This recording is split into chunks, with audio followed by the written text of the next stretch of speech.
inviting all the legislators to the chambers so that we can begin our budget hearing.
Call the hearing to order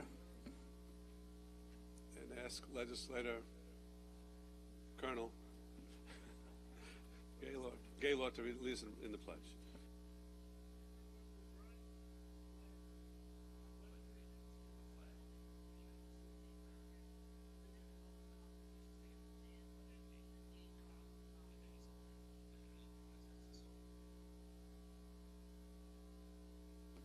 number of slips for public comment, and we'll call those slips right now at the beginning of the hearing. Starting with Tom Bruno.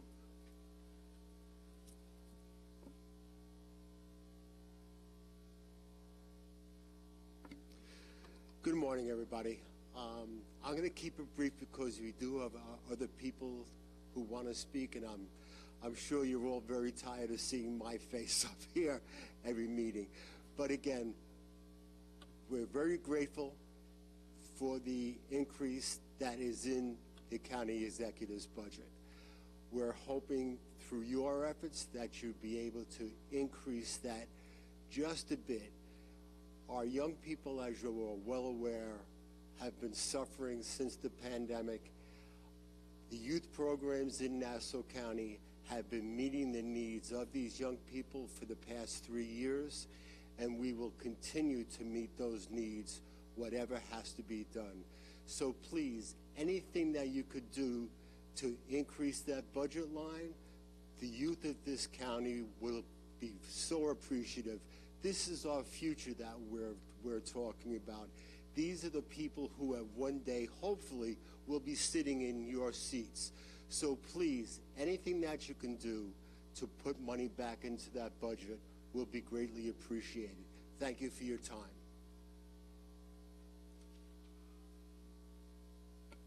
Elizabeth Smoller.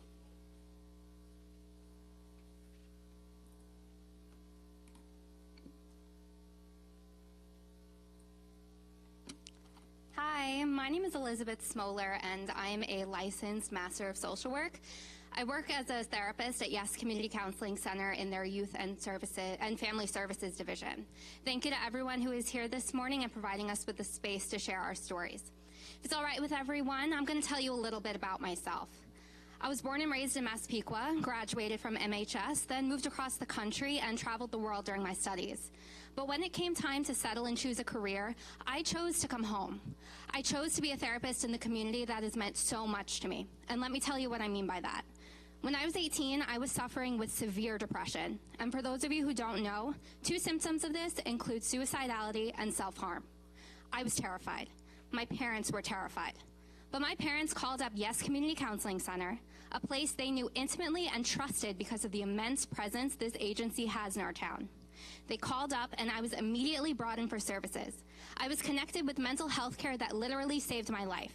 But I was able to get into services so quickly because the resources were there.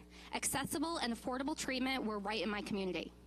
Now I am the therapist. I'm the one who is fortunate enough to see people's lives transform because of the work that myself and my colleagues provide. And I am so incredibly blessed and grateful to be in this position. But the truth is, our caseloads are bursting at the seams. Our staff is diminishing, our health is declining because we are burning out. We are unable to take care of ourselves and our own families because we cannot afford to live in the community that we are so passionate about serving. I have to sit on the phone and listen to a parent cry over their child's mental health, begging for services. And though at our agency we do everything we can to support them, we ultimately have to turn people away from our doors because we don't have enough staff to help them. There is no pain like wanting to help someone, knowing we can help someone, and being helpless to do anything about it. And when this happens, I think about my mom. She would have gone to the ends of the earth to make sure I got the help I needed. Luckily, she didn't have to fight that battle because the services we needed were accessible to us. My mom died of cancer 3 years ago. She was a social worker and a fierce advocate. And so now I am embodying her spirit and carrying on her legacy when I implore you to invest in the mental health care in this community. I know how much you all care about our community, and if we want change that will last for generations, our community needs access to mental health care. But there is no mental health care if there are no mental health care workers. We need to work together, all of us. But ultimately, it is you, our town and county legislators, who have the most power right now. You have the power to make change. Use that power and save lives. Thank you. Okay, thank you. Michelle Barone.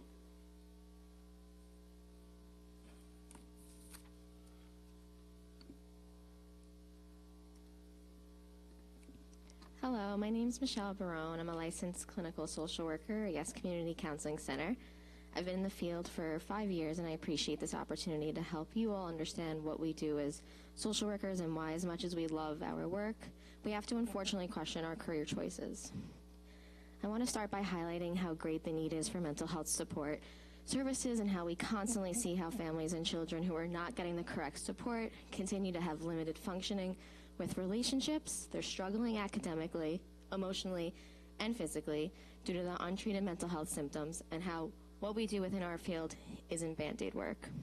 We incorporate healing that gets to solutions that will impact our clients' overall functioning, which in return, then these children who were once incapable of making it through a school year can contribute to society in adulthood.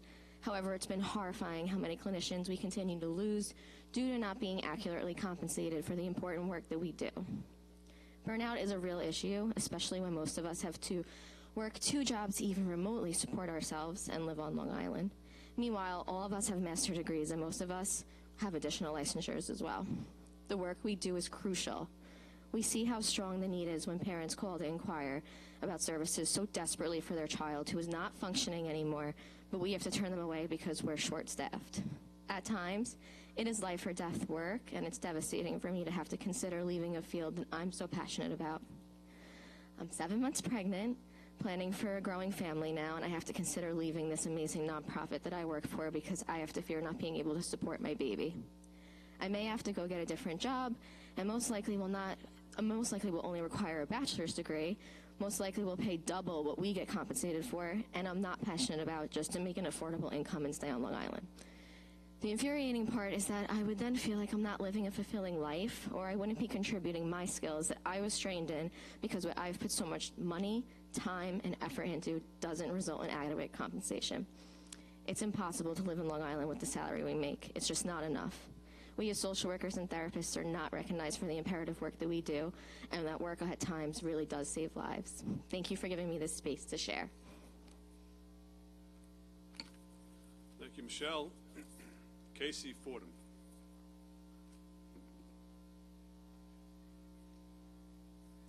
Good morning. I am Casey Fordham. I also work at Yes Community Counseling Center, and I'm a licensed master social worker. So I'm a therapist at the agency, but my role also includes connecting families to resources in the community. However, this task has become more and more difficult, even impossible at times. Youth and families are suffering due to the lack of resources that are available to them, and this is a public health crisis. Families are calling us for help to help their children, and we have to tell them we can't help them and that there are no solutions for them. Just yesterday, a parent called me distraught in tears telling me, "My child is severely depressed, she won't get out of bed, I don't know what to do, and I can't find help for her." Another parent called saying their child's anxiety is so severe that they're having panic attacks daily before going to school. Another parent has called me saying that their child told them, "I don't want to live anymore." We are seeing an increase of anxiety, suicidal ideation, and attempts, self-harm, depression, social anxiety, school refusal, eating disorders, and these are from children as young as elementary school aged. This is what I have to hear every day, and I know there's a long road ahead of them before they're connected to any form of counseling. Let me explain how a typical call goes. A parent will call me begging for help when their child is making suicidal statements or attempts, and often in these situations, the best that we can do is send them to the ER for an evaluation because we don't have the means to meet their needs, and if we did, we know we would have the power to help them. The next day, I'll get a call from the same exact parent sharing that they went to the ER and were released with a list of referrals, and our name was on that list. It's just a revolving door. These aren't solutions for these families. It's only creating more problems and more trauma for these families in our community. The problem is that social workers and other mental health professionals in the not-for-profit sector are not being compensated for their work, so they're not staying at our agencies. We have been on the front lines serving the community through the pandemic, but we're forgotten about. We do not have the luxury to turn a blind eye to this program. This is our reality every single day. We need more compensation to be able to serve the community, to serve our children who are our future.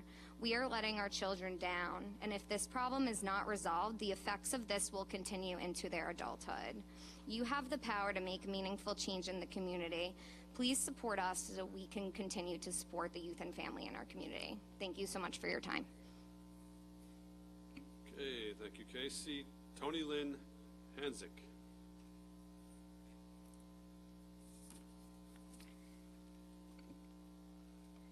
Good morning, and thank you for giving me this opportunity to share. My name is Tony Lynn Hanzik, and I, too, am a part of the staff at Yes Community Counseling Center. I've been here for 19 years at the agency. I work as a New York State licensed social worker. I work with families, individually and in group, and in my office with the whole entire family unit. I absolutely love what I do. It is my purpose to see families and support families through the ups and downs of this life. The families I work with are your constituents.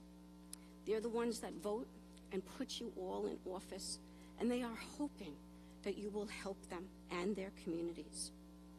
I have worked with hundreds and hundreds of these families. We are your essential frontline workers. I have been with the agency working through 9/11, Superstorm Sandy, and now COVID, and I have never seen anything like this. The need is tremendous. Our children are suffering. I cannot believe what comes into my office and the degree of support and help and psychiatric needs and help, the medications that are needed for small young children. I also spent 16 years on the elementary level in Massapequa helping families.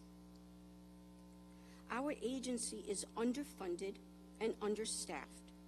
In the past 2 years, we have lost so many young, qualified, skilled workers to the private sector. It's impossible to compete. Gone are the days of endless resumes. Help us to continue to do the work that we do. Recognize the work that we do and that we are needed to continue to do for our families. History has shown us what we ignore, it doesn't go away. It will get worse. And right now, it's as bad as it gets. Thank you for your time, and thank you for this opportunity. Okay, thank you. Adrienne Lopresti. Thank you very much. I'm the director at Yes Community Counseling Center and have been working with youth in the youth service sector for the past 25 years. We know we've been fighting this fight for ever since I've been around, but it feels different now. We've always felt like we can overcome whatever was thrown at us, but now we're not so sure. Really not having any significant or more substantial increases feels like a cut, essentially. Our organizations are faced with exorbitant increases, as you're all aware, in the cost of health care for our staff, liability insurance, supplies, building maintenance, all of those things where we just don't have the bandwidth to absorb these costs in addition to absorbing the additional requests for services at the same time. In the past 6 months, we've taken in 91 additional families, but we were not able to help 71 other families that came through our doors, which is really heartbreaking. Last year, when the county asked us to, along with all the other organizations here, to mobilize individuals for the food distributions during the apex of the pandemic, we were asked to come up with 90 people to go out during the apex of the pandemic. And we did that. All within a week's time, we figured out how to do that. But I cannot ask for my staff to take care of other people when nobody is taking care of them. And the community needs us. in the past 6 months, you know, it's just been horrific. We had a mother call us the other day and say, what's going to happen to my daughter? What happens to these children? And I assured her that they get the help that they need. But for the first time ever, when I said that, I wasn't so sure that I meant that, because we're here to help, and we've always told the community that we're here, but I don't know that we can anymore. We cannot absorb the amounts of requests that are coming in with the funding that we have. And this just isn't for our organization, it's the entire system of care for youth services. We are an arm of the health system. We're the prevention, first step in the process to avoid hospitalizations, incarcerations, violence, all the things that, our county is prides itself on. So that's, please help us do better than we're doing right now. Thank you. Well, thank you. Claudia Boyle.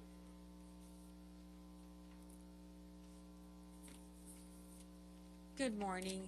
Thank you for having me. I'm going to be brief and short the same way I was last time. I want to thank you for being here, but I also want to remind you that everything that we've spoken about, mental health issues, substance abuse issues, the head is the boss of our body.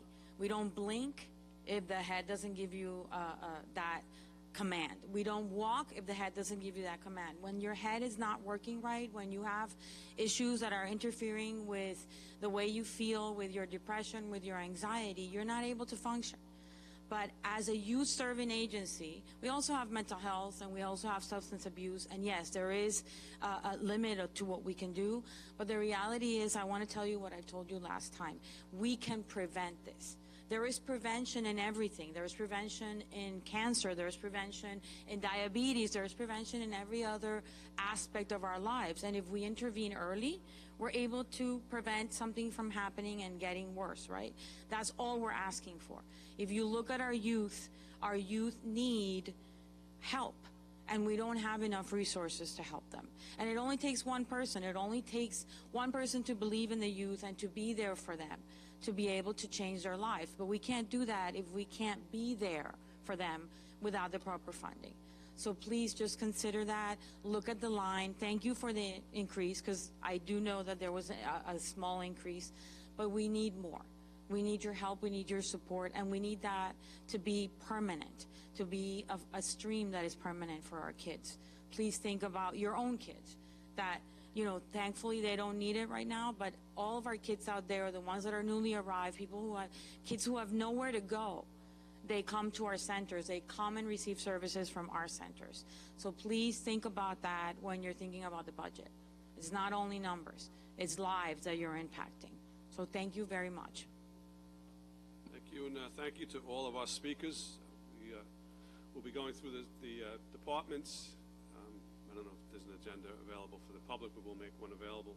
The first department we're going to start with is Nassau County District Attorney, Mr. Brian Lee. Then we have Human Services, followed by Consumer Affairs, Assessment, Health, IT, Social Services, Emergency Management, and Parks. And at some point, the controller will be here, and we'll have her jump in when the next department is to go. Mr. Lee, it's up to you. Thank you, Presiding Officer. Good morning, legislators. My name is Brian Lee. I'm an Executive ADA for Administration at the Nassau County District Attorney's Office. Thank you for this opportunity to present the 2023 budget for the District Attorney's Office. You may want to pull that mic a little bit closer. Sure. The proposed 2023 budget for the DA's office represents a nominal increase from the 2022 budget. It is required for effective operation of the office, and what we're proposing is fiscally responsible under the circumstances. If you break down the proposed budget, you'll see that the difference is $1.8 million, 1.4 of which is beyond the DA's control because they are attributable to terminal pay from the resignations that we've had this year, in addition to funding for labor negotiations such as retro and current COLA pay for CSCA and IPBA employees. One thing that may have jumped out in reviewing the budget is the number of headcount, the increase that we're asking for. But in looking at the numbers itself, again, it doesn't really represent a significant increase, because you'll see in 2021 we had a headcount of 448. In 2022, it was 459. What we're proposing is 468 for 2023. I guess what jumps out is that currently we're at 412. We've had a high number of attrition this year, and we're looking to restore the manpower that's needed in the office to effectively prosecute cases and to ensure public safety. The need for the headcount increase really arose from the last couple of years coming out of the pandemic, where we experienced court and grand jury closures. We've had a lot of inflow of cases, but not the ability for outflow of cases. And we still have unarraigned desk appearance tickets. During the pandemic, those numbers were in the thousands. I understand now that those numbers are in the hundreds. What they mean is that these are cases that still have not entered the criminal justice system.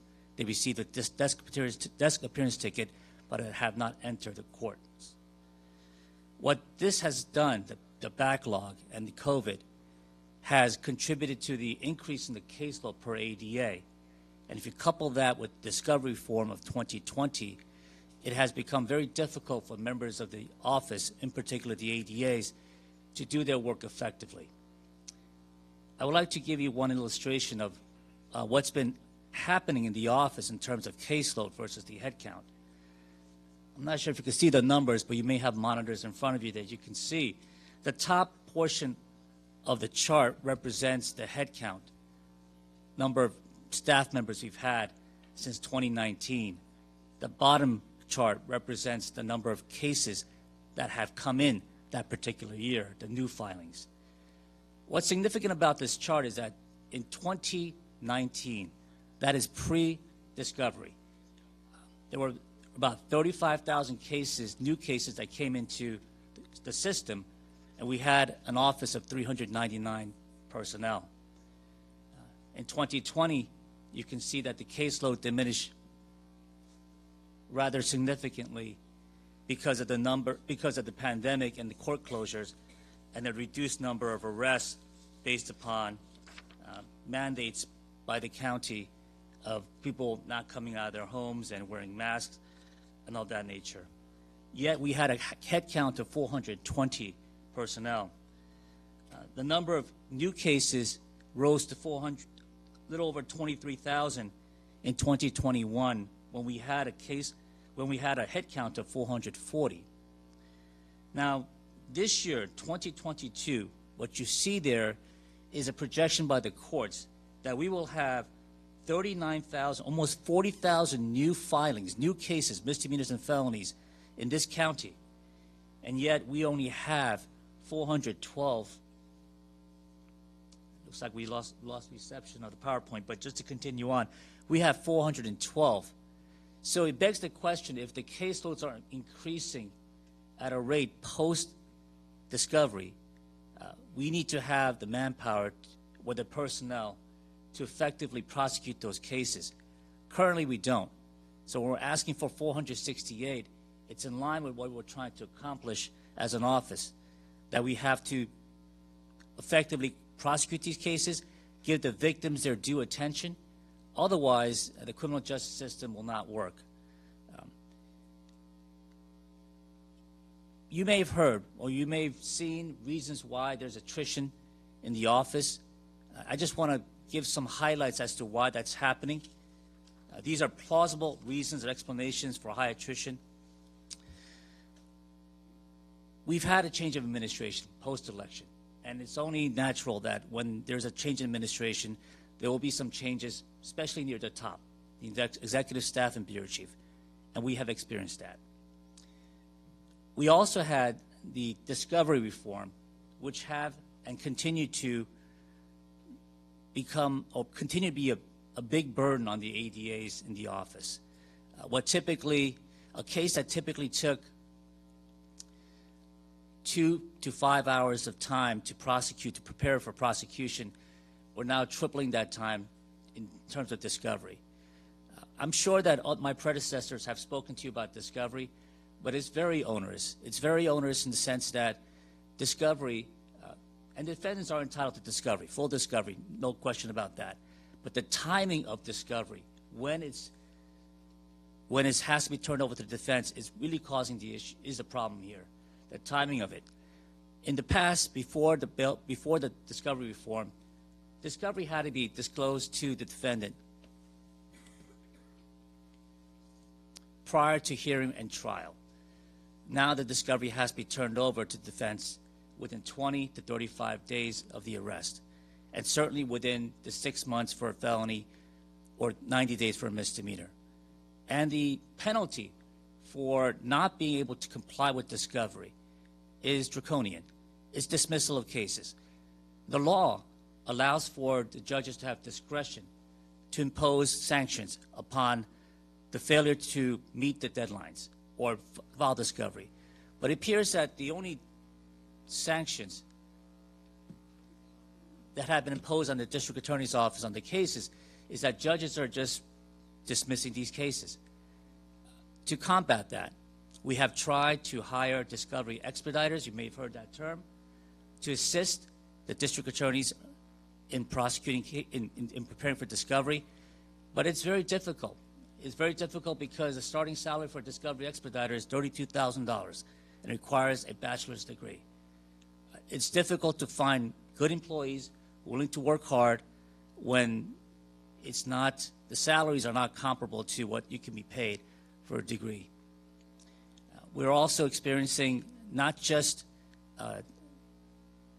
attrition in terms of the ADAs, but also support staff, namely the discovery expediters. We've hired them and they're leaving right away because the pay is so low. Crime victims advocates start at $28,000. They're staying for a little bit, but they find the work to be onerous and they're leaving. Crime victim advocates are crucial to the function of the prosecutor's office. They're the ones who are talking to the victims, giving them what they're entitled to in terms of their rights, services they have. They're on the phone constantly with the victims and witnesses. They're leaving because the salaries are not commensurate. The ADAs, they're leaving. It is a good market for them. It is a good market for them in the private sector, but it's also a better market for them outside Nassau County. You may have heard some articles, we have seen some articles. The issue of attrition in this county, in the DA's office, is not just isolated to Nassau County. I want to read to you a couple of the headlines from newspaper articles. Daily News, March 18th. Overwhelmed prosecutors quitting in tears amid staffing crisis. New York Post, June 25th, 2022. Hundreds of New York City prosecutors quitting woke bosses and onerous reform. CBS News, April 4th. Great resignation extends to New York City District Attorney's Office. And perhaps the most resounding article is from the New York Times, which the headline reads, "Why Hundreds of New York City Prosecutors Are Leaving Their Jobs." And in each of those articles, you'll see that discovery reform and the onerous burden that the discovery reform has put on the prosecutor is the main reason why the prosecutors are leaving. Some of our prosecutors are leaving for the city because recently they've all gotten raises of $20,000, and now they make $10,000 across the board more than our office, ADAs. It is a difficult time for them to continue their work. They joined the DA's office, just like I did 27 years ago, with the thought of helping victims, prosecuting cases, doing trials and hearings. Now they're basically glorified paralegals doing discovery work. And it's becoming very, very difficult for them to keep that sort of energy and determination to keep fighting on. So they're leaving. But that's happening everywhere else. So the asking for the budget, asking for the headcount is necessary, as I stated before, for the effective operation of the office. I just want to thank you for this time. We believe that the budget request for 2023 is not unreasonable, is fiscally responsible, and I ask that you approve the District Attorney's request. I would welcome any questions that you may have. Thank you very much. Legislators, questions for Mr. Lee? Sure. Legislator Muley. Sure. Minority Leader Abraham. And Legislator Drucker. Okay. Good morning, Mr. Lee. Good morning. Right over here. Oh, yes. Hi, I just have a couple of questions. You talked about the crime victim advocates and the discovery expediters. Expediters, yes. Right, and the salaries being what they are, and yeah, that's shockingly low. Is there anything that can be done about that, or is that the salaries are mandated somehow? Salaries are mandated pursuant to the CBA agreement. At times when the salaries make it almost impossible to hire people, we have gone to the civil service, asked for what's called a waiver of salary to start hire. But if people are being hired at that salary, we can't go to the civil service for that particular request. Only when there's no ability to hire under that salary. What's been happening is they start at that salary thinking that's enough, but once they start making the wages, they realize it's just not enough money for them to get by. And we're finding out that Discovery Expedited, that term, that position, is being created throughout the state. We're the first ones, DA's office. We're the first ones to create that title. Now we're finding out that other DA's offices are using it. The PD, NCPD is creating that title. We just heard that Hempstead PD is creating that position as well. So it's going to grow, and we're hoping that working with civil service and perhaps the legislators here can assist us in getting higher wages for discovery expediters and crime victim advocates. I mean, the titles sound tremendously important, given what the new laws are. Do you know how it was determined that was going to be the salary? And you might not know the answer to that. I wasn't involved with the negotiation as to how that happened, but I believe it's submitted to civil service for their assessment as to where they would start. It depends on their qualifications, educational background, what their job specifications will be, and there is a determination by civil service as to where the salary grade will start. And it was determined that they would start at a certain grade, and the starting salary was $32,000. Okay, and is that with a bachelor's degree? Yes. You have to have a bachelor's degree, and if you have a higher education, you would come in at a higher Not for that salary? position. You may qualify for other positions, but Discovery Expediters is our greatest need right now. Sure. Yes. Yeah, I can understand why. With regards to the attrition that you're experiencing, you talked about, you gave some headlines from New York City. Do you know what's happening out in Suffolk? Are they experiencing the same type of attrition? I'm not sure what's happening in Suffolk. Yeah. Okay. I would be interested in knowing what those numbers are, because the attrition that you are experiencing is very alarming, and I think all of the reasons need to be ferreted out and addressed to make sure that your department can run well.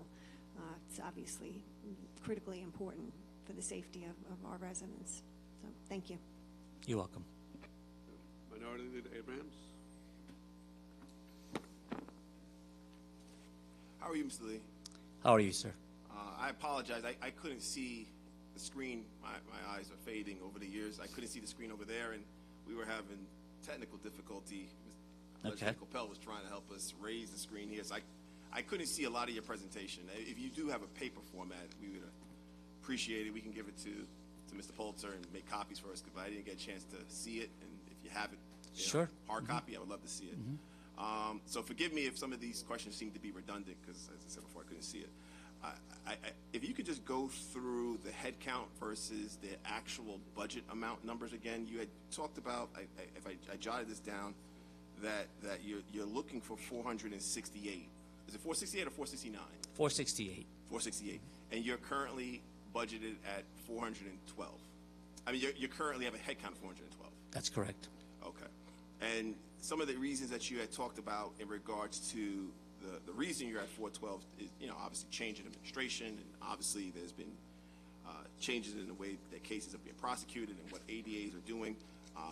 How of the 412 of the folks that are actually dealing with that are trying the case, the ADAs, how many ADAs do you have of that 412? Out of 412, we have 181 ADAs and 25 district attorney law assistants who are unadmitted, not admitted, recent law student graduates. So they're going to become ADAs once they pass the bar. So the total number, if you count them, is 206. We have 206 personnel who are prosecuting cases. Okay.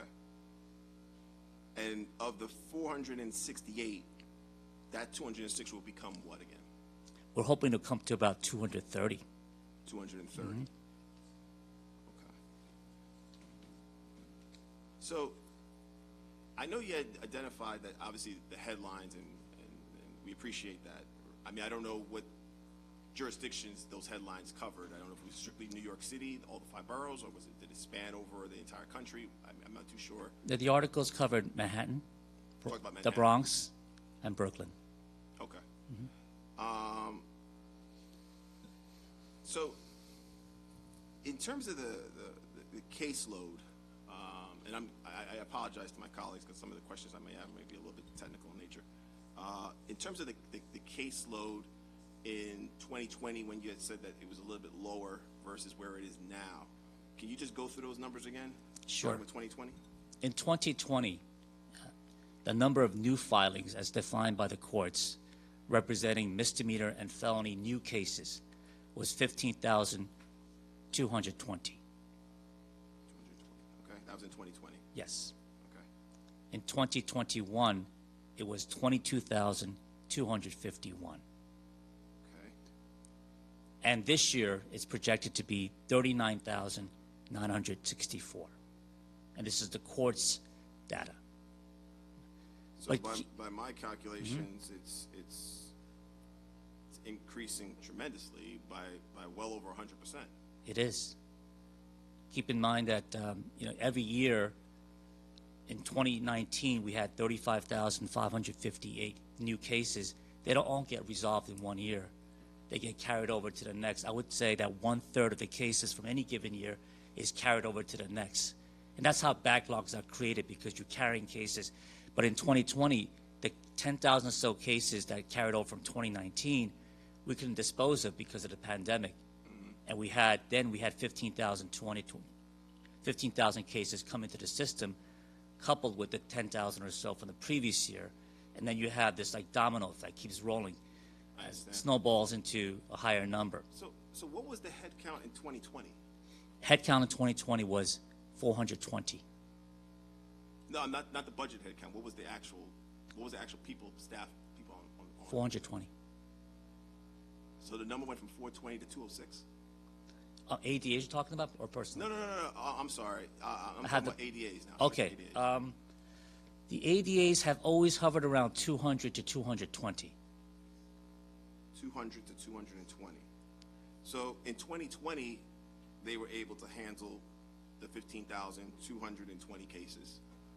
In 2021, it might have been a bit of a reach, a stretch to handle the 22,251 cases. But now that that number is going up by more than 100%, I just find it. Are you sure that the 230 you would like to get is adequate? If you're asking me if it's adequate, we're trying to be fiscally responsible. By my math, you should be asking for 100% more, unless I'm miscalculating something. Maybe I should be, but I just also wanted to be reasonable. We understand that this new DA, she's committed to being responsible, not just to the community, but to the taxpayers as well. So we're at about 206 ADAs, 230 plus discovery expediters that we need. We're trying to get to about 30 to 35 discovery expediters this year. We're also trying to hire more support staff members like attorney assistants, paralegals, to help out with Discovery Expediters, help out Discovery Expediters and the ADAs. So there's more numbers that we're looking at beyond ADAs to assist in the discovery reform. Okay. Well, I mean, we'll go based off the numbers that you're presenting. I do have some questions in regards to the level of experience, because obviously when you have attrition, I mean, it's not just the head count that's lost. It's I mean, a gentleman like yourselves, I mean, you've been in the district attorney's office for decades. So how many ADAs have 3 or less years? I mean, obviously we're going to be bringing on more. Probably some people we're going to be bringing on, probably right out of law school. How is the staff currently configured in terms of experience? About 1/3 of the office, 1/3 of the ADAs have less than 3 years. 1/3 have less than 3 years. Yes. What would that be in comparison to the industry standard in terms of other offices? That seems like a lot to me. That's comparable. Oh, it is? Yes. Okay. So other offices, everyone's managing with about 1/3 of people with less than 3 years. Okay.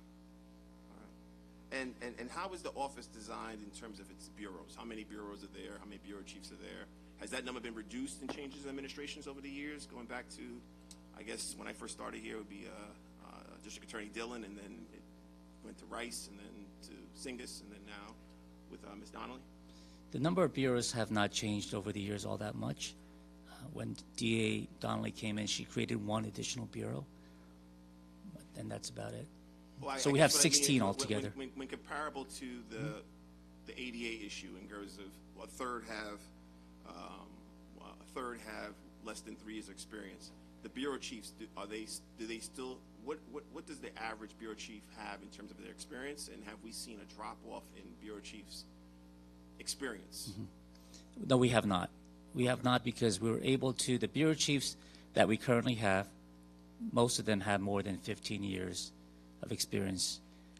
Since January of this year, we have brought on about 6 new bureau chiefs from outside the office, all with more than 25 years of service. So the number of, the experience level of bureau chiefs have not declined. Okay. Now, in regards to some of the office per se, have you had to endure or implement any reductions in salary, reductions in overtime to be able to try to compensate the backlog?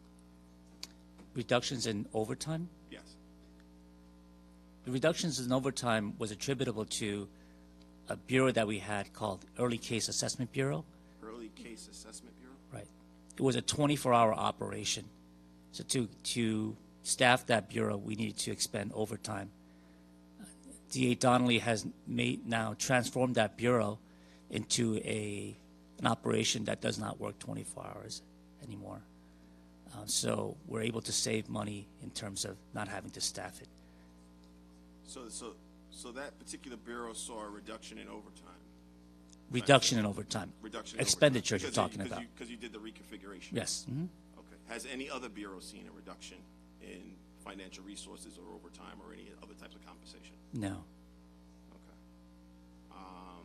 And in regards to the attrition, I know you had mentioned before that I mean, obviously this legislative body wants to be able to give the district attorney what she feels she needs to be able to not just be financially responsible, but at the same time being able to protect Nassau County residents. Public safety is our utmost priority. If residents don't feel safe, then, I mean, we're all doing this for the wrong reasons. So from that standpoint, we just want to make sure that if we're able to approve a budget that gives the district attorney the resources she needs, while at the same time we want to make sure that she's able to retain the employees that she has. And obviously, yes, like you, we read the stories, maybe not the ones that you headlined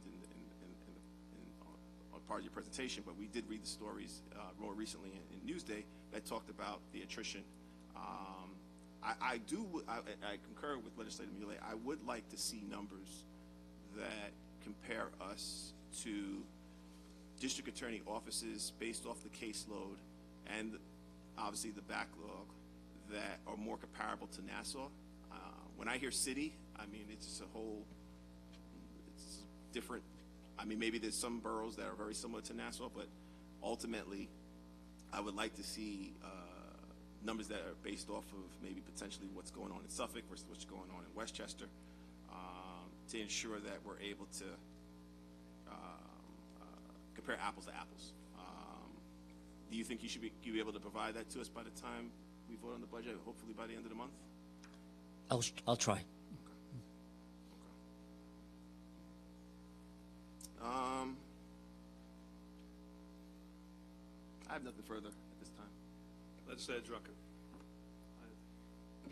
Thank you, Presiding Officer. The Minority Leader asked a couple of questions I was going to ask. Thank you, Mr. Lee, for your presentation. Appreciate your service to our county and to the DA's office. You paint a rather bleak picture, though, of what the future holds in your office. And I'm concerned that we're not going to suffer any sort of adverse effect in prosecution. After all, Nassau County has been voted the safest county in America for a couple of years in a row. So we need to make sure that we can keep that going. And even with your rate of attrition, which you seem, and we all seem to hear about it, it's concerning. You talk about the anxiety or frustration perhaps that certain ADAs and members of the office felt when they resigned because of, or other members of the office because of discovery reform. The discovery reform started in 2019. That was 3 years ago. So since 2019, has the attrition rate grown consistently, or was there a disproportionate level of attrition after the new administration came in January? The discovery reform, I think, started in January of 2020. That's when it officially became law. So in 2019, we're preparing for the discovery reform. So when the attrition levels over the last 3 years have been increasing, not to the level that it's now, but keep in mind, again, in 2020, most of us were working remotely because the court shut down. So what do you attribute this current spike in the level of attrition? What's happened is that we've had a growing backlog of cases from 2019. What happened during the pandemic was that once you went remote, the courts went to remote access. The defendants themselves were not appearing before the remote court session. If defendants don't appear before the court session, there's no ability to resolve the case, because in order for there to be a plea, the defendant has an absolute right to be present during the proceedings. So it was just an ongoing thing of cases being adjourned time after time. Sometimes it was being administratively adjourned, meaning there was not even a court date. We're just being notified this case is being adjourned down the road 3 months from now. So without the ability to resolve cases, and that's what I talked about before, inflow of cases, yet no outflow. It started to snowball. And once it started snowballing in 2020 because of the pandemic, and then once we were coming out of the pandemic, we were faced with a backlog. And now the discovery obligations, because they were told by the governor for almost 7 months, discovery. And once it kicked back in, we started having to do discovery again. And the electronic discovery that we're trying to do through our database system, we have something called Justware. It was onerous. It was onerous because the system itself required a lot of manpower. When we discussed with the ADAs, misdemeanor ADAs who have caseloads of 300, 400 cases, were spending 3-4 hours on every case. There's not enough time in a day for them to do that. So once that started to happen and people realized, the ADAs realized, this is just not bearable. And what happened was they didn't want a situation where a case would get dismissed and have to have their name on it. So it became more difficult and difficult for them to do their job. And once ADA started to leave, it just got worse, because when one ADA leaves a bureau, his or her cases get distributed to other ADAs in the bureau. Now the person has 20, 30 more cases that they got to do discovery on. So it's a domino effect to the point now where it's becoming, the DA has done an incredible job of trying to stabilize. She's hired almost 40 ADAs this year alone to stabilize the bureaus. But the efforts that we're making right now, it's going to take some time. It's going to take some time. We're hoping by the end of the year we could hire more. Every year going forward, we'll probably have to hire at least 30 new ADAs to make this work. So this is why we're asking for a higher headcount so that we can stabilize the office and make it more worthwhile for the ADAs who are here to stay, so that it's not as onerous to them. You mentioned that judges are dismissing cases. Do you have any data on how many cases have been dismissed because of inability to comply with the discovery demands? I will get you that. Yeah, I'd like to hear that because that directly impacts on the problem and how we, so your head count. Why is the budgeted head count for ADAs decreasing, though, right? It looks like in 2021, full-time, 204, 2022, 179. I mean, shouldn't the goal be adding more ADAs, not less, to reduce the caseload and try to retain them? I'm sorry, what are you looking at, sir? We have a head count for 2021. I'm sorry? Yeah, so 204 was the actual number in 2021, and 2022 the actual number is 179.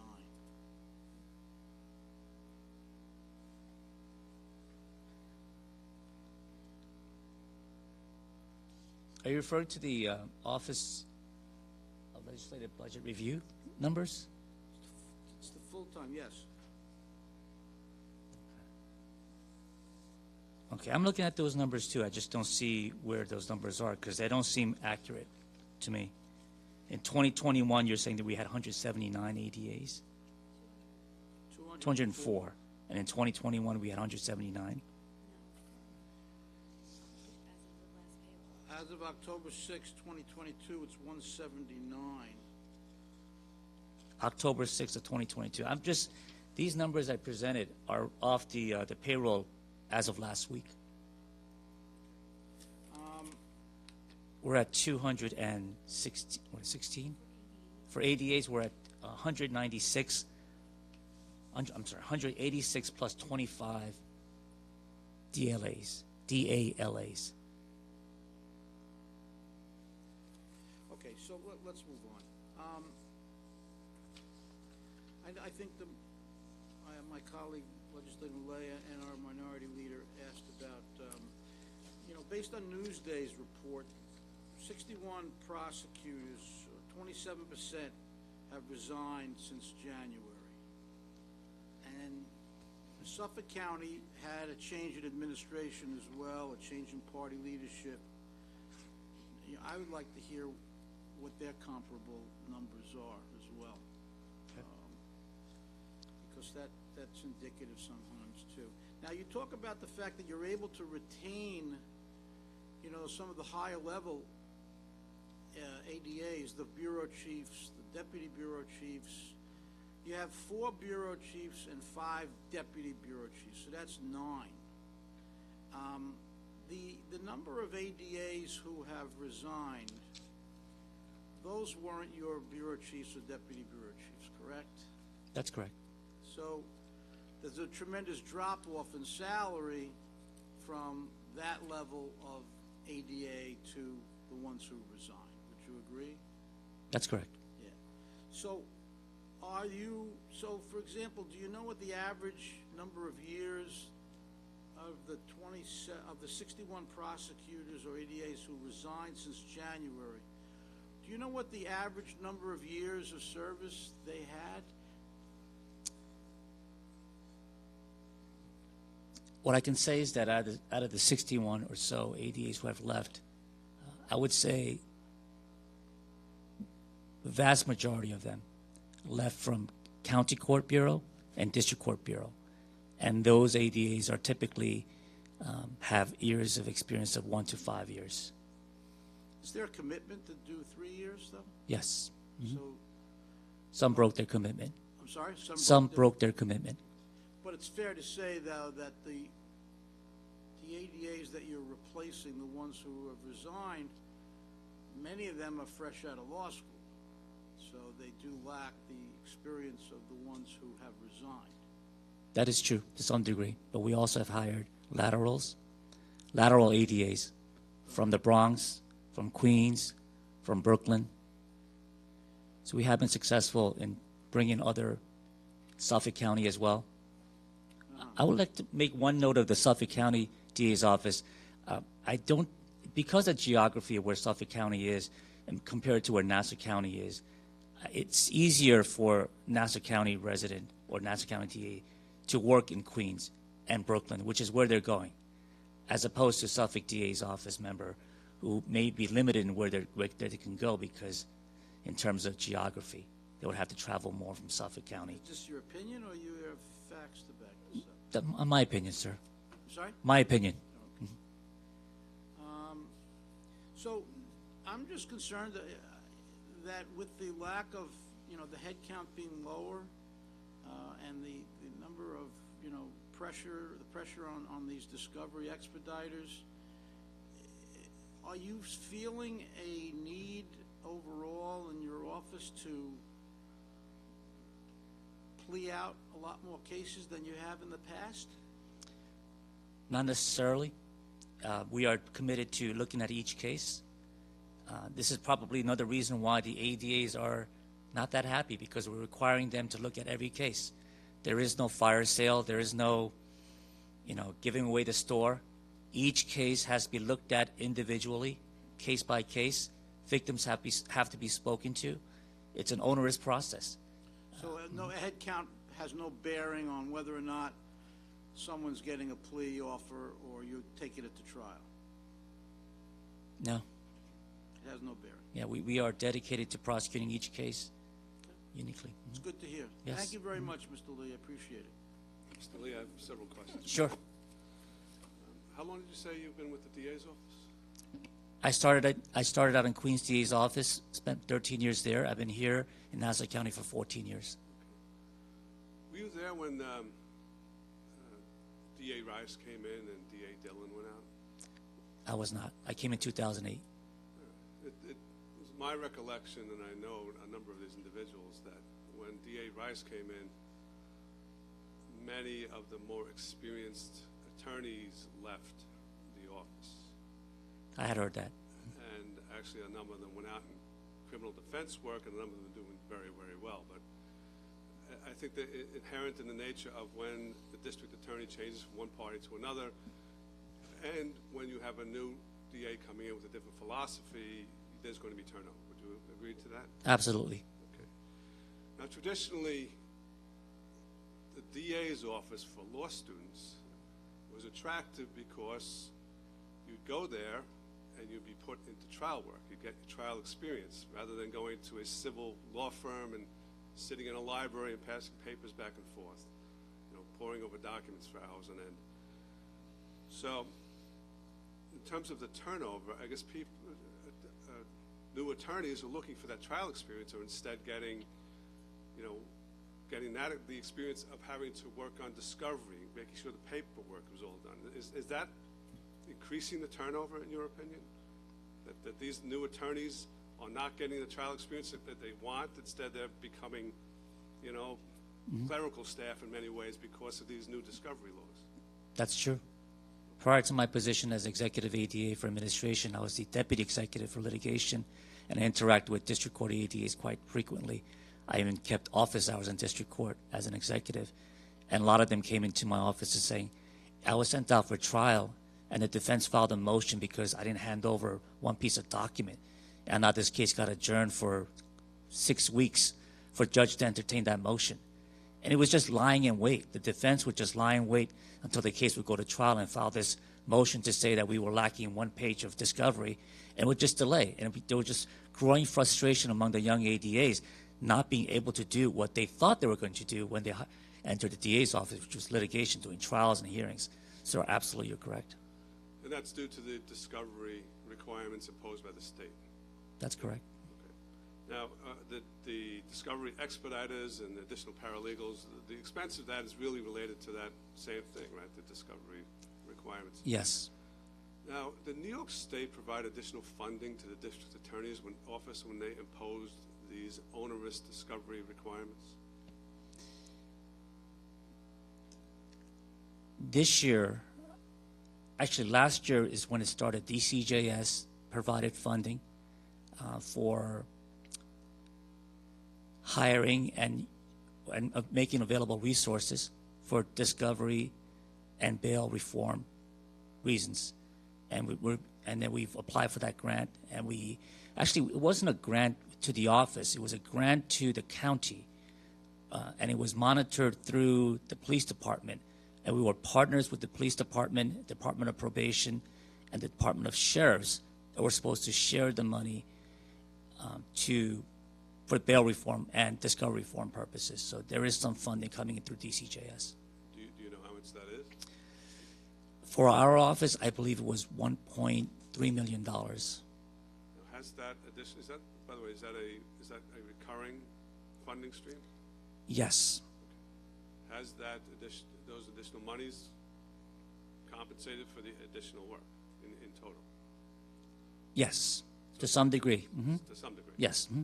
But I guess my question was, has it paid for all of the additional work? No, absolutely not. Yeah.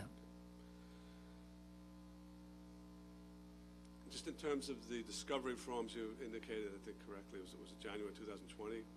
Yes. When they took effect. And you had the pandemic 2 months later, and people were not out. Crime dropped precipitously, correct? That's correct. So the real, and to some extent, 2021, well, not as bad as 2020, there was limitations on activity as well. So the real effects of the discovery reforms and the bail reforms are now being felt. That is right. The world has gotten back to normal, and the full effects are in place, correct? Eddie, we're seeing, as the commissioner testified last week, that the county is experiencing a spike in certain major crimes, burglaries, larcenies. We're also very concerned, obviously, with the theft of catalytic converters. Are you experiencing more cases coming through the system with that? Sure, we are. Okay. In addition to guns. Mm-hmm. In addition to guns, possessions. Okay. Guns possessions are up? Sure. Yes. Illegal guns, yes. Mm-hmm. Yeah.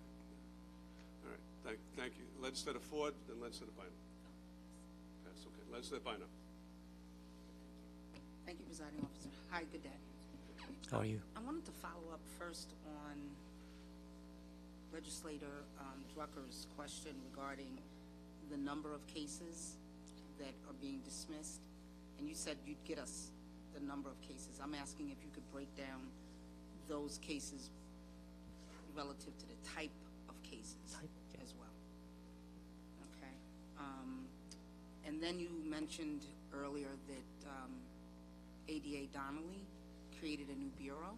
Yes. Could you tell me what that bureau is? The acronym is RAIL. I believe it's Revenue, Automobile,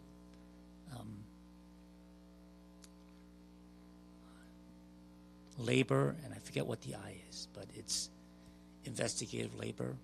RAIL is a acronym. It deals with automobile theft, deals with insurance, labor, and revenue theft. And that's because at some point we did have an uptick in automobile crimes? Sure. Mm-hmm. And a large majority of those crimes are people leaving their fobs in the car? Yes. Leaving the doors open. Not sure why they do that, but. Okay, and so I wanted to talk a little bit, and forgive me, because I know that the name of this program changed at some point, but the only name that I can find is CODA. Okay. Do you know what I'm referring to? Yes. Mm-hmm. I am. What was the more current name for that program? It wasn't CODA. It was called Community CPP, Community Partnership Program. That's right. Mm-hmm. And it was based out of Hempstead, correct? That's correct. And that program provided individuals who were recently released from prison an opportunity to engage in programming inclusive of peer mentoring and like job readiness and all those type of programs that would keep them from re-entering the cycle, the system, right? Yes. Reduce recidivism. Mhm. And I think we were renting or the ADA was renting some space in Hempstead, and people were coming from all throughout the county to participate in this program, and many of them were court mandated, if I'm not mistaken. Am I correct?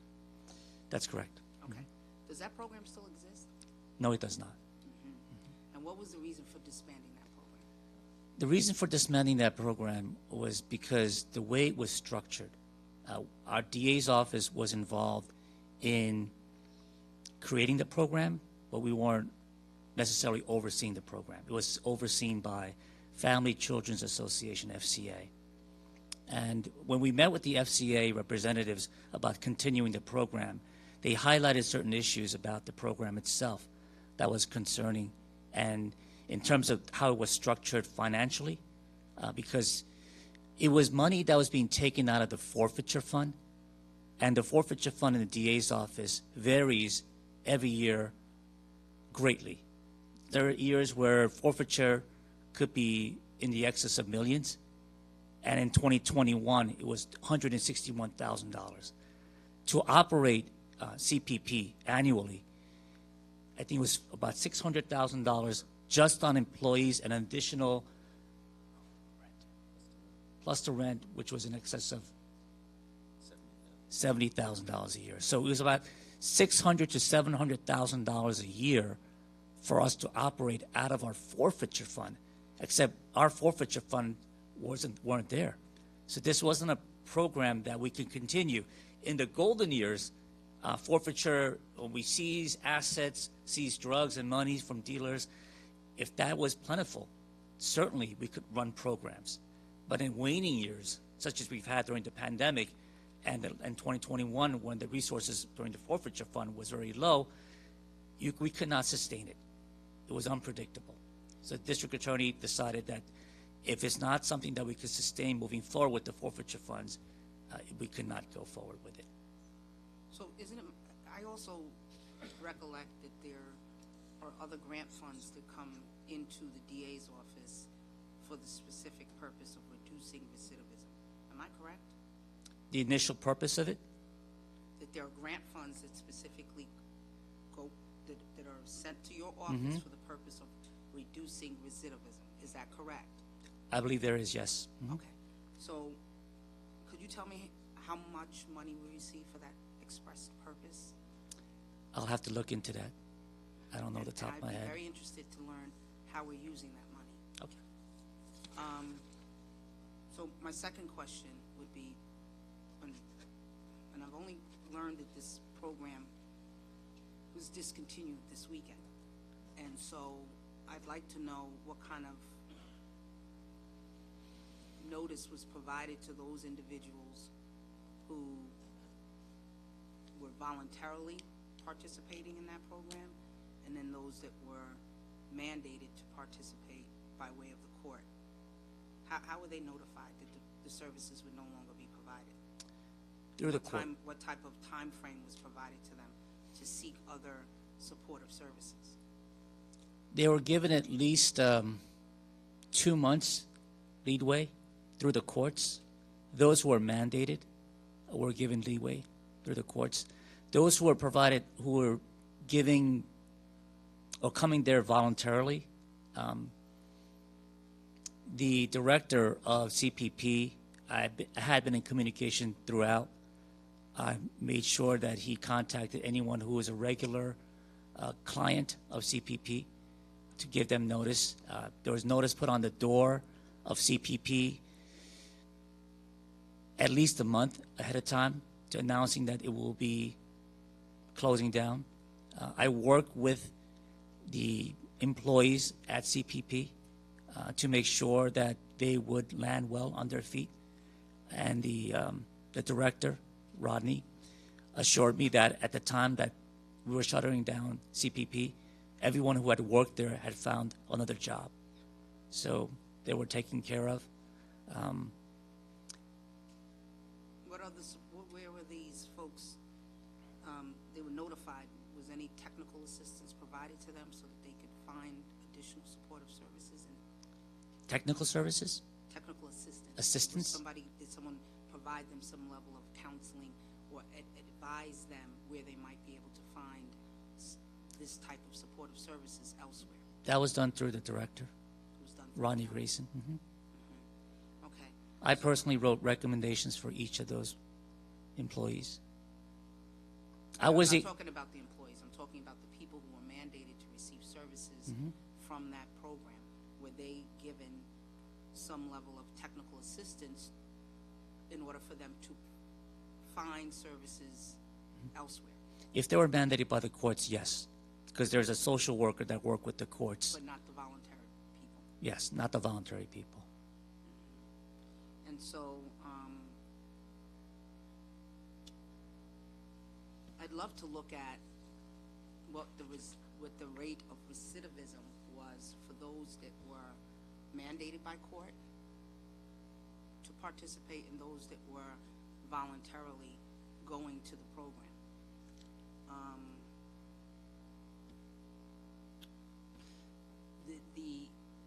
That program, I visited that program with a few of my colleagues up here, and it really seemed like a lifeline to those folks, that if not for CPP, that they really wouldn't have known how to navigate, because it was peer services, job readiness, they were able to find housing. It was really a one-stop shop for those that would be looking to get their life on the right track and be able to, sustain out here in the community.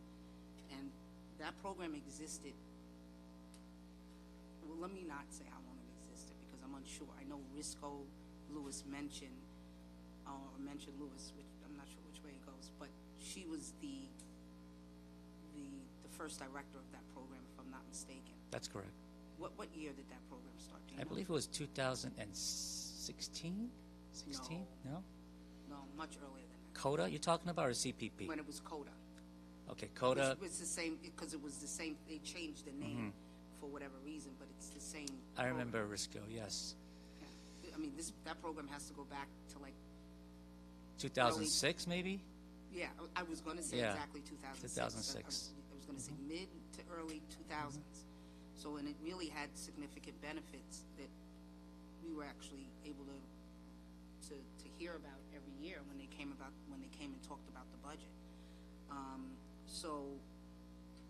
And then I know this program is alive and well in Suffolk, and I just really would have liked to see in a way that this program could have been sustained. You say it was at a cost of $600,000 a year? $600,000 to $700,000 a year. And you're It's a saying funding the issue. asset forfeiture, the total asset forfeiture that was available was how much? Last year, I was told it was $167,000. That was how much we generated? Yes. An asset forfeiture for 2021? Okay, and we had no reserves? No.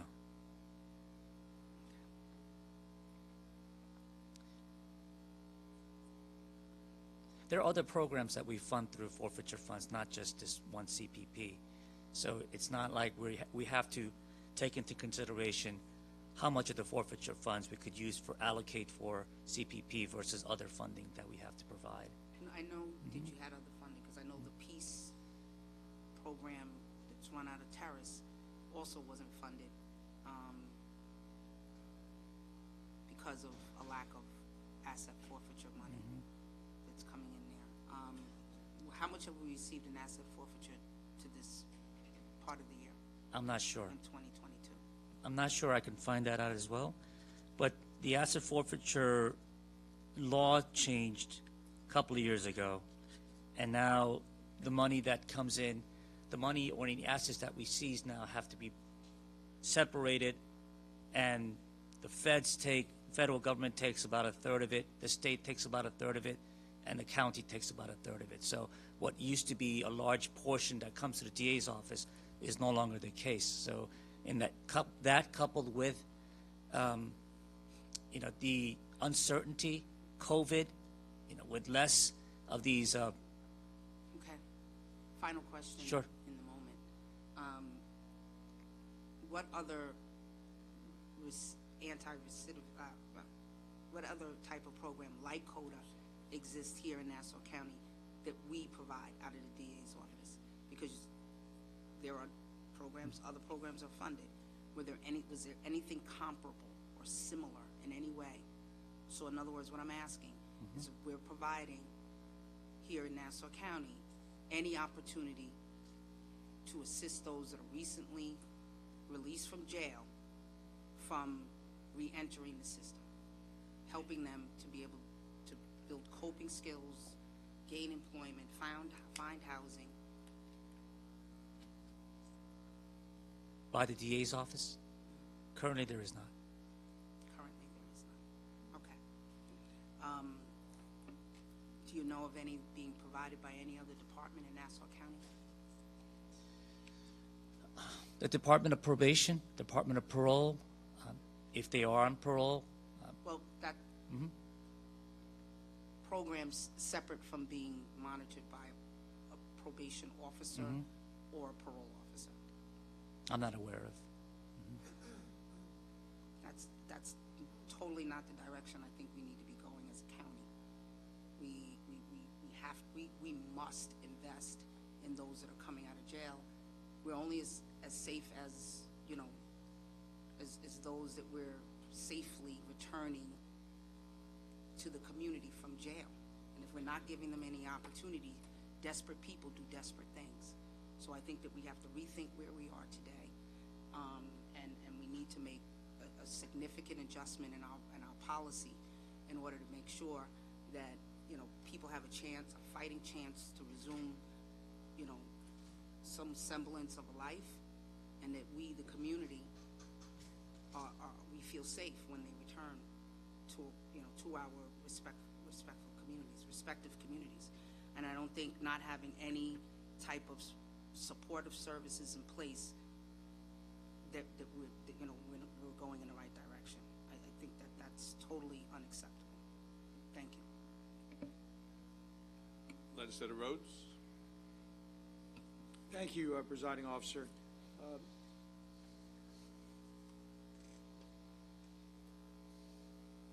First off, thank you for your presentation, ADA Lee.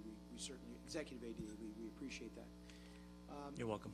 I've noticed, and we did have the Commissioner do a presentation on Thursday on behalf of the Police Department, and he did reference what appears to be a 53% increase in major crimes in Nassau County just over the course of the last year. And that seems to be reflected in the increasing numbers that you're seeing in new cases coming into your office, new filings coming into your office. I believe that the numbers that you gave are a number of 15,000 in 2020, 22,000 roughly in 2021, and then a jump of almost double to 39,000 and change, almost 40,000 new cases in 2022 so far. We're not even through the entirety of the year. We still have another 2.5 months to go. What do you attribute the explosion in new filings to be? The new filings, I believe, are just going back to where it was, the levels that we were pre-pandemic.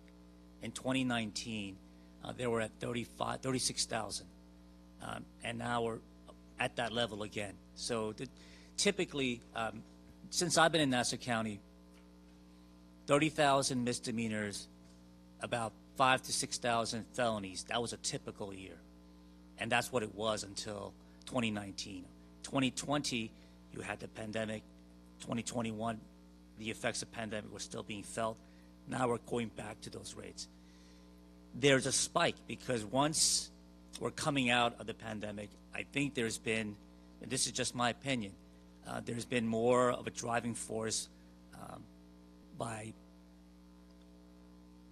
and I see this, I don't have the numbers to back it up, but we're seeing more and more out-of-county individuals coming into Nassau County to commit crimes. whether it's larcenies, burglaries. You've heard about the Chilean burglary team that was coming into Nassau County from New York City, targeting affluent neighborhoods in Nassau County, things like that. A lot of illegal gun possession cases were coming in from the city into Nassau County. A lot of the larcenies at the malls were beginning to spike up again post-pandemic.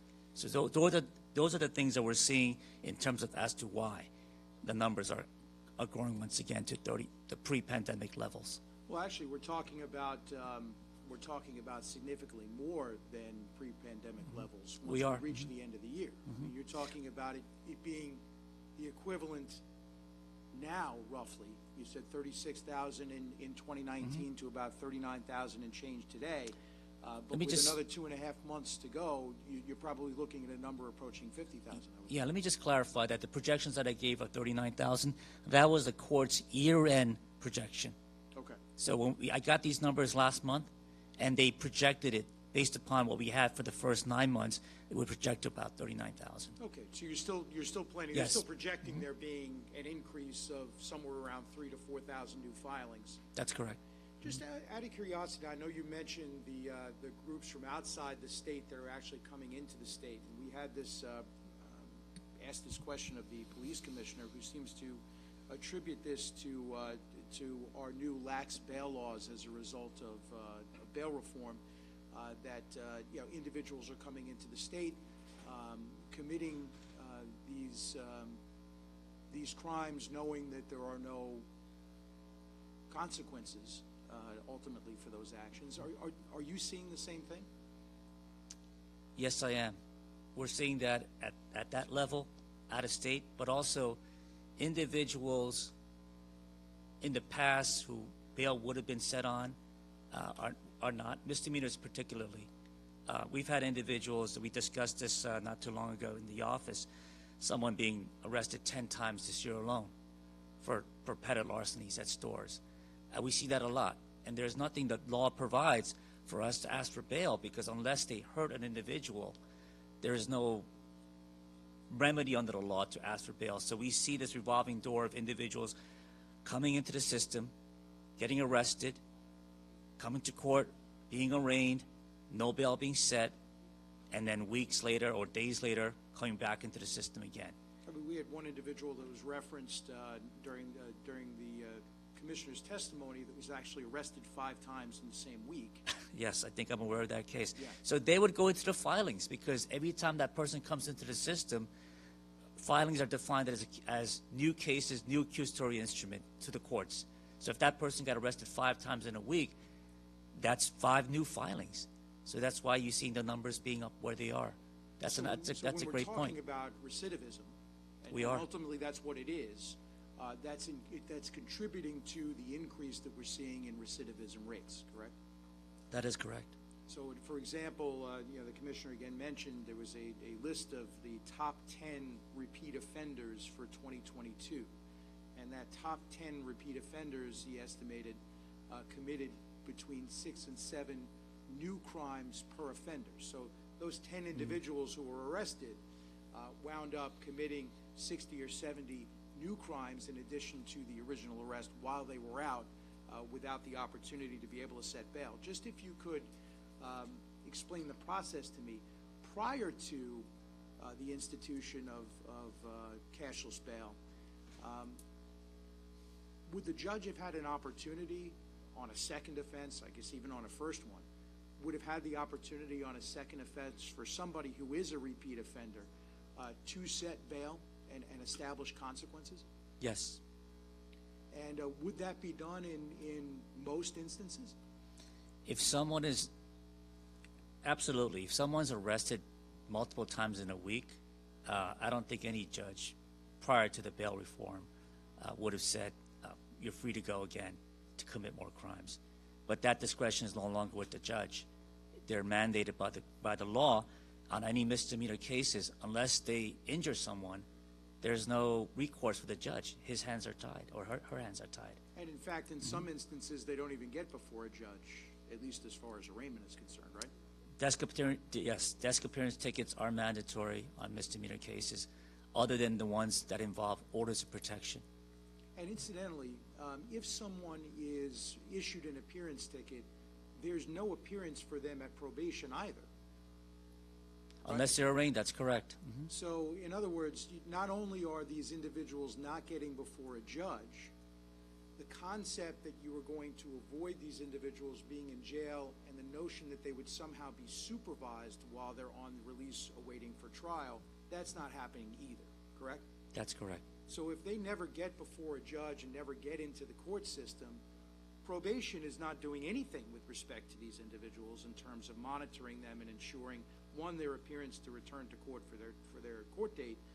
And in fact, my understanding is that if they don't show up for their court date, the court actually can't even issue a warrant. They actually have to call them, contact them, and ask them to come in before they can issue a warrant.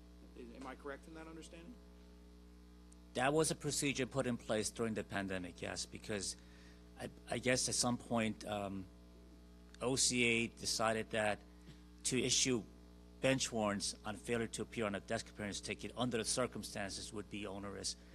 I believe now there is that ability to do it, but back then, yes, there was no ability. Well, was that an OCA policy, or wasn't that part of the bail law?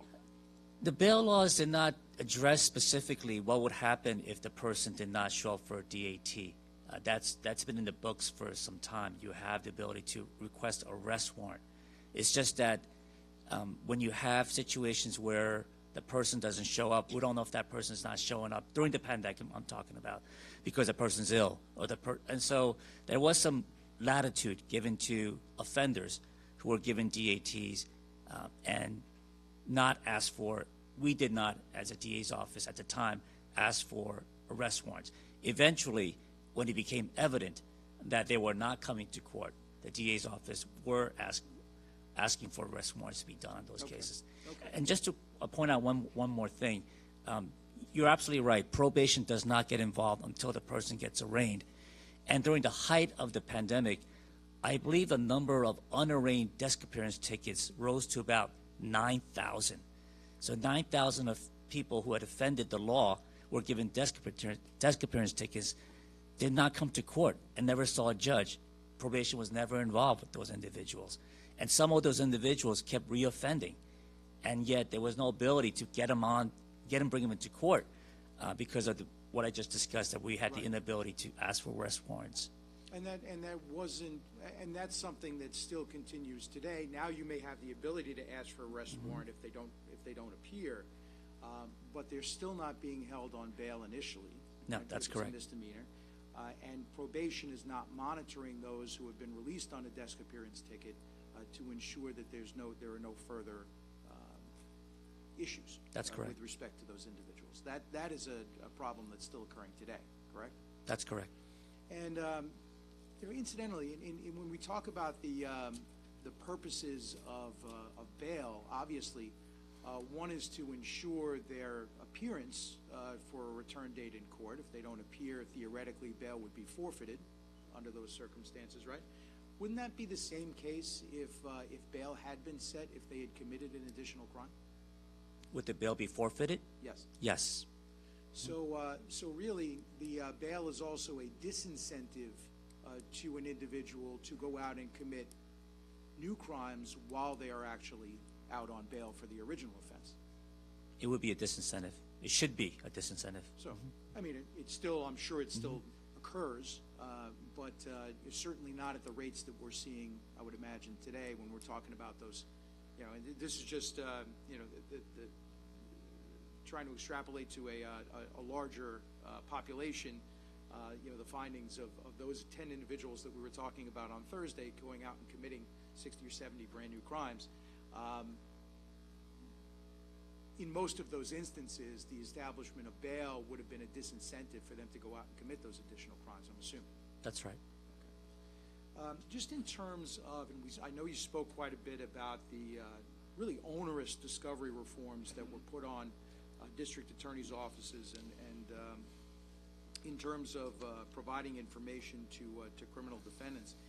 Can you approximate for us the increased cost to the district attorney's office as a result of having to comply with these new onerous onerous discovery requirements? We know about the personnel costs, the attrition that you're suffering. I guess DA is just kind of throwing up their hands and saying, hey, you know what? If I'm not able to do my job, what's the point of my being here? But in terms of acquiring information, maintaining information, providing information in a timely fashion, otherwise risking your case being dismissed, what additional costs have there been to the district attorney's office to be able to do that? In terms of technology, there's been significant cost. We had to update our case management system, JustWare. We are in contracts with a different vendor, a different company, because JustWare got bought out by another company called Journal Technology. We have to now contract with them to continue the services. We also had to purchase the rights to work with the police department on what's called NICE system. It's a evidence management system. So we have two systems that we have to pay for. One is case management for discovery purposes, which allows you to set up a portal, electronic portal, to send the discovery. And then we have what's called digital or evidence management system, which we have to use for high volume, such as body cams, surveillance videos, audio tapes, 911 calls. So we have two systems that we have to utilize. Without discovery, I don't think we would have to go with NICE. We could just stay on our one case tracking system. So we have a separate system we have to go into that we have to purchase and maintain, upgrade all the time. And then we stay on top of those things by having firewall set up. So the technology cost of discovery reform has been tremendous. Yeah, excuse me. One more thing, we also had to enter into a contract with the software company to coordinate between all of the systems that are required, because without that program, they don't necessarily work together. So that's another several $100,000. We also had to purchase what's called bots, B-O-T-S. They're not robots, but they're computer robots, which allows us to sift through emails for discovery stuff. It allows you to automatically order or order records from DMV on its own 24 hours a day. So that software, those bots had to be purchased to comply with discovery demands as well. So there is significant personnel costs, significant technology costs, and then the overall aspect of trying to deal with this the morale of discovery, what discovery is doing to morale. I don't think we could put a price on that. How do you get the morale up for ADAs who are in this morass of discovery burden and having to do that more than what they really truly want to do, which is to help victims and fight. Exactly. Mm-hmm. In terms of, and I know you spoke about the tremendous attrition that the office is having, are you able to quantify a number as far as increased costs? And do you believe that the grant money that had to be applied for is in any way compensating the district attorney's office for the amount of increased expenses that they've had in connection with discovery reform?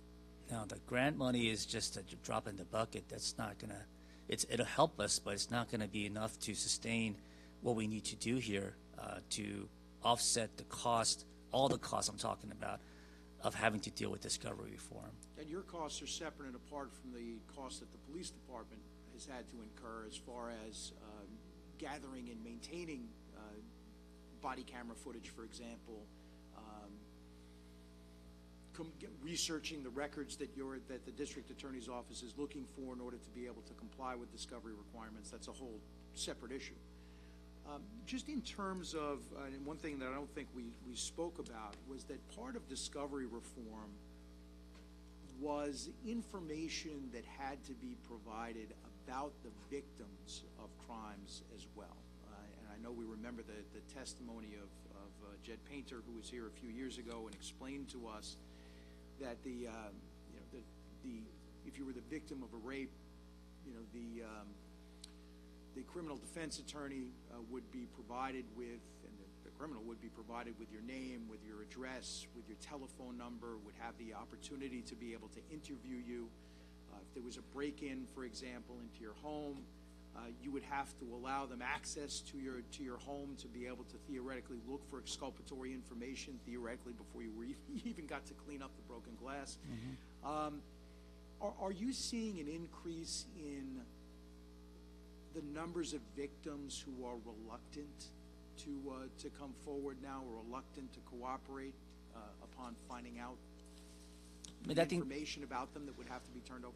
I think that's difficult to quantify, but in speaking to ADAs who deal with victims, the idea that we have to disclose contact information about them, their names, is very unsettling at a very early stage in the case.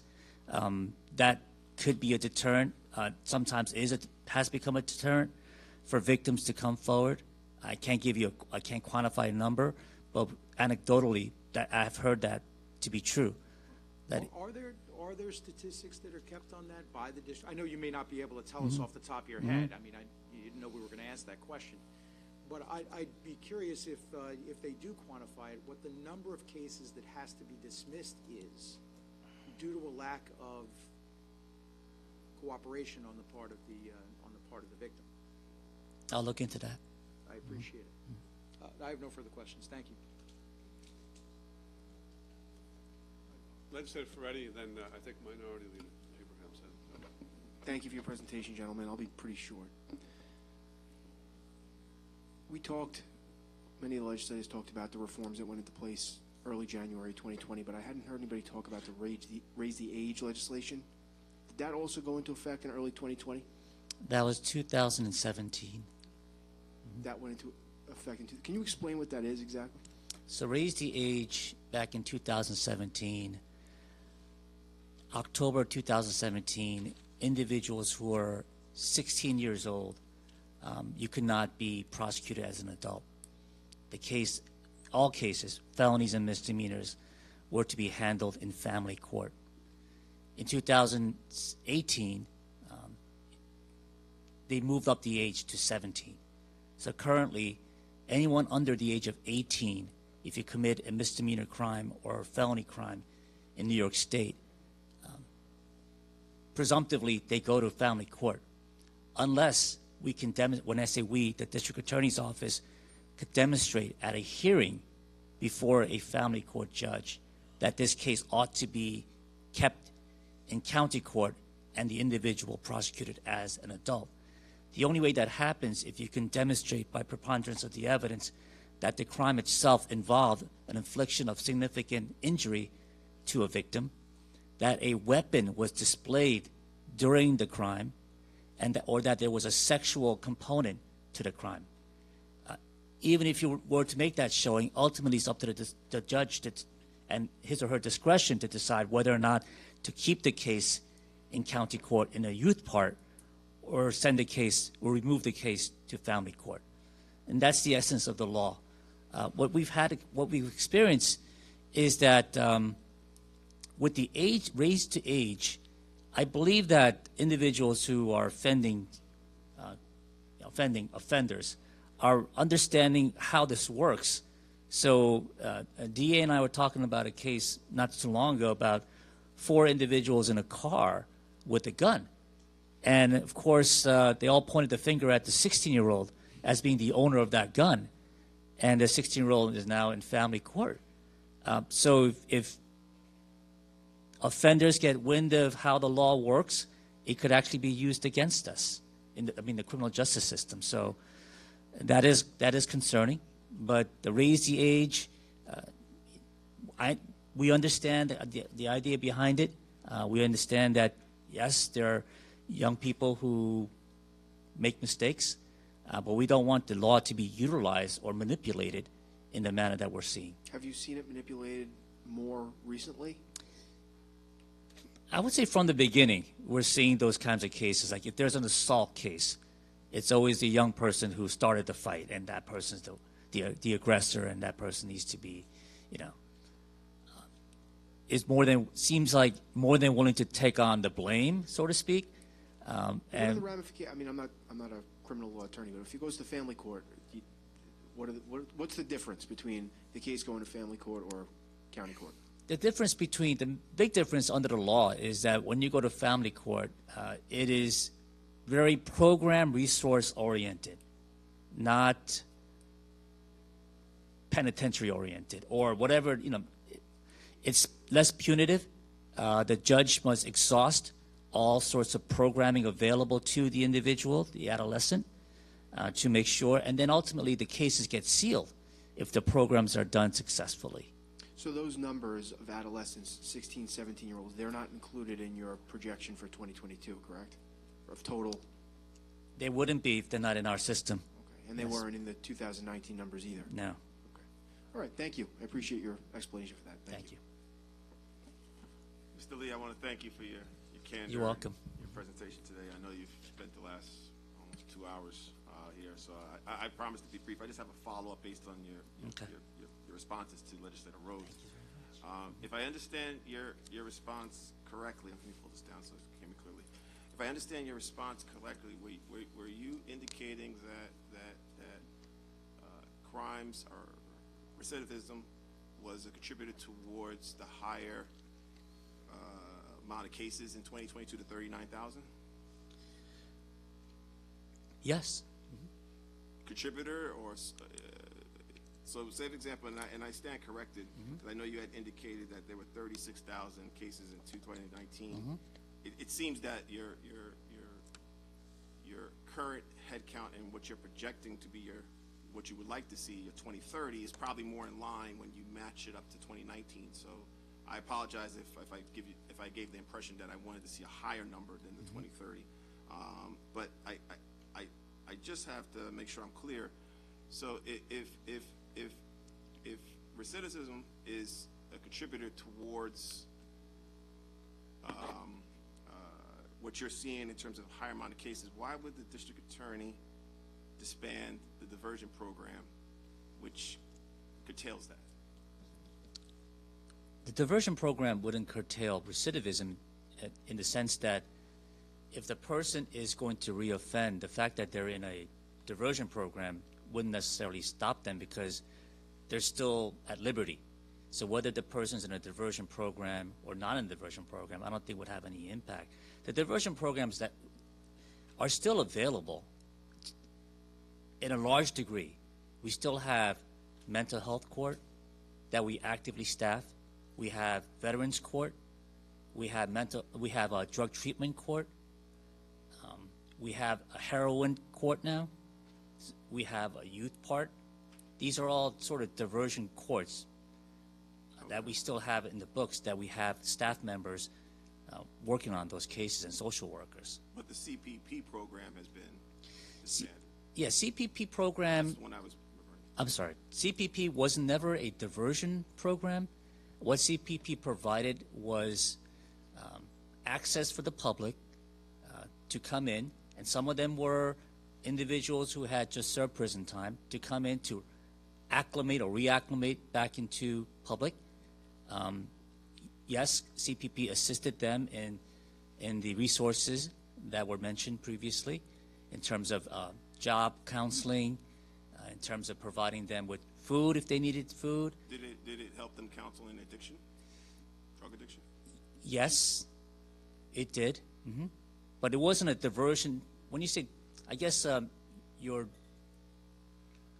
concept of diversion is, I'm thinking more of diversionary court. You're talking about general diversion. I'm thinking general diversion, so that if someone that has a drug addiction, could be, what we're seeing in our country today, opiate addiction, and this program is helping them, consoling them, dealing with their addiction in various different ways. And this person has to decide, if this program's not there and they're not getting that level of support, do they start, as I think Legislator Ferretti said the other day, what do you call them, jigglers? Handle jigglers? Do they start jiggling handles and start robbing cars because they're not getting the support they need? So that's the way I see it. Okay. So do you see it the same way in terms of what this program was providing? In terms of CPP, it was never providing drug counseling per se in terms of that legal drug counseling. What they provided was peer mentoring. So these CPP had individuals who had overcome great obstacles in their life and would share life experiences with individuals. They were not counselors per se to provide drug treatment. No, not maybe not in that way, but what CPP provided was it seen as a supporting asset. It's a support network, yes. That would divert individuals that potentially could be committing another crime from not doing it. Theoretically, yes. Huh? Yes, theoretically, yes. So again, I asked the question: if the program has a 10% chance of working, a 20% chance, that's up to the district attorney to decide whether the effectiveness of the program. But if the program does have an impact, and based on the commentary that I heard back and forth with Legislator Rose, that recidivism is creating or contributing towards a higher caseload, the 39,964, I have to beg the question again. I mean, you mentioned the other mental health courts, the veteran courts, but this is a program that provides a function that was considered to be an asset. Why would it be cut? Or why would it be disbanded? And just if I'm clear, when was it disbanded? It was disbanded earlier this year, I want to say about June of this year. June 30th? June 30th. And when did your office, when you started to come up with the projections, and obviously it sounds like the office has taken the position that bail reform is a high contributor to that. Of the folks that you feel that are committing these crimes again, would they have normally ended up in a program like CPP if it was not disbanded in June? I guess what I'm asking you is, of the crimes that are being recommitted, I mean, going based off of what you're saying, are they crimes that those folks would have gone to CPP if it was there from, I guess, from July, August, and September? They could have been. They could have been. They could have been. Yeah. Okay. Does the district attorney have plans to create a program of this nature in the future? She's considering yes. I don't want to give you the impression that she's opposed to the idea of creating programs that would help individuals who are in need. It was purely a financial decision based upon the lack of funding that we had when we looked at how it was funded. The District Attorney Donnelly did not create CPP. When it was created, we looked at the framework of it and looked at how it was structured and who was giving oversight. And in addition to paying the CPP staff and the rent, I believe we're also paying for fringes for FCA, which was overseeing the program itself.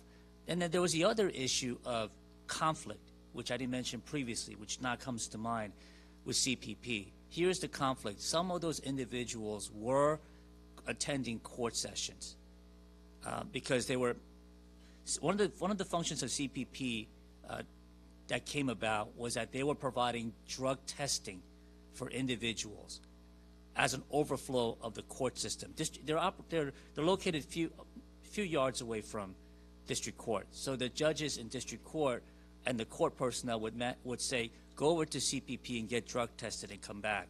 The problem with that is that CPP was an arm of the district attorney's office, and we were conducting testing on individuals who were represented by attorneys.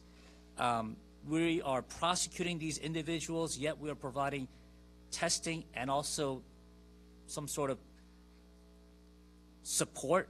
So you see the conflict there, and I don't think in the long run it would have been a good look for the district attorney's office to be involved in the future of CPP, where you have a situation where defendants were coming from the courts into CPP with active cases who are represented by counsel, but I'm not sure the counsels were coming with them to CPP. And now we have members of CPP who are considered not employees of the district attorney's office, but arm of the district attorney's office, to be engaging with them. So that was raised to us as well. So in combination with that, the conflict of interest angle, the funding issue, that's what decided the DA. I just want to make sure that this legislative body has the understanding today. Sure. That there's going to be obviously if the district attorney believes that there is a contributing factor of recidivism that is impacting the higher caseload in the county, that we actually have programs that are going to combat that. It just can't be, which we plan to support, more ADAs. That's great. I mean, we want to make sure that you're able to prosecute the cases when they come in. But if there's things that we can do to prevent the cases from even becoming a case, we want to make sure that the district attorney is doing that as well. In my summary, I just want to ask you quickly, in regards to, I know Legislator Bino and Legislator Drucker asked you about the dismissing of cases, and Legislator Bino followed up to find out the types of cases. Can you share with us, and I don't know if you can, or maybe you need to get back to us as well. Can you share with us in terms of trying to, I guess, lack of a better term? I don't know if I'm not a criminal attorney, so I don't really know. I'm a finance person. How do you triage and determine which cases that you're putting effort in if you have a lack of resources, knowing full well cases could be full well dismissed because you're vulnerable, because you don't have the ability to do the discovery, with, as you mentioned before. How do you determine that in terms of the types of cases that Legislator Bino asked you for, the breakdown of those cases that are being dismissed? Sure. We actually did something like that in terms of looking at certain types of cases that we sort of highlighted for potential for dismissal, and we looked at individual cases. So, for instance, we isolated cases in which there were no victims, where if there's a victimless crime, let's look at those cases. Then we looked at how long has this case been in the system. So during the pandemic, let me go back a little bit. Cases themselves, misdemeanor cases I'm talking about, we didn't dismiss any felony cases, but misdemeanor cases, typically on a first offender who's, let's say, arrested for petty larceny, on a first offense would typically receive what's called an ACOD, adjournment in contemplation of dismissal, which means that after 6 months' time, if he or she does not get in trouble, the case gets dismissed and sealed by operation of law. During the pandemic, when we saw that the cases were aging, and some of these individuals had cases in the system for more than 6 months, and yet they had not reoffended, we said, okay, those individuals we should consider dismissing, because that person would have had he or she had the ability to come into court and to take the plea 6 months after their case had gone to court, they should still have that entitlement. So when the cases got over like a year old, we can't be punitive because the system is shut down because of COVID. We sought those cases out and we dismissed those cases. So we did some triaging, as you put it, to compensate for the lack of ability to move cases, to offload some of the cases from the staff in district court especially, who are carrying 340 cases or so. So cases like VTL 511s were all lumped with no victim, is driving with a suspended license that doesn't involve injury to anybody, no accidents, first offense, those cases, petty larcenies, marijuana cases before it was taken off the books. Those were the types of cases that we were looking at and dismissing before they got, too old. I was going to ask you an example of victim cases, but you just explained what you deem to be the case. Okay. All right. And again, I just want to make sure that I'm clear. If the district attorney is able to hire up to 230 ADAs with the ADA assistance, you feel that you'll be able to address the potential caseload of the 39,000, which will probably, I don't know if that's going to grow by your projections for 2023 or not, as well as the backlog. We hope so. We hope so. I mean, if I came in here and said ask for 300, I just, like I said, the district attorney's office wanted to be reasonable in our proposal, fiscally responsible. We looked at these numbers for a long time and said if we get up to 230 with the support, the technology, the personnel support, the technology we're buying for next year, we're hoping that all of that will work together. Next year, I may come to you and say we need 250. but we want to be reasonable in our approach. Mr. Lee, we definitely want to dialogue with you before next year. I mean, we would like to be able to provide you resources during budgetary time, but then at the same time, we would like to have a dialogue with the legislature where we don't find out about the programs that we feel that are vital to our communities being cut. So I mean, if we can set up an avenue to be able to have those discussions, I'm not saying full blown, we don't need a hearing, but if we could set up an avenue to have those discussions, I mean, when the district attorney, obviously we're not asking about how she's disposing of cases and how she's presiding over those types of cases. We're just talking about the ancillary programs that are there. We would love to be able to have that dialogue. We actually see ourselves as an entity that wants to work with the district attorney so that she can provide and be able to do her job to make sure our communities are safe. So we would like that too. Thank you. So I think if we can have that set up that type of avenue for dialogue, that'd be great. But thank you again for your presentation. You're welcome. Legislator Rhodes. Thank you, Presiding Officer. I just want to make sure I understand, and I'll keep this quick. It's still the case, though, that if someone goes to the heroin diversion court or the opioid diversion court, that they will still, as a condition of being in that court, they will still have access to and, in fact, be required to seek counseling, correct? Yes. In those courts, absolutely. So it's not the case that they're not receiving the benefit. The real problem is that until you actually get before the court, you can't be placed into that program. So my understanding is the issue that we're having now is that individuals who normally, if they had to face arraignment and had the option of being placed into that diversionary court, are now not getting the benefit of any treatment at all because they've never been put into the system, which is one of the ancillary issues that we have with respect to bail reform, and the fact that you can't get these individuals before a judge who has the ability to either by agreement or by direction to get them into the diversion court and get them the treatment that they need. Is that, am I correct? That's correct. Unless they voluntarily seek out other resources, that's correct. Thank you. Okay, but I'm not too sure I understand. It's 2 hours now. We have 9 other departments to go for. I agree. We have gone well beyond budgetary issues. Totally agree. So let's wrap this up. I apologize, because I know there's just something in the back and forth, Mr. Lee, that I have to make sure I'm clear on. Okay. So say for example, if I'm understanding what you're saying correctly, some person A commits a crime on Tuesday. Before they can have before they have to show back up in court, they commit another crime. Obviously, that person wouldn't be a part of this program, or these programs that we're talking about, because their cases have not been resolved yet. That's right. That's not the cases I'm talking about.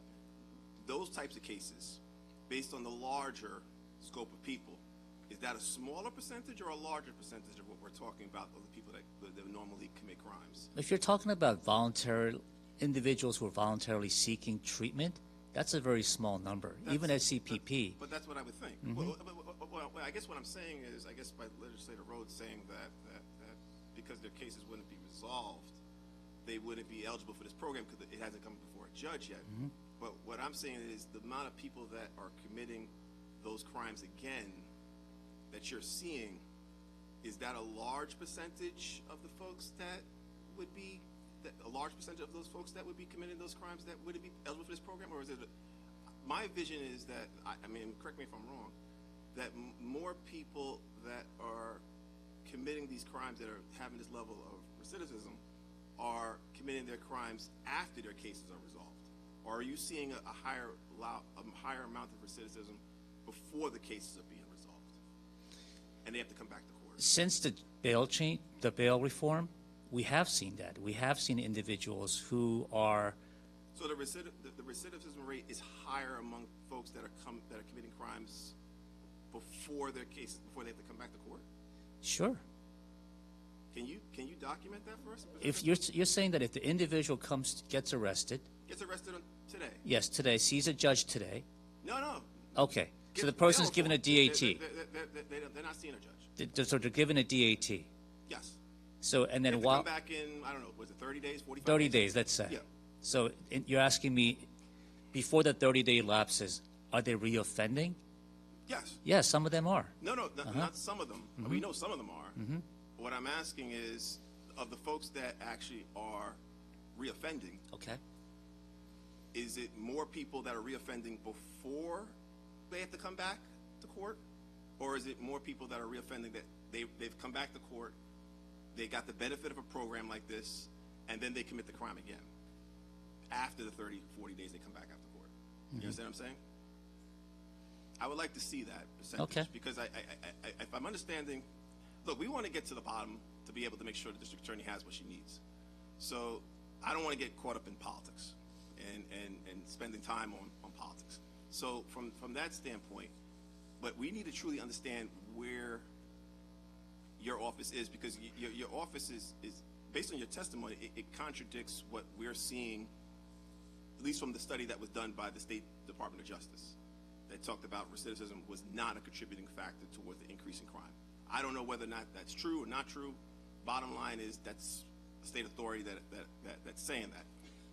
But you're saying it is a highly contributor. So we want to just be able to assess, because maybe you need more resources. Maybe Nassau is an anomaly, and we need more resources in Nassau than we need in other places. We don't know. But I want to get to the bottom of the number without getting involved in the muck and mire of politics. That's fine. Thank you. Thank you, Mr. Lee. Thank you both. We appreciate it. Thank you, Presiding Officer. Answer questions patiently for 2 hours. Thank you. Okay. The next department is the Department of Human Services. Jill Nevin, Commissioner.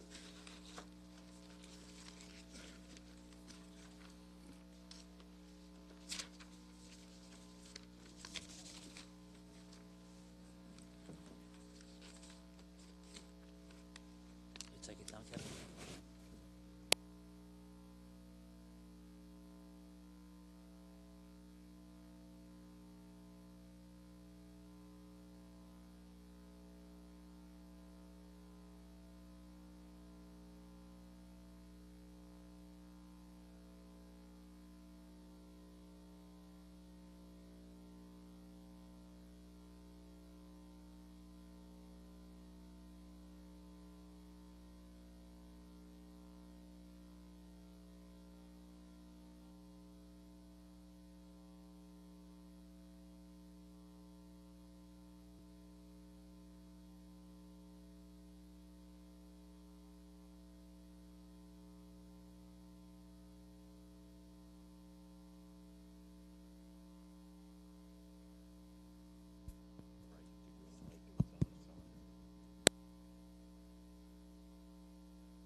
Good afternoon, everybody.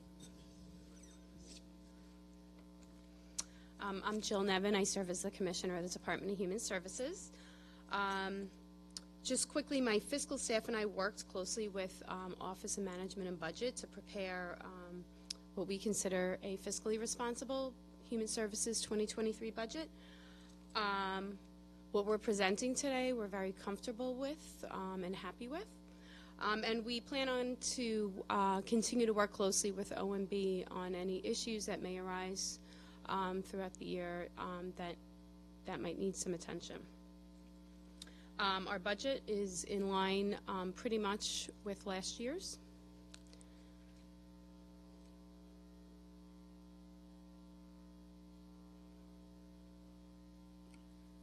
Is that it? Yes.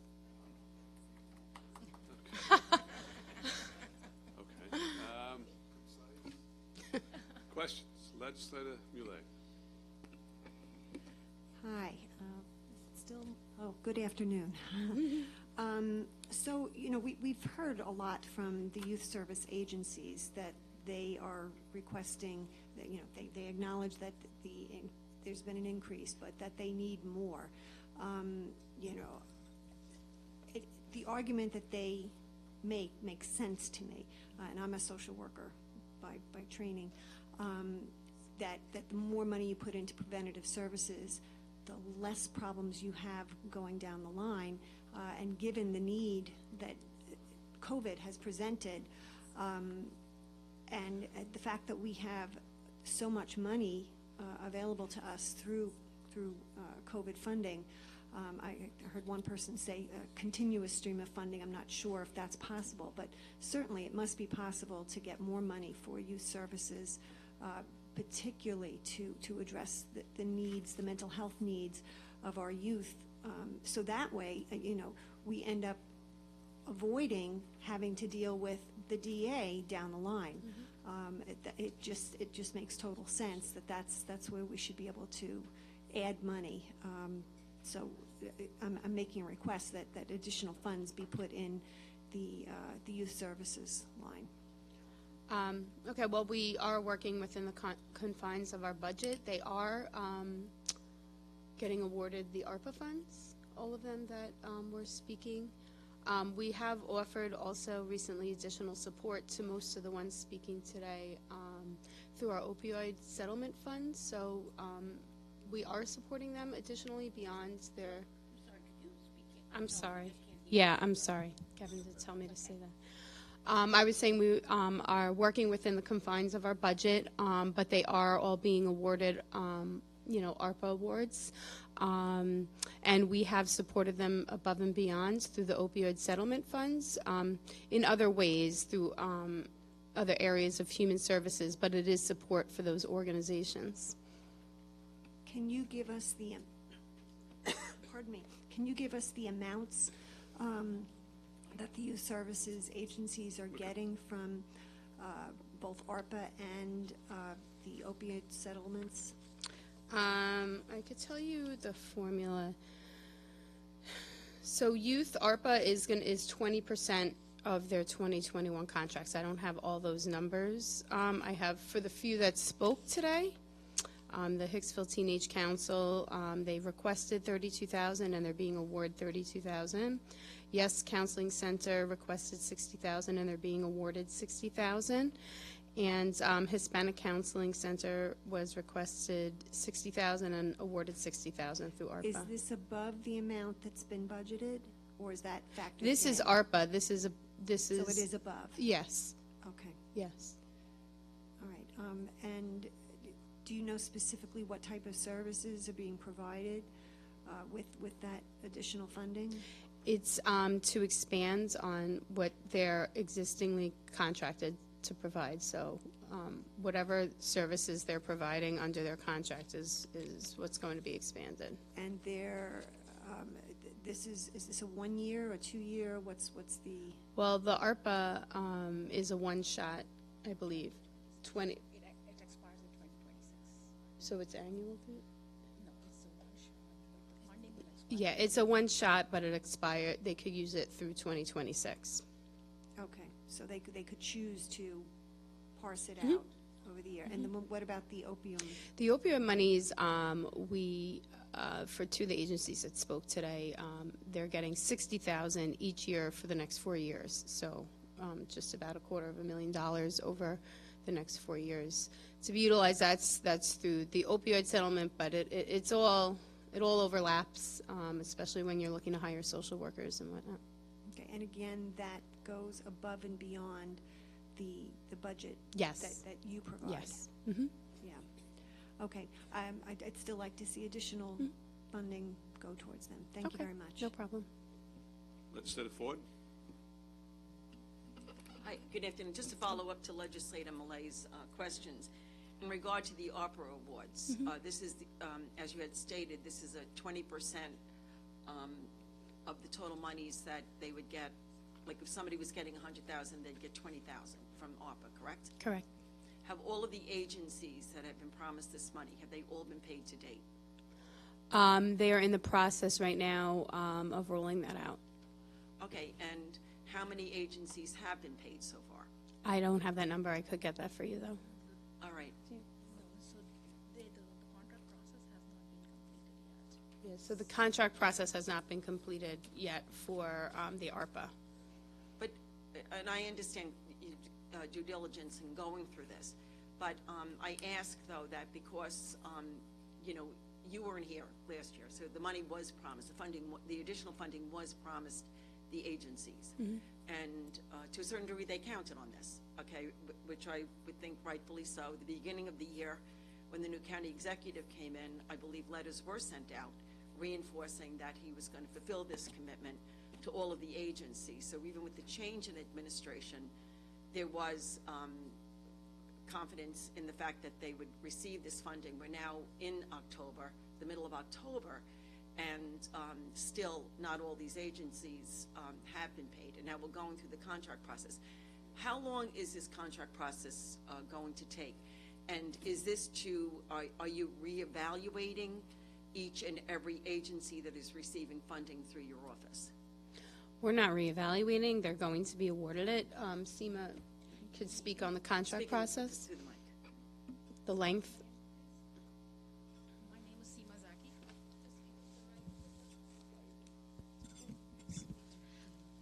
Hello? No. Is it on? Speak to her. Hello? You can hear me? Okay.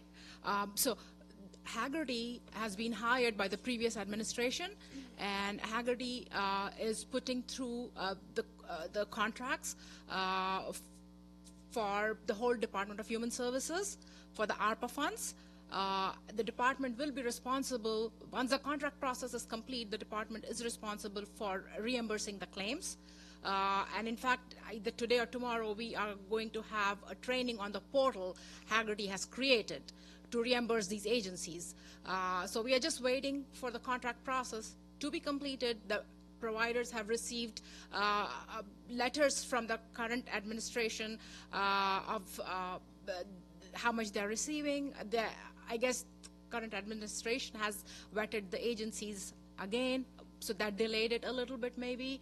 But we are in pretty much at the tail end of this whole process. And department will be reimbursing the claims. All right, because I noticed that in the budget, there are no increases for any of the agencies, or very, very few agencies are actually getting any increases over than what they got in previous years, correct? Yes, legislator. This is a regular funding. ARP has nothing to do. That amount is not Right. reflecting in the budget. No, I know that. I know that. So the additional funding under ARPA would be something that they could use or they need. And so Haggerty was hired by, it's an outside agency that was hired by the previous administration. So how long have they been working on these contracts? Do you know offhand? I guess for whatever reasons, they had to pause, I think, and then they reassume. I don't have that information. Right. We'll Okay. get back to you on that. I would appreciate this, and then if you're saying at the tail end. So once the contracts, once this has been, once, I guess, Haggerty finishes their work, how soon do you expect that the checks would be issued to these agencies? Again, we'll get back to you on that. Once the contract is complete, once they submit the claims, they have to submit the claims for the department to reimburse, to complete the reimbursement process. But you're reimbursing, maybe I'm missing something here. According to both the previous administration and the current administration, letters were sent out saying to these agencies that they, under ARPA, they would be entitled to 20% of what their funding was, okay? What claims do they have to submit for this? So when they submitted their applications, they have the scope of work. They have defined what they will be drawing these funds down for. So that is in the letter. The department has not received it yet.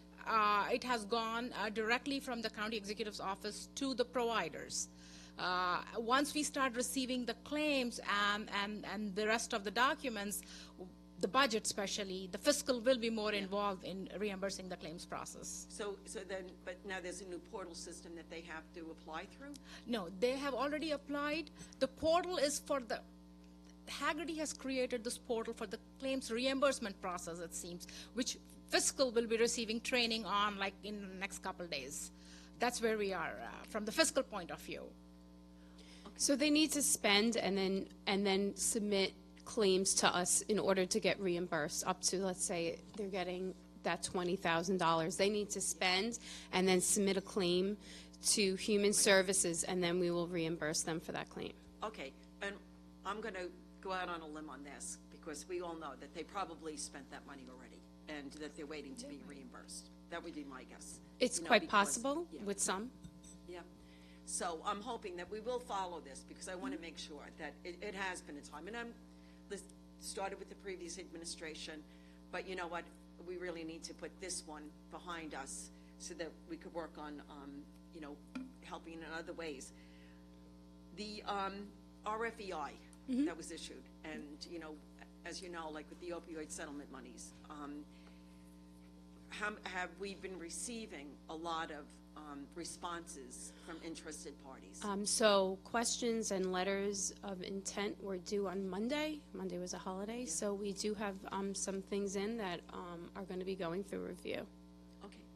So when is the cutoff date? When does it, because I was under the impression that this was not going to be a short open window, that it was going to be something, because there are a lot of agencies that may not be aware, or, you know, to go through all the language and the volumes of questions and paper. I have to get the exact date, but I believe proposals are due mid to end of November, but letters of intent were due on the 10th.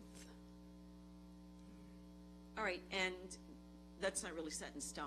I mean, because I'd like to make sure that if some people did not realize that they need to, you know, because there's some people that are new to this whole system, you know, and they would like to be part of this, that there would be some consideration made to some of the agencies, you know, because we're looking at taking a look at this funding, whether or not it's, you know, of course, to help with addiction, mental health, which is very key.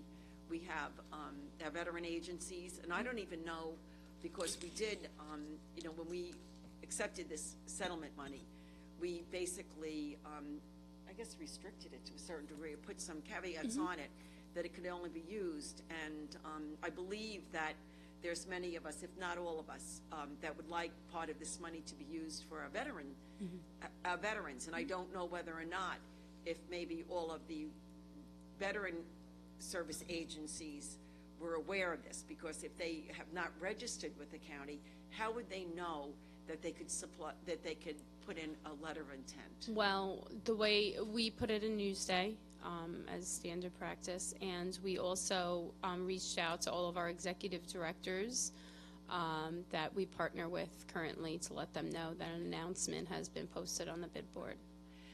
When you said that you put it in Newsday, was it in like the small print area, or was it? Yes. Yeah.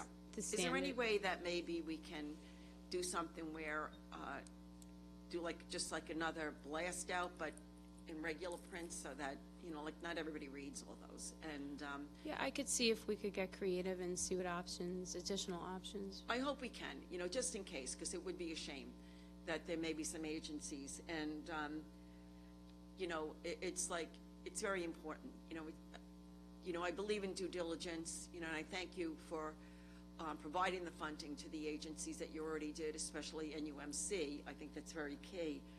But we just want to make sure that we reach the people that this money is intended for, and we utilize it to the best of our ability. And I appreciate all the work that you put into this. I know you're very dedicated to this, and you want to see it done right, and we want to join you with that.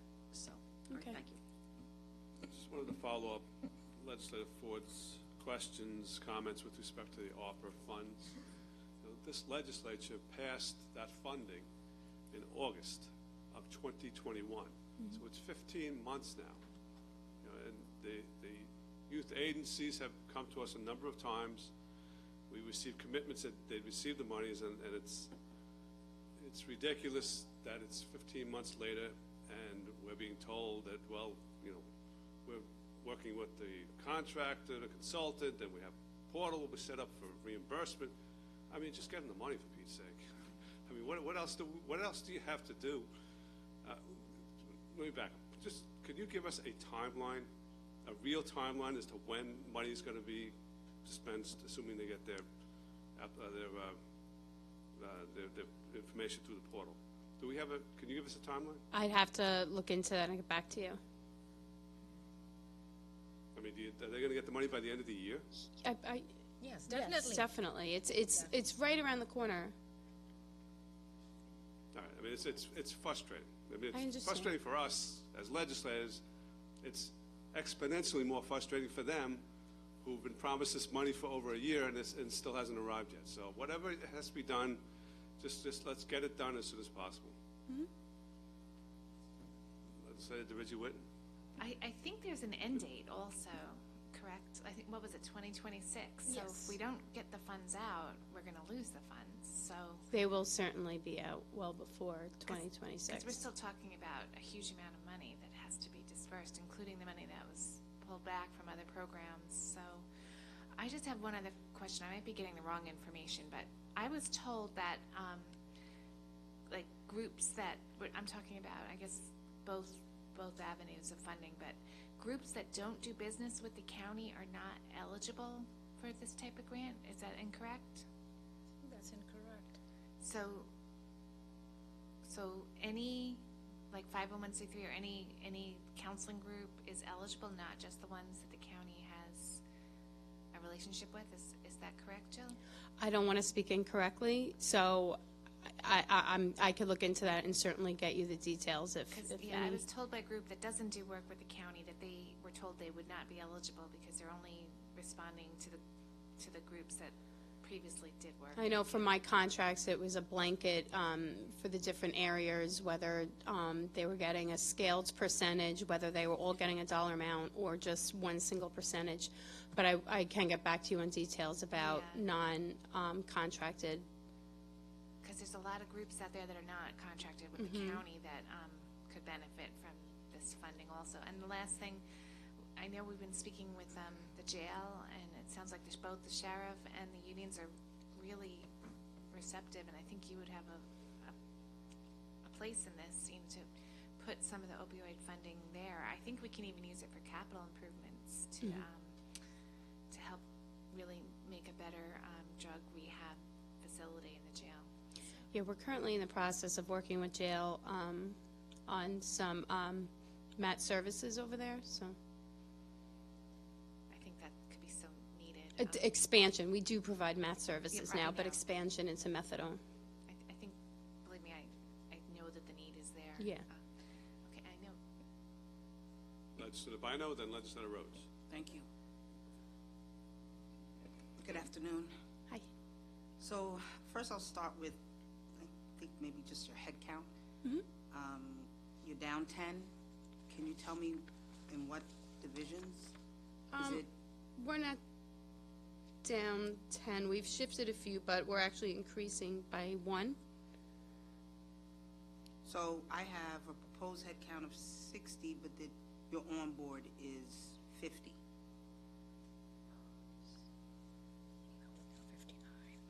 We have 15. This is OMB had it 50. 2022 we have 50. The 2022 adopted was 59. Yeah. The on board as of September 2022 is 50. And the proposed for 2023 is 60. So you would be gaining 1, which leaves an I see open, this for a 2021, variance of 10 58. positions. Yeah. This is OMB's projected. That was OLB, our projected was the 50, Yeah. from what I'm understanding.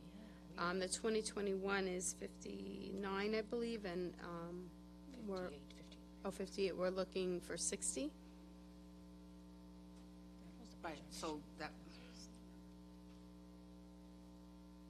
how many do you have on board right now? We are 59. You have 59 on 59 board? on general fund, of course, the 59 grants in have, general yeah. fund. On board? Yeah, on general fund, in general fund, yes. Okay, because I have a September 2022 on-board head count as 50. I think we'll get So- back to you on that. Are you saying that you have everyone that you would be hiring with the exception of one position at this point? Is that what you're saying? Yeah, And yes. where's that position then? But we've shifted things around. I know in aging, I'm trying to get additional on board. I've had some attrition and some leaves of absences that I need to fill. In terms of youth board, you have enough staffing there? Yeah, youth, we've just had turnover, but we've just acquired 2 additional people to fulfill those slots. All right, so these numbers, apparently they don't jive with what you have, but I'm told that the Office of Management and Budget's numbers. So if my numbers are correct, you have 10 additional appointments that you could make, or hires you could make. But in any event, let's move on in the interest of time. If you would, and I hate to do this to you again, you said the ARPA money, Yeah. the formula that's going to fund the youth boards is what? It's 20% of their 2021 contract. Okay. So do you know what that grand total number is? I could get that for you. I don't have that in front of me. Yeah, I'm wondering what it is, because I know we have a significant amount of ARPA money, and I know that ARPA money has the ability to be used, in a very broad way and in ways that, exceed human services and social services and the like. But that being said, I feel like we could actually give our youth board a little bit more money. It's my understanding that there's roughly $300 million of ARPA money that's come in or is coming in, and we have a significant amount of money there, and it looks as though those entities that are providing assistance in the opioid addiction, where that's a more finite and focused use of the money, but for youth boards that are we're trying to stop that school to prison pipeline situation there, right? And we're trying to get them before they're on opioids and the like. And we're hearing testimony one after the other that they need more money and that they haven't gotten any raises in years. And if there was a way to get more ARPA money into the hands of those youth board organizations, I think we should do that. I'd love to know the grand total for what has been the grand total that would be allocated based on this formula, because I'd like to look at that in comparison to the total pot of money. Sure. Okay. Thank you very much. And then I just want to shift to probably some of your OTPS spending, your contract services. It's your department that's funding those mobile crisis Yes, teams mobile crisis team, that yeah. are working with the police department. Okay. How are we doing in terms of being able to recruit and retain individuals on that mobile crisis team? Are we seeing any turnover with those agencies? No, we haven't, and we're actually in the process of recruiting for our 227 Talks hotline 2 additional psychiatric social workers. Okay. And those folks would be helpful too, because they're going to be Absolutely. talking directly even with the mobile crisis Yes. units and with families. They make and doing the referrals, dispatch yes. and the like. Okay, so right now, currently, how many are we contracting for that mobile crisis team? There's supposed to be 4. We split the county in 4. Yeah, I think we have about 12. Was it 12? Yeah, through South Shore. Those are through subcontractors, South Shore. Yeah, we subcontract through South Shore Epic. Wait, where's the? So right now, we feel that the funding that we have is sufficient to continue those services. And, Yes, and they're running from what hour to what hour? Actually, they start, I think, around 10 o'clock, 12 o'clock shift, and they're there until 12 o'clock. Okay. I've spoken to some of them. I will get back to you with all the details. Okay, very good. It's a huge group of them, Yeah, 5 additional teams, plus 2 clinicians. That's quite a that's the lot. expansion, right? Yeah. So there's an expansion that consists of 5 additional team with 2 clinicians each, 10 clinicians, and 2 care coordinators. So that's the 12 and 1. So there's a total of 13. It's a huge team. Good. And so my last question is going to also be in the realm of mental health. Mhm. It's your department that's tasked with carrying out the local law that was enacted by this body to ensure mental health first aid training Mhm. to our public-facing employees. Mhm. I know with COVID, we did some stuff virtually, and then it went back to, from what I understood, to some in-person training. I'd like to know, where are we with the training as it relates to the different departments? Is all departments trained? You know, County departments? Say again? Are you county? Only the county Yeah. So it's a work in progress. We're working. I know Aging is Office for the Aging is training this week or next week, and Callie, who is my training coordinator, is continuing to train other areas. We knew that it would take some time to Yeah. get through all of the departments, and then Mhm. COVID hit. Mhm. But I'd love to get an updated Sure. I'll get a report list, as to yeah. how many have been trained and what the schedule is for training the remaining staffers. And that's all I have for you today. Okay, thank you. Legislator Rhodes and Legislator Ford. Thanks, Presiding Officer. I just, and this is more of a statement than it is really a question. I think part of the frustration is that when we approved these original ARPA funds to go to the local businesses, to go to the local agencies, the whole idea behind it was that we would be able to do a net increase in funding for each of those agencies by 20%, and we'd be able to streamline the process because we have an existing relationship with these vendors already, so that you wouldn't have to go through the usual background investigation, so we could get that money out to those agencies right away. It wasn't meant to preclude any other agency from applying, but the idea was that the ones that we had existing relationships with, we would across the board give a 20% increase because we wouldn't have to do that exhaustive background check. The fact that we're now, I was a little frustrated, to be honest, that we approved those funds in August. I was a little frustrated that, under the previous administration, they hadn't been doled out the same year. The fact that we're now 15 months into this and it's still not out, I think is one of the reasons that you're hearing frustration expressed by a number of our legislators. So I know that it's you're saying that it's imminent, but let's try and make it imminent as soon as humanly possible. Thanks. Just one quick question. With the opioid settlement money, I know that we're allocating it to agencies, anybody who will respond to the RFEI. But considering the fact of schools and hearing how in middle school so many young people are vaping, and probably doing drugs, and just even the mental health crisis that's impacting them. Is there any money, because I know like in some schools, perhaps they can run programs or do something special to try to engage the students after hours, not during the school day. Will there be any funding or any possibility of funding to provide if any of the school districts can come up with some sort of program that they can submit to you for consideration to get funding?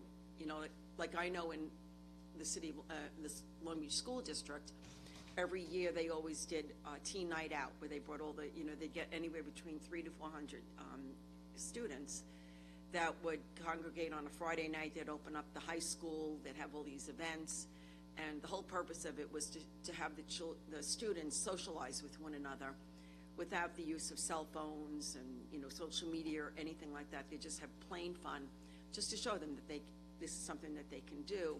And it also gave an opportunity for some of the teachers to observe the students outside the classroom. Is there any type of funding for something like that? There could be, potentially. It's definitely something we could take into consideration for the future monies that do come in. Thank you very much, and thank you for doing a wonderful job. Thank you. Legislator Walker. I just want to thank you too for especially all the help that you sat with us, really trying to work on the opioid funding and moving forward. And Legislator Ford and I really can't thank you enough for that. And I know the holdup with these monies isn't you, and you have to listen to us. But I know that our youth agencies, they thought they'd have those checks already, and obviously that's not the case. And it might be right around the corner, but there's still some hoops they have to go through to get those checks. So again, as the presiding officer said, you know, the quicker, the better. You know, we heard from many of them this morning, and all they do for our kids, and it's, you know, I know our kids can be very resilient, but our kids have gone through a tough time, and I think more than ever we're dealing with, you know, issues for our kids that COVID just made worse, and so anything we can do to help our agencies is certainly beneficial, and hopefully addressing things now, as Legislator Bino said, that, you know, we don't, you know, problems they have now don't become problems for the future. We're addressing them now as their kids. So, thank you. Okay, well, thank you very much for the presentation. We appreciate it. Thank you. The next department is the Department of Consumer Affairs.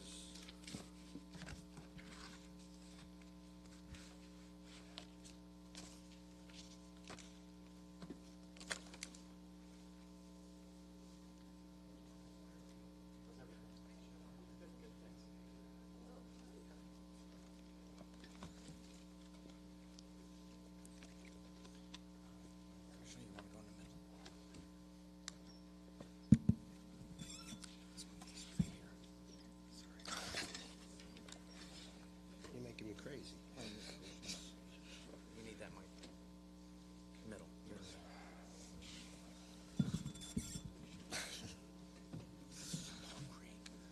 Good afternoon. May I proceed? Okay.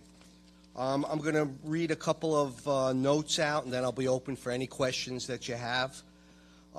First of all, I'd like to thank OMB and the Controller's Office for giving us a lot of support and assistance in my first 9 months in this particular job.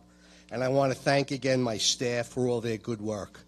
The staff at Consumer Affairs are doing an exceptional job.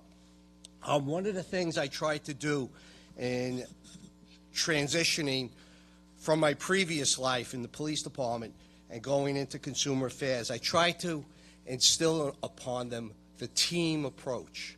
What do I mean by team approach? Transparency, efficiency, accessibility, and multitasking. I think if they do those things, and I think it's for a lot of agencies, you'll get the job done as best you can. Okay, jumping right into the backlog. On new licenses, when I started, it was at 1,723. It's down to 672. But be advised, some of those are pending. What do I mean by pending? Contractors that come in sometimes do not comply with our rules and regulations. They don't have the proper insurance. They have not listed the proper work, what work they're doing. They have judgments against them. They owe taxes. They owe consumers stuff. We won't give them a license. So you're never going to have zero. There's always going to be some licenses that are out. But my goal is to get it down to a very reasonable number. With renewals, when I started, it was 6,679. As of today, it's 1,812. But that also includes our October renewals, which are normal renewals. So our actual number is backlog is around 1,548. And we have the same issues with renewals. Excuse me. Sometimes the contractors do not provide the correct paperwork. It causes a lot of problems. What did we do to try to counteract that? Number one, our front desk is very robust. We do not just let people email. We let people come in. If there's a particular contractor that has some particular issue, we let them meet with me, my acting deputy, and our county attorney, and we try to work it out. So that's the backlog. Other areas of consumer affairs, traffic limousine commission, we're up to date. We have 384 registered drivers. We have 525 taxis registered in Nassau County. Weights and measures. They've inspected so far this year 1,755 premises. This includes several visits to the 12 scrap yards that are in Nassau County. Now, the scrap yards are the ones that are dealing with the catalytic converters, and our inspectors have issued 3 summonses as per the law that you passed in the ledge. We've issued 3 summonses to scrap yards that have not complied with the law. We did not just show up with them. When the law was passed, we sent them a notice of what the law was and what we expect them to do, and we gave them time to comply. Then we inspected them. We still found 3 were not in compliance. As of right now, we have not issued a summons in the last month and a half, so I think we're getting compliance from that aspect. As far as for 2023, what am I looking to do? I want to do increased enforcement in the field. I want inspectors to go out in the field. I want landscapers, contractors to see our vehicles out in the field so they know we're out there. So they're going to comply with the law, and they're going to comply and get a license. I want to do more sting house operations. We did a sting house operation in conjunction with the district attorney's office that was very successful and actually brought around $47,000 in fines that we generated to the office. I want to continue that and do that. I want to eliminate the backlog more and get it down to a reasonable level. By a reasonable level, I gave you the numbers. A little lower would be reasonable. So there's never going to be 0, but we shouldn't have contractors waiting a long time to do business in Nassau County. We want our contractors to be able to come here. If they have the proper licensing, they have the proper paperwork, we will get them the license right away. But just be advised, a lot of contractors do not have the proper paperwork, and that's where it increases our work output. We take a lot of time to try to get them to comply. I also want to do something. I want more community outreach. I want people in my office to be at civic meetings. I've been talking to Lionel Chitty in Minority Affairs at certain meetings that they have, so we can have a table and we can have people from my office out there to tell the public what's the latest scams. How do you look up a complaint against a contractor? A lot of people don't know how to do it. How do you file for a license? There's a lot of people out there that don't know how to file.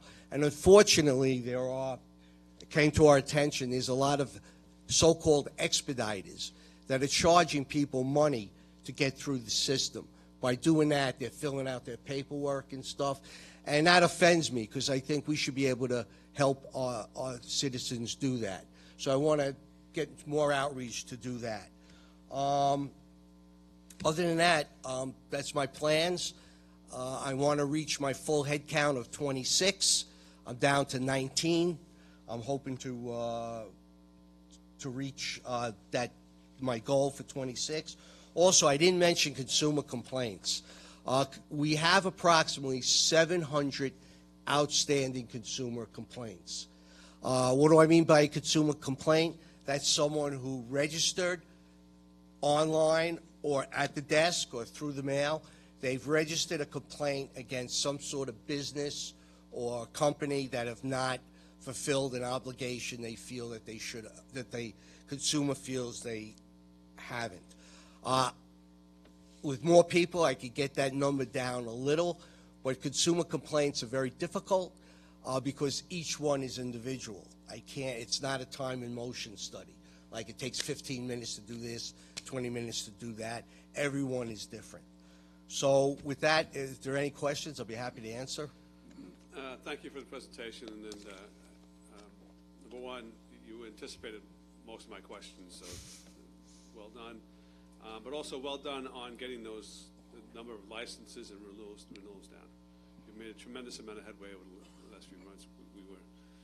All of us were very concerned about that and the effect of our economy on our businesses and our residents. So thank you for the work you're doing, and then really just keep that up. One of the other issues that had been brought to our attention was a backlog in hearings. Yes. Lack of JHOs. How are we doing on hearings? We're doing pretty good on hearings. We have one hearing officer. I have to praise my county attorney, Mary Hawkins, who's not here. She's in Florida. but she really is revising the scheduling of people coming in for hearings, so it's not in a haphazard way, and it's more efficient. What I talked about with the team effort. We have to be more efficient. We can't have a hearing at 9 o'clock, then 1 o'clock, because people cancel. I hate to say we'll be in a doctor's office, but I want to sort of overbook. So, you know, I'd rather someone wait and we get through it and we get it done. But our hearings are up. Great. And our revenue is up. We refunded consumers this year approximately $175,000 through our hearings so far to date. Okay. What about department revenues? Are they trending up? Yes, they are. Okay. We're ahead of our budget. In September, we were ahead of our budget for revenue coming in. We generated approximately $200,000 so far in new revenues besides that 175. Very good. Legislator Schaefer, then Legislator Ford. Good afternoon. How are you? Hi. Hi. Okay, a couple topics you touched upon. The hiring process, you said you had 19. Right now you want, I guess, another 7. Is that correct? Yes, when I first started, I had 21. Some people we had, unfortunately, a worker who was going to celebrate her 50th year in county service, unfortunately, passed away. We had someone left to go to a better job, and we had 2 people retired. So right now, my head count with OMB is 26. I'm at 19. I put in for three bilingual investigators because I think it's important that, you know, if we're going to be transparent and open, I have to have people that can help people that don't speak the language too well. So I'm looking for 3 bilingual investigators, 3 people in licensing, and 1 weights and measures person. Okay. Were there any bilingual employees there previously? Only 1. 1? Okay. But we did hire 2 people, and 1 person speaks Hindi, and I have 1 person that speaks Chinese. Okay. So we're in pretty good shape there. Great. Okay. And whereabouts in the process are you? Did you already put the jobs out, or? I've already contacted HR to get them onboarded. Okay. I don't know where it is in that process. Okay. Okay. Is it typically just 1 JHO officer for? Yes, we have 1 judge that works 2 days a week, and we're trying to fill his schedule, which he embraces. Okay. And my county attorney has been wonderful in facilitating that process. Okay. Okay, and you said then you have 700 outstanding complaints. Well, those are registered complaints that have not been fully satisfied. Okay. Is there like a typical number that you would see in a year of complaints, like an average? I think from what it runs between 700 to 1,000 over the last the last 10 years. It's been 10 years. It's been kind of. I don't want to say I'm not worried about that. I'd like it to be less, but it's typically average. 700 would be average. And those complaints will vary from, you know, with home improvement contractors to retail stores, you know, all different types of, you know, between warranties as well as, you know, just charge the incorrect price. Okay. Okay. Okay. I think what you said about being out in the community is very important. I think that's a great idea. I can think of civics that I can suggest it to, and they would, you know, they're always looking for speakers or people to come. I know Mr. Hino has done that for us a number of times. I've been in office 9 years, and he's always done a great job coming out and discussing the scams, the senior centers, et cetera. So anyone who hasn't utilized your office for that, I think I would encourage them to, because Sure, just call us up and we'll work it in the schedule. I enjoy doing it, so thank you. Okay. That's all I have. Thank you. Thank you very much for your presentation, and I will have, you know, a forum for my residents as well, because actually in the aftermath of Sandy, we found out, and Kenny was nice enough to let everybody know, that there's a certain way that when you hire a contractor, you pay them a third, then a third, and then a third. Unfortunately, many of the residents gave all of the money to the contractor up front. So I think that the better educated our residents are, the better protected they will be. Additionally, if I may interrupt you, with OEM, we told the Office of Emergency Management, if there is another catastrophic storm or disaster, I will have someone man a phone at the command center to answer any questions that come in. And then after the command center is demobilized, we'll have a dedicated line for a certain amount of time at Consumer Affairs to answer questions just related to that particular event. Thank you, and I think we're on the same plane right now, because I actually have a statement that I'd like to be able to read. It won't be that long, but I think considering that we're getting ready to observe the 10th anniversary of Sandy, I would like to take the time during this budget hearing on Consumer Affairs to publicly thank the men and women in this department for their assistance that they gave to our residents after this devastating storm. Most notably, Madeline Farley, Greg May, and Ken Hano. They were instrumental in assisting homeowners with their contractors at times, negotiating with the contractor to finish the work so the resident can finally move back home. Ken Hano came out to a few public forums and was met with angry, tired, and fed-up population who felt no one was listening to them. Not only did Ken listen, he responded. He, along with Greg May, went after unscrupulous contractors, helped with some financial assistance to the homeowners. They fast-tracked licenses to allow contractors to work. This may not seem like much to anyone who wasn't impacted by this flooding and devastation, but as someone who lived through this with about 90% of my district, it meant the world. We were pushed down, and these individuals helped us get up. To this day, people come up to me and say, we saved them. You can never realize the impact a department such as Consumer Affairs can have on a population. And it was through the leadership of Ken Hano, who had many years in service there, who helped so many as he went above and beyond what was required of him. He, along with the many people who work in Consumer Affairs, gave hope to so many, and for this I am forever grateful. And I want to thank Consumer Affairs, and I want to thank all the leadership.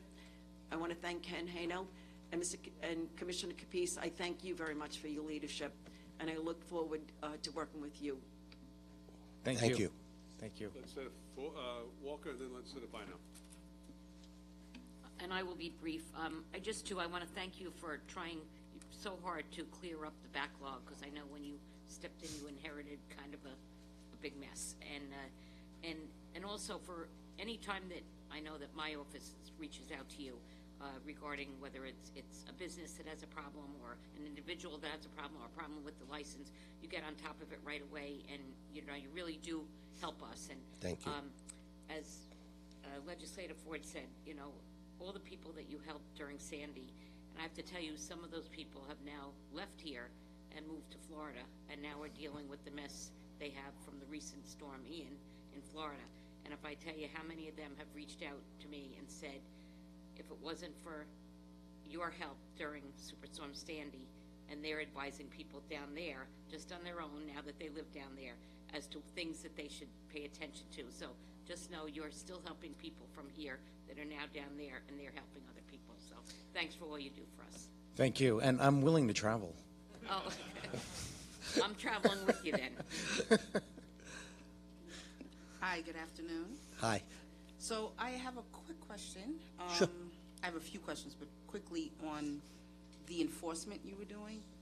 Were any of those related to the gas tax exemption that we, as a county, as a body? We did not see any violations of the gas tax, and there was a little confusion from New York State on that, but we did issue a violation. There were people that were gouging the credit card aspect of it. In other words, Cash credit? Yeah, exactly, cash credit. So if the industry standard, each bank is different, but it goes between, 3 to 5%, somewhere around there? We use the average of 4%. 4%. And we had one gas station that was charging on a $3.99 a gallon price for cash. It was $4.99 for credit. That's gouging. So they were summoned, fined, and paid their fine. Correct. Okay, and it was only one? Just one. Just one. Okay. Very good. So, in terms of the paperwork that the contractors have to submit for licensing, how often do they get licensed? Is it annual renewal? No, every 2 years. Every 2 years. Right, every 2 years it comes up. Are they suffering from amnesia? Like, do they forget what they're supposed to A lot, do? What's happening? a lot of times they just leave they'll just leave the insurance blank, or they'll just get, a really cheap policy, and then, say, on the documents that they submit, they say they're going to be doing roofing, and you need to be covered for roofing.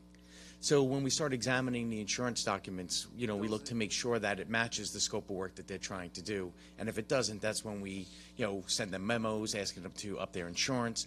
Or a lot of times they'll submit an attestation waiver for their workers' comp saying that it's just them. But then how do you do dormers, extensions, and again, roofing with an attestation? Right. You're signing a form stating that you're the only employee, that you're not subcontracting, you're not hiring anybody. So, that's where we go back and forth with some of these home improvement contractors with regards to getting their paperwork set. Yeah, there's just to understand, you have to have a liability insurance. The liability insurance must insure what you're doing.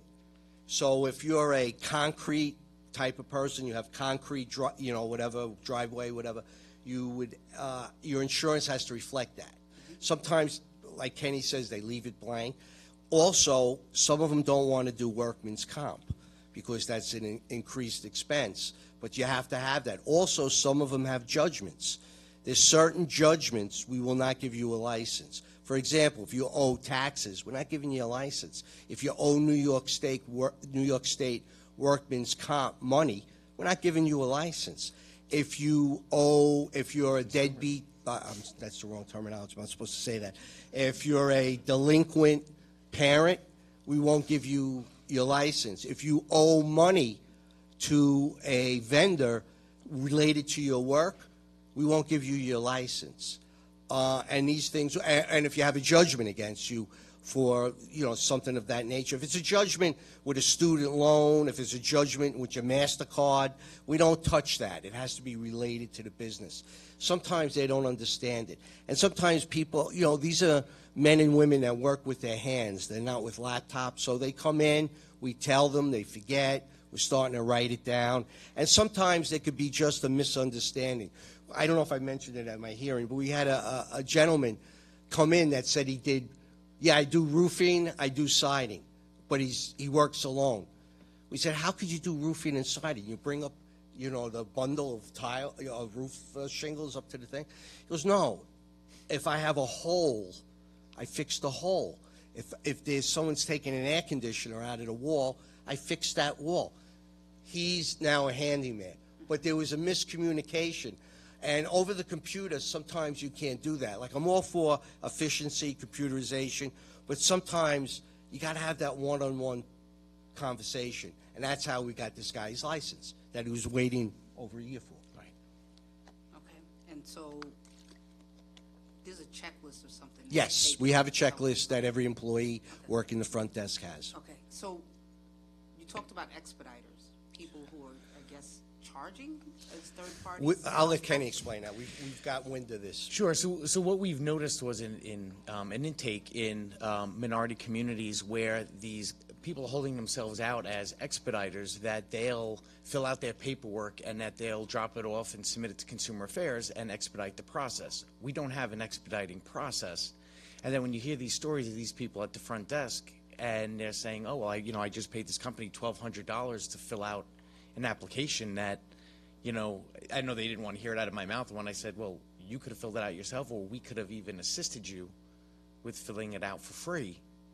So we want to, our game plan is to go back into the community, work with Minority Affairs, and to do as many speaking events as possible to educate the public in, that one, we're here for them to assist them in getting the license, but they don't need to spend this money to expedite. So you hit the nail on the head where I was going, to the extent that I'm wondering what language access is playing in that role, whether they feel that their inability. I think you're right, yeah.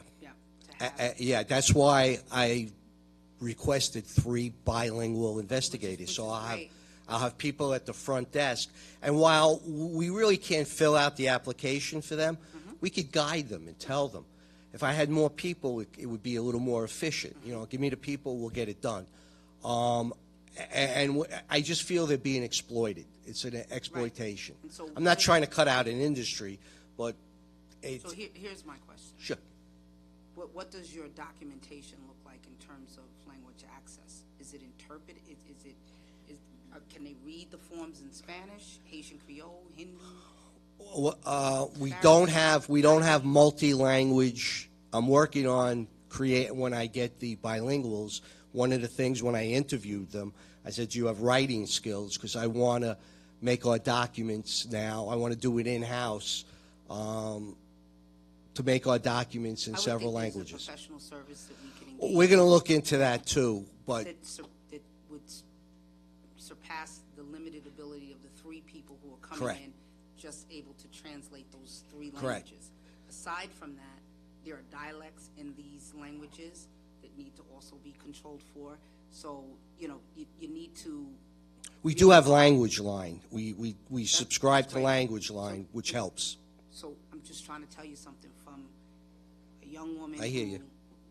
From a young girl who had a father who came here speaking Dutch and no English. And so if he had a document in Dutch and someone could help him translate that from English back and forth, he wouldn't have gotten an expediter, right? He probably wouldn't. And I would say the same probably for the other immigrants that are here conducting business. The language line is great, but if their young kids or their college students come home from school in the evening and they're able to sit down with them and help them, you know, fill out those forms, it goes a lot further than the language line or the three people that you have in your office. I think you have to supplement. I applaud you for getting the three people. I think it's great that we're going to have them. I think language line is great too, but I don't think that really is fully encompassing what the issues are. And I think that if we're able to translate our documents into, you know, the languages that the contractors are most familiar with, and they are able to get family and friends to sit with them and have some confidence in being able to do that, they won't hire these expediters. They sometimes can rely on their younger children to help them do that translation, but they're not going to have that younger child go in and file the document. So I'm just saying we need to have the ability to meet them where they are. Yeah, I'm glad we had this conversation because I'm going to explore and find out what it costs, and I'll put in a request for it. I'll find out. We don't have that many documents, really. Are they online? They are. Yes. So a lot of times they can just use if they're able to, sometimes if it's not a PDF, I'm learning, it can be translated. But in any event, I think we have to do something. Yes, I agree. I don't think that's enough. The other, because a lot of our folks that are conducting business are from foreign countries, so I think it's important. The other thing I wanted to talk about was the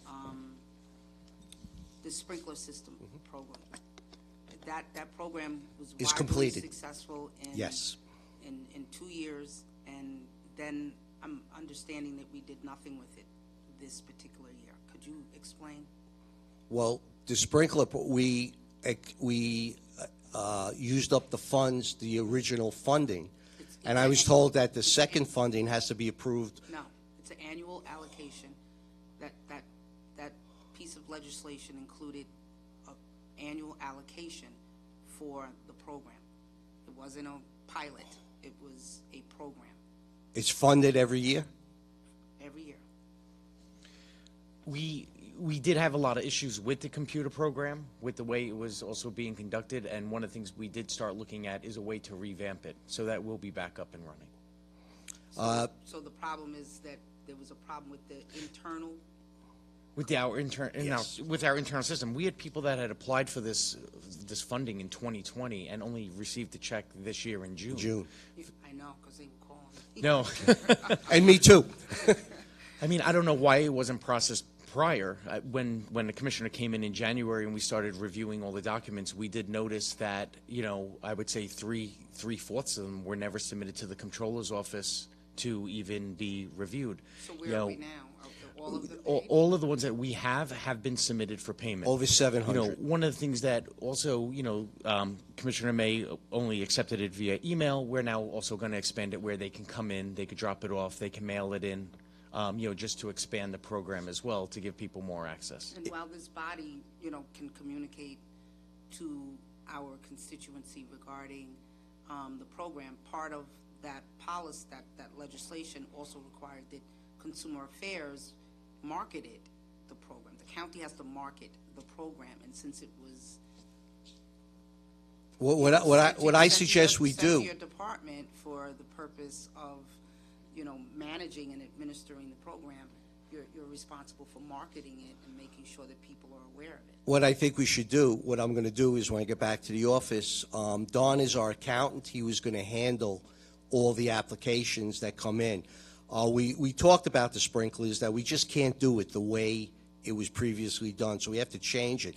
And I think we'll maybe put a page on our website announcing the sprinkler rebate program, because I don't think people know about it. Oh, well, I mean, they knew about it because this body did some work in making sure, and the previous county executive held press conferences and the like, and that's why the money was used up so quickly in those 2 years. But there's, we have to remind people. Sure, I agree. About it. I mean, they only know about it if we communicate it. Access and awareness. We'll is update our website. Me and Kenny. Yeah, I mean, once we have it up and running and in new forms ready to go, we can even reach out to you as the legislators to notify your constituency. We'll make a on the flyer program. of some sort. When we reached out earlier, at some point, we were told there was a problem with the computer, and this, that, and the other. Please work through the computer program issue. We will. Because the best time for us to start communicating regarding sprinklers is not in the fall. No, you want to get it. Okay, it's in the, early part of the spring or the latter part of the winter when people are going to turn on their systems. Sure. So this gives you the time that you need. Yeah, we'll develop something, and I'll share it with the legislative body. I'll send you an email of what we're planning to do. Since I do have a time frame, we'll make it right. Okay, I just knew we couldn't do anything last year. It's a good program. I have one. It's great. It works really well. We couldn't do anything with it last year when we had people who didn't even get paid from the first time around. That's all. So Everyone is paid. That's all done now at this point. It's closed. Let's move forward in how we can market this program and manage it effectively. Very good. Thank you. That does it for me. Thank you very much. Thank you. Anyone else? Nope. All right. Thank you very much. Okay. Thank you. Thank you very much. Thank you for the kind words. Thank you. We'd like to invite up the Comptroller's Office.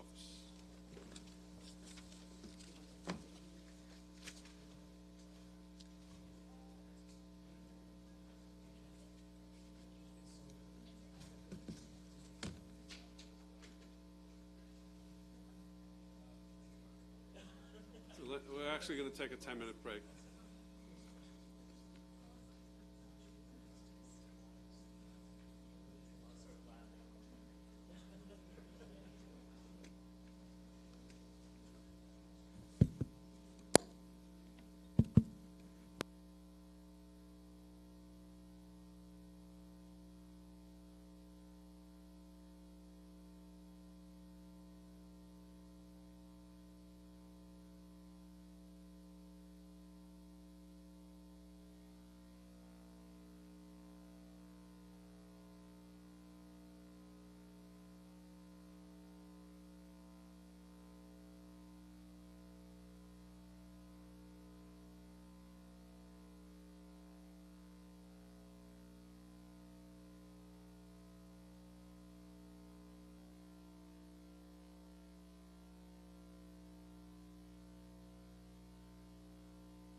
surprised.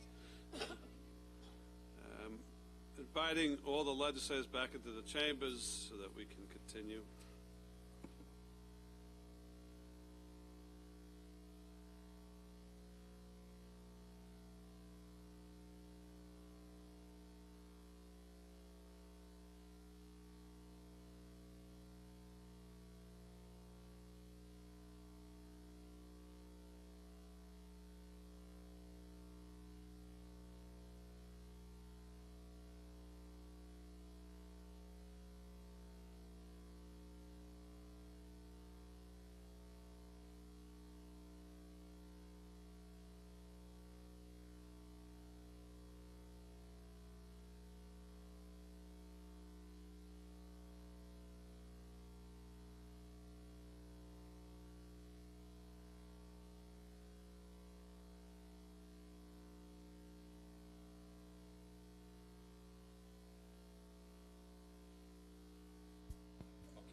Do that. Thank you very much.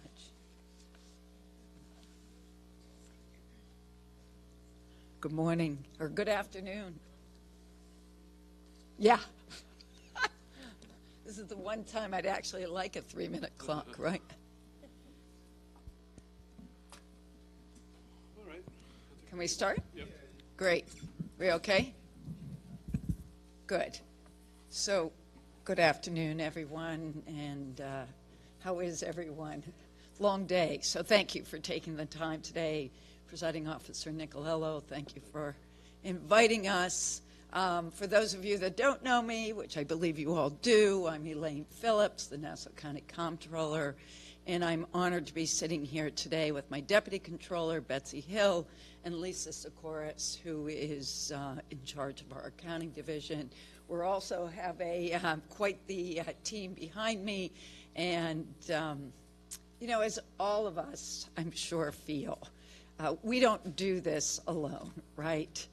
Sometimes we're the spokesperson, but it really takes Lisa and her team and the administrative team to pull this together. So I want to thank each and every one of them.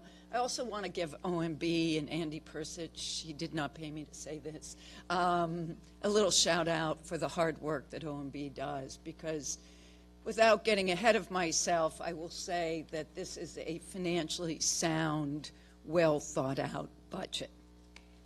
So we have a PowerPoint presentation. The PowerPoint, if you open the red folders, you can follow along either by your monitors, or I think the PowerPoint is right there on the left side. The actual R report is in the middle, and then we have a surprise for you in the back, and I'm going to save that for later. I'm going to let Lisa. Yeah, no, can't go. Nope, can't go ahead. So if we would go to the next page, please. So it's important, I think, for you. We were here several months ago. We talked about the mid-year budget, and we wanted to update you on our projections for 2022. I don't think you can really understand what we're thinking for 2023 until we give you a little background on 2022. So when we were here for the mid-year report, we projected a surplus for Nassau County of $38.2 million. We've now changed that surplus as of today to $120 million, and I'll tell you why in a second. And our projected ending fund balance was $951.7 million, and now we're projecting a fund balance for year end at $1,033 million. The county is in solid financial condition. We have had 3 years of surpluses, and much thanks to you to recognize that if sales tax, since it is one of our largest revenue sources, if it was going to be above and beyond prior budgets, that it was captured. So I give you thanks. The first slide here shows New York State has a fiscal stress score. You'll see that for 2021, that we are no longer have any no designation, exactly, no designation.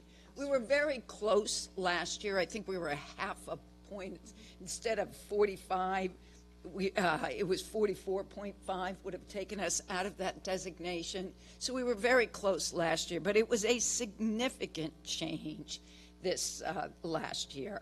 As you well know, both S&P and Moody's have acknowledged the strong financial condition of Nassau County, and we've had rating upgrades. We went from, A+ in S&P to AA-, A2 to A1. So when we talk about what the driver for 22 is, we have to talk about sales tax. We know property taxes are the same. We've already brought those, or bringing those in. We have a couple little departmental revenue issues that are up and down, but the real driver is sales tax. So as I spoke to you at the mid-year report, being a good analyst, I need to see scenario analysis. No one has a crystal ball. So on this slide, you'll see where it's highlighted in yellow is our 2022 updated sales tax scenario. So what have we assumed there? What we have assumed is actuals through October 6th, even though a check is showing up, the October 12th check is showing up today, and we know it's up 5.75%, but it's actuals, and then we're assuming for the rest of the year a 3% increase over 2021. So you say, Elaine, where did you get the 3%? Where did that come? So numbers you don't have, but I will tell you, in the third quarter, I'm going to go back, sales tax is up 5.35% since 2021, same period 2021. In the second quarter, we were up 4.43%, and in the first quarter, we were up 13.97%. So year to date, we are up 7.26% over 2021. We are being conservative. Now, conservative can work both ways. We are being conservative by saying up 3% for the remaining checks of the year. And remember that checks keep coming in through, I think, the second week of February? Yes, through the second week of February. So we have quite a few more weeks to go. We are assuming for 2022 actuals plus 3% increase over 2021 for the rest of the year. Let's say they stay at 5%, which is recently, the last quarter. That means instead of $119.3 million over what was budgeted, we would be 127.8. So that is your third line across, the yellow and then the blue beside it. What happens if we're wrong, right? No crystal balls, don't profess to have crystal balls. And instead of a 3% increase, we are flat. The remainder of the year is flat to 2021. You can see that we go to 106.5 million over actuals of 2021. And then if you want to go down 2%, it still would be 98 million. And when I said you can be conservative both ways, what we don't want to do, and I'm going to say we because I really truly believe I can speak for you right now, we surely don't want to be over budgeting at the same time, we don't want to be under budgeting either, because if we start under budgeting to an extreme, one, hopefully you'll grab those surpluses. They're going to pay for prior liabilities. We have lots of liabilities still. That's okay. But we don't want to have to ever make up the difference by taxing the residents of Nassau County, because we didn't at least go in with what we believed, what we truly believe is the right number. So I'm going to say we used the actuals for 2022, plus 3% for the rest of the year. Up 5% increase would be fine. I really don't see it going down the other way. Let's go to the next slide. So now we go into 2023. What do we believe? We believe that, what we see in this 2023 budget and the multi-year plan, one, no increase in property taxes. That's always great news. And as I started out saying, we see a reasonable projections and thoughtful planning. We're going to talk 2 minutes. I'm going to ask Deputy Controller Hill to talk 2 minutes about the economy, because we all know, we read the papers, where we are right now in the economy, and it's important when you see what we believe will happen throughout 2023 to understand where we're coming from. So with regards to the state of the economy, I want to, I got this one too. I want to Is it just, on? yeah, I turned it on. Yeah, really close. All right. I want to go through pieces of what you're hearing in the news all the time when there's a lot of news out there. The GDP has decreased in the first and second quarters of this year, and 1.6 down 1.6 and down 0.6 respectively. We're still not sure when the GDP for the third quarter will be reported on October 27th. Typically, it only takes 2 quarters historically of decline for recession to be declared, but we have some very unusual things going on here in terms of strong parts of the economy with regards to employment and with regards to consumer spending. And also that these statistics are revised over time, and it usually takes, there's quite a lag before the recession is actually called by the Fed or by the NBER. So there's been also, the other thing to be concerned about is the significant increase in inflation, currently estimated at 8.3% over a 12-month period, and that's the CPI, which is not actually the leading indicator that is used, but it's close to what they use for the measure of inflation. So the issue is then, what is the Federal Reserve doing to address the situation of inflation? Since the beginning of the year, they've actually raised rates 5 times, increasing the effective federal funds rate by 3%. That's quite a big jump, from 0.08% to 3.08%. The Fed has reiterated its goals of achieving a target inflation rate of 2, and we just mentioned it was 8.3, but on the scale that they typically use, it's more like 4.5 or 5.2. So it's still got a ways to go before they can get down to the 2%. There's been large increases. We're concerned that already there's been enough large increases in the federal funds rate that could push the U.S. into a recession, and also with the looming potential of a global recession, that's a big concern as well. So what would happen if, to Nassau County's sales taxes, if there was a recession? Nassau County's economy is uniquely strong compared to the United States, to New York State, and to the U.S. Nassau was the 7th wealthiest county in the United States in 2021, according to the Census Bureau, based on median household income. Unemployment also continues to be very low, especially in Nassau County at 3.3%, although the difference between the county and the state in the United States has begun to get tighter. You know, and Betsy and I were talking before we came, and we both read a similar article this weekend. If you, whoever you is, could tell us where food prices, and even more importantly, where energy prices are going to be next year, 24, 25, we'll have a much better idea what the economy is doing. the largest risk to the U.S. economy and really to the world, global economy, is energy right now. And, you know, it's energy, because energy impacts food, energy impacts manufacturing, energy impacts everything.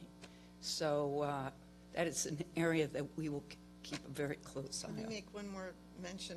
When we were looking at what's the potential for recession and the impact on sales tax, we were concerned about, well, what happened in the Great Recession? It can't be that bad, because we are much stronger right now, and we don't have the ridiculous expanded prices of housing that they had in the at that time, when the over lending that had occurred. Which is, let me jump in. So when Betsy refers to the Great Recession, it's 2008, 2009. And during that time, it was first declared at the end as effective as of the end of 2007. In the following year, 2008, Nassau County saw a decrease in its sales tax of 1%.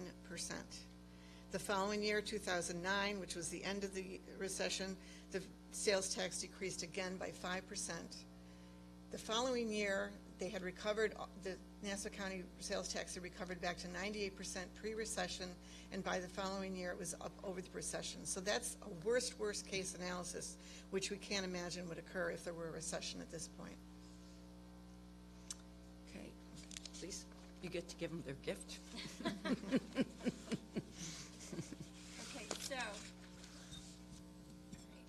Thank you. In your packages, in the last page in the back, on the right-hand side, is the infamous cheat sheet. So this is the document that kind of shows the difference between the presentations.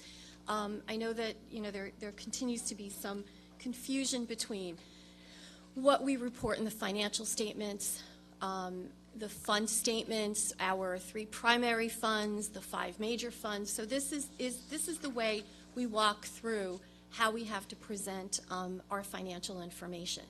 So when we present our financial statements, the statements that are audited by the county's external audit firm, what goes to, it gets submitted to the EMA system, what the bond rating agencies review, what the investors review, they are all reviewing our financial statements, which are issued on a GAAP basis.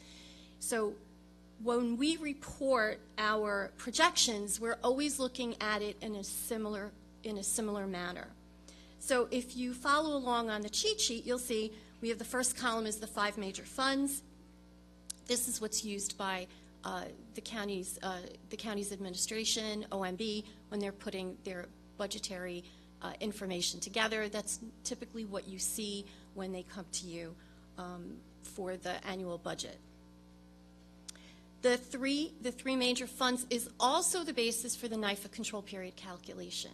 So in the package of the report, in the back of the report, you will see the NIFA presentation, or the NIFA control period presentation, and our projection for 2023.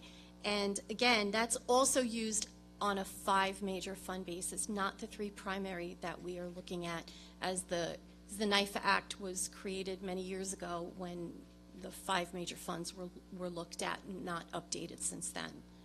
The next column is the 3 operating funds. That's what we also call that, like the 3 primary funds, and that is GAAP. It's reported in accordance with GAAP, with GASB statement number 54, where several of the smaller funds that you're used to, like the police headquarters fund, the debt service fund, the fire commission fund, those are all consolidated into the general fund, as well as many of the reserve funds that we have, the litigation fund, the opioid fund, employee contribution fund, the retirement contribution fund, the employee benefit fund.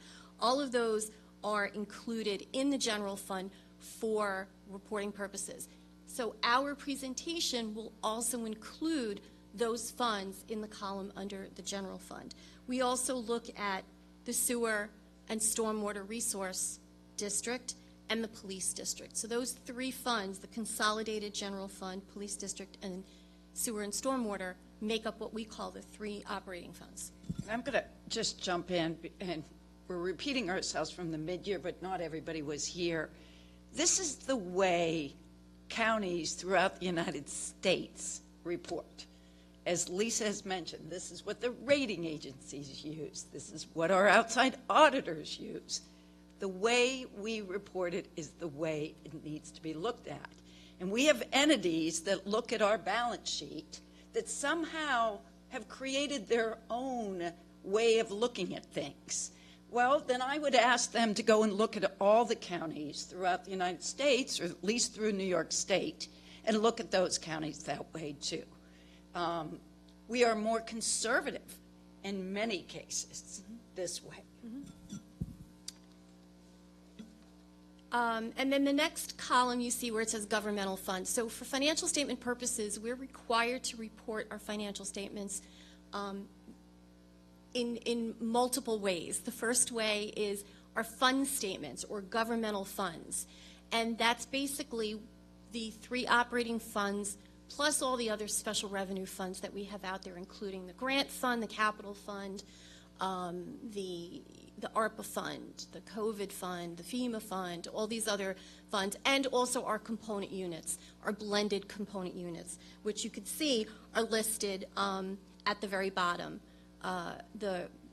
You see like the NIFA General Fund, we have the Tobacco Settlement Fund, the DAF Fund. These are all different funds that are recognized as special revenue funds as opposed to being consolidated into the general fund. And that, again, is in accordance with what the GASB statement requires us to report. So our financial statements, which I happen to bring like the last one that we have in here, will have several statements or several exhibits that are just governmental fund reporting.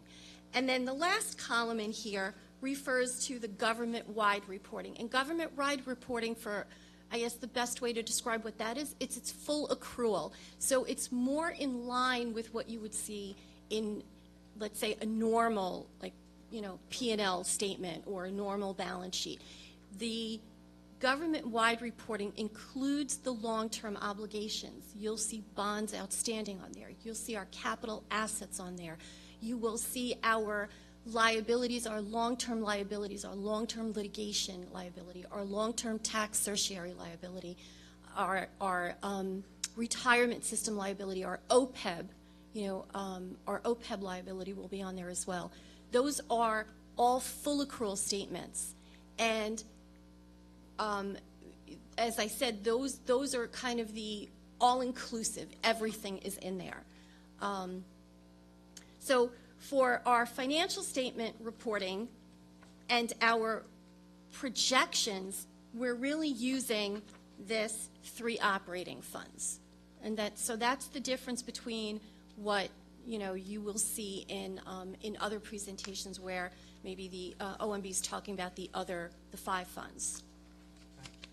Thank you, Lisa. We'll keep giving you that sheet every time we come. There will be a test. Yes. So the bottom line here is we believe, based on our risks and opportunities and the information that we were provided on the 2023 budget, that 2023 could end up with a surplus of $60 million. On a GAAP basis. Thank you. Thank you, Lisa. Let's turn to the next page. So we're not going to go through each of the risks and the opportunities that we've highlighted. You're welcome to read the report at your convenience, but we will talk about a couple of the top ones. And first and foremost, it's, again, sales tax. It's such a large portion, over 40% of our operating revenues. So once again, but I'll stay on this page for 1 second. Sorry, Betsy. If you stay on the risk and opportunities, you can see as you flow through our risk and opportunities, the bottom right-hand corner is the $60.4 million surplus on a GAAP basis. Next page, sales tax scenarios. Again, no crystal balls, so I'll tell you what we are, how we forecasted it for 2023. We took our 2022 forecast, which was actuals as of October 6th. The rest of the year, up 3%. So we took that number and we said, we still believe that next year is going to have an increase over 2022 of 2%. Now, if that's the case, again, the yellow highlighted column, the budgeted amount for sales tax by OMB, by the county administration, was $1.527 billion. Our projected sales tax would be $1.564 billion of a surplus in sales tax, or an opportunity is the way we define it, of $37 million. So a 2.4% increase over their budgeted number. But I'm going to go and say, what if we're wrong? No crystal balls here. So we look at the scenario. If you go to the left of the yellow highlighted column, and you say you believe our 2022 projection, actual plus 3% for the rest of the year, but then you say that's flat, okay? We just stay right on 2022 numbers, right? The fact is we would still see an opportunity of $9 million over what is budgeted. What happens if we go into a great recession? Albeit we do not believe at this point in time that the global economies, the U.S. economy, and more importantly, Nassau County is going to go into a great recession. But if it does, and say, what happens? What happens if we take our projection but take it down 2% in 2023? Sales tax versus what would be budgeted would be $19 million less.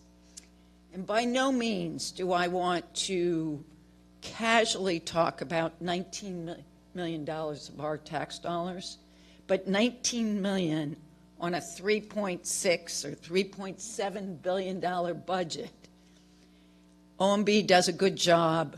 You know, we would hope that we would all join together and make sure that we made up that difference. Let's say, you know, the Fed doesn't over-tighten this economy. You know, energy prices somehow stay lower. Therefore, food prices stay a little lower, and the consumer continues to do what the consumer has been doing for the last couple years. And we take our projection for 2022, and we add a 5% growth rate, so to the right of that yellow column. That means instead of $37 million opportunity on what the county administration proposed, we'd say there would be a $79 million extra sales tax revenue there. And let me remind you, again, year to date, we're 7.26%, up over last year. Let me remind you, in 2019, there was a change in New York State. We now receive sales tax for online sales. And third quarter is still 5.35% over last year. The next chart is really just demonstrates what sales tax has done. You know, obviously, 2019-20 is a hard year. You know, you budgeted, right, not knowing in the fall of 2019 that COVID was going to hit. So the actuals were actually below the budgeted. But since then, we've been well above it. 2019 is when that state legislation passed mid-year. So that's really, you know, it makes it so difficult because we have yet to be in a normal economic environment since that passed, but we do our best. We're going to go back to those risks and rewards. We're going to highlight maybe 2 or 3 of them, if you would, please. So as the controller said, sales tax is, has a positive. We have some other risks that we've identified, primarily in areas of like fines and forfeitures, departmental revenues, and some rents and recoveries. I know you see the 28.9 risk on there for use of fund balance. That's because fund balance on a GAAP basis is not a source of revenue. It's just taking money out of your bank account to pay your bill. It's not a source of revenue. So we always risk that. So you'll see that's what that means. The $15 million that you see under the column for general fund is for the opioid fund as there is a plan to utilize some funding for a contract, and that's been budgeted for 2023. So that's why that's a risk there. And the same for the sewer fund. There's a projection to use some fund balance in 2023, so we've risked that as well. Fines and forfeitures, the majority of the 20.6 variance that you see there, the risk, is in TIPFA. And we have about $15.3 million that we're projecting as a risk in TIPFA, and that's basically just based on trends at this point in TIPFA fines, TIPFA administration, red light camera administrative fees. And then we're also risking in that category the two initiatives, the boot and tow and the school cameras, and that's because those initiatives have not yet taken place. We know that with the boot and tow, it requires the rescinding of an executive order, which hasn't happened. We had thought it would happen, in September. It didn't happen, so that's why we're still risking it. Those could potentially be opportunities to the county in 2023 should they be implemented. For departmental revenues, the two big pieces in that $12.5 million risk are the income and expense law, which is still in the courts and hasn't been decided yet, and also GIS tax map. We feel that there's approximately a $5 million risk there based on where the real estate market is at the moment, mortgage rates. We also are on point with the mortgage recording fees and the deed fees because the administration had taken down the budget for those items in 2023. So we feel that that is definitely achievable. In rents and recoveries, one of the other things that we always risk happens to be the disencumbrances. So the way that the budget works, or our financial system works, is when a contract is disencumbered, it gives you back like revenue, but that's not real revenue on a GAAP basis. So we always risk that. So we're risking approximately $7 million of that. And there's also approximately $5 million of cash recoveries, which are the capital closeouts. And while we definitely agree that could be closeouts, because we haven't seen any of the listing of the actual projects that needed to be closed, we can't really decide if that funding is available. In the past, it's been difficult to close out some of those projects due to old balances that are in there that need to be closed out. So to be conservative, we've risked that amount. And then the other item that we typically risk in rents and recoveries are sale of county property, because again, we don't know exactly what they're going to be selling, when it'll close, and how it will impact the budget. So to be conservative, we've risked that as well. On the positive side, we also are seeing the potential for a pickup in Medicaid as the county's share is scheduled to decline. I believe it started in September, and it's supposed to go through, I believe, April of 2023. So we have a little bit of a pickup there. And do you want to talk about the payroll? Do you want me to talk about it? Go ahead. Okay. So the other big item that we have as far as a potential opportunity is in payroll, fringe, and workers' compensation. Workers' compensation, we're actually flat to the budget. We have no risk or opportunity. However, our methodology has always been to exclude any costs associated with the collective bargaining agreements because we don't know when they're going to happen. We don't know what the terms exactly are going to be and whether the estimates that are in the budget are adequate enough for any collective bargaining agreements. So if you notice any old reports that we had, we've always taken out the collective bargaining agreements. We did that with our 2022 mid-year report as well. So we took out approximately a net amount between payroll and fringe of about $75 million. So $75 million of the 140.6 that you see there is attributed to the collective bargaining agreements. We also have taken out the vacancies because it's sort of the same theory. Like we've had these vacancies in there, the positions are not being filled as quickly as we had been budgeted, so we're always risking that amount as well, and that's an additional 21. So of the 140.6, we have about 96 million. That's just those two assumptions there. And then for, just very quickly, for property tax refunds, I'm sure this one pops at the negative 75, the risk. So the reason for that is because there is the reserve within the litigation fund, and because the litigation fund was not included in the 2023 budget. We're currently projecting approximately $100 million to be paid out in 2023 out of the litigation fund, and the $30 million that's been budgeted in the general fund, we anticipate approximately $5 million will be paid. So that's really what the 75 represents. It's merely a function of the fact that there's no budget for the litigation fund to pick up that $100 million. And that's pretty much the highlights of the. And all of this that you just gave and all the information is detailed in the real report. So yes. I would need to go back myself to look. So you can find it there. So our last slide, and we would be more than glad to answer any questions, is really talking about the multi-year financial plan. It shows our projections based on the information that we have in the out years, and then it shows versus OMB's projections.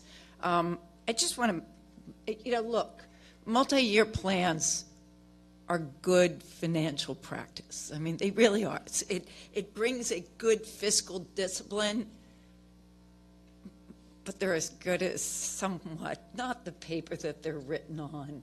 But you know what? The fact is, it's going to take your job, hopefully our job, and the administration's job to really make sure going forward at any given time that in any given year that we maintain fiscal discipline.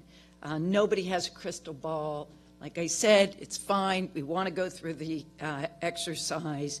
But to evaluate us or any other entity based on a multi-year plan, in my mind, just doesn't make a lot of sense. We're sitting in a county that has had surpluses for 3 consistent years. We are projecting a significant surplus in 2022 with very conservative assumptions. This county is fiscally sound, and all entities out there need to recognize that.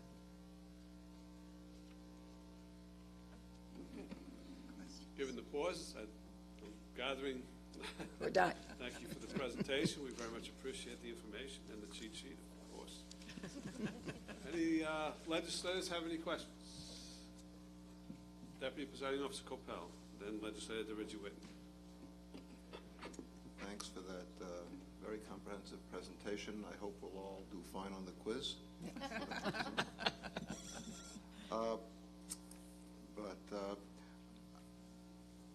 You touched on, well, you did more than touch on inflation versus recession.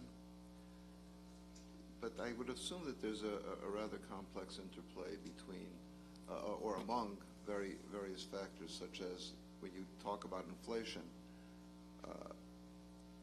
I guess our revenues are going to be inflated over real dollars. Maybe not the same amount as inflation out there. I don't know. I don't know the differential that might exist. Expenses as well. So could you comment on how you've dealt with that interplay? In other words, you might assume that there's a recession which might, in a worst case, decrease certain revenues to some extent. At the same time, we've got inflation, which is increasing it to a certain extent, and you're anticipating future expenses in the same ways. 2% is conservative. Well, we looked at each. We looked at each of the various major expenditures and major revenue sources and took each of them individually and working with the departments and with OMB to analyze what they saw going forward. We're not experts on all those areas. With regards to sales tax, I think that's where we could bring the best unique individual, independent analysis using the scenarios that we've provided. But in terms of what's going to happen out there with, as we said, with sales on properties where we just back them out because we don't know if they're going to occur or not. We haven't been given other increases in expenses other than, the salary amounts that were provided in the budget, so. Yeah, the only thing I would add to that is that some of the largest expenditures that we have are I don't want to say fixed, but you know what they are. They're contractual, right? We have like salaries. You know those are contractual. They're not always based on inflation at this point if they're under like a contract.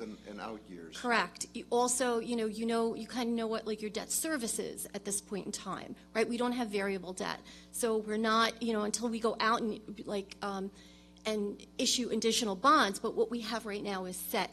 A lot of our largest contracts are multi-year contracts that are set at this point, and whether they have an inflationary piece to them or not, you do see somewhat of an increase in the budget, and in some of the outer years, we haven't necessarily risked that for those reasons.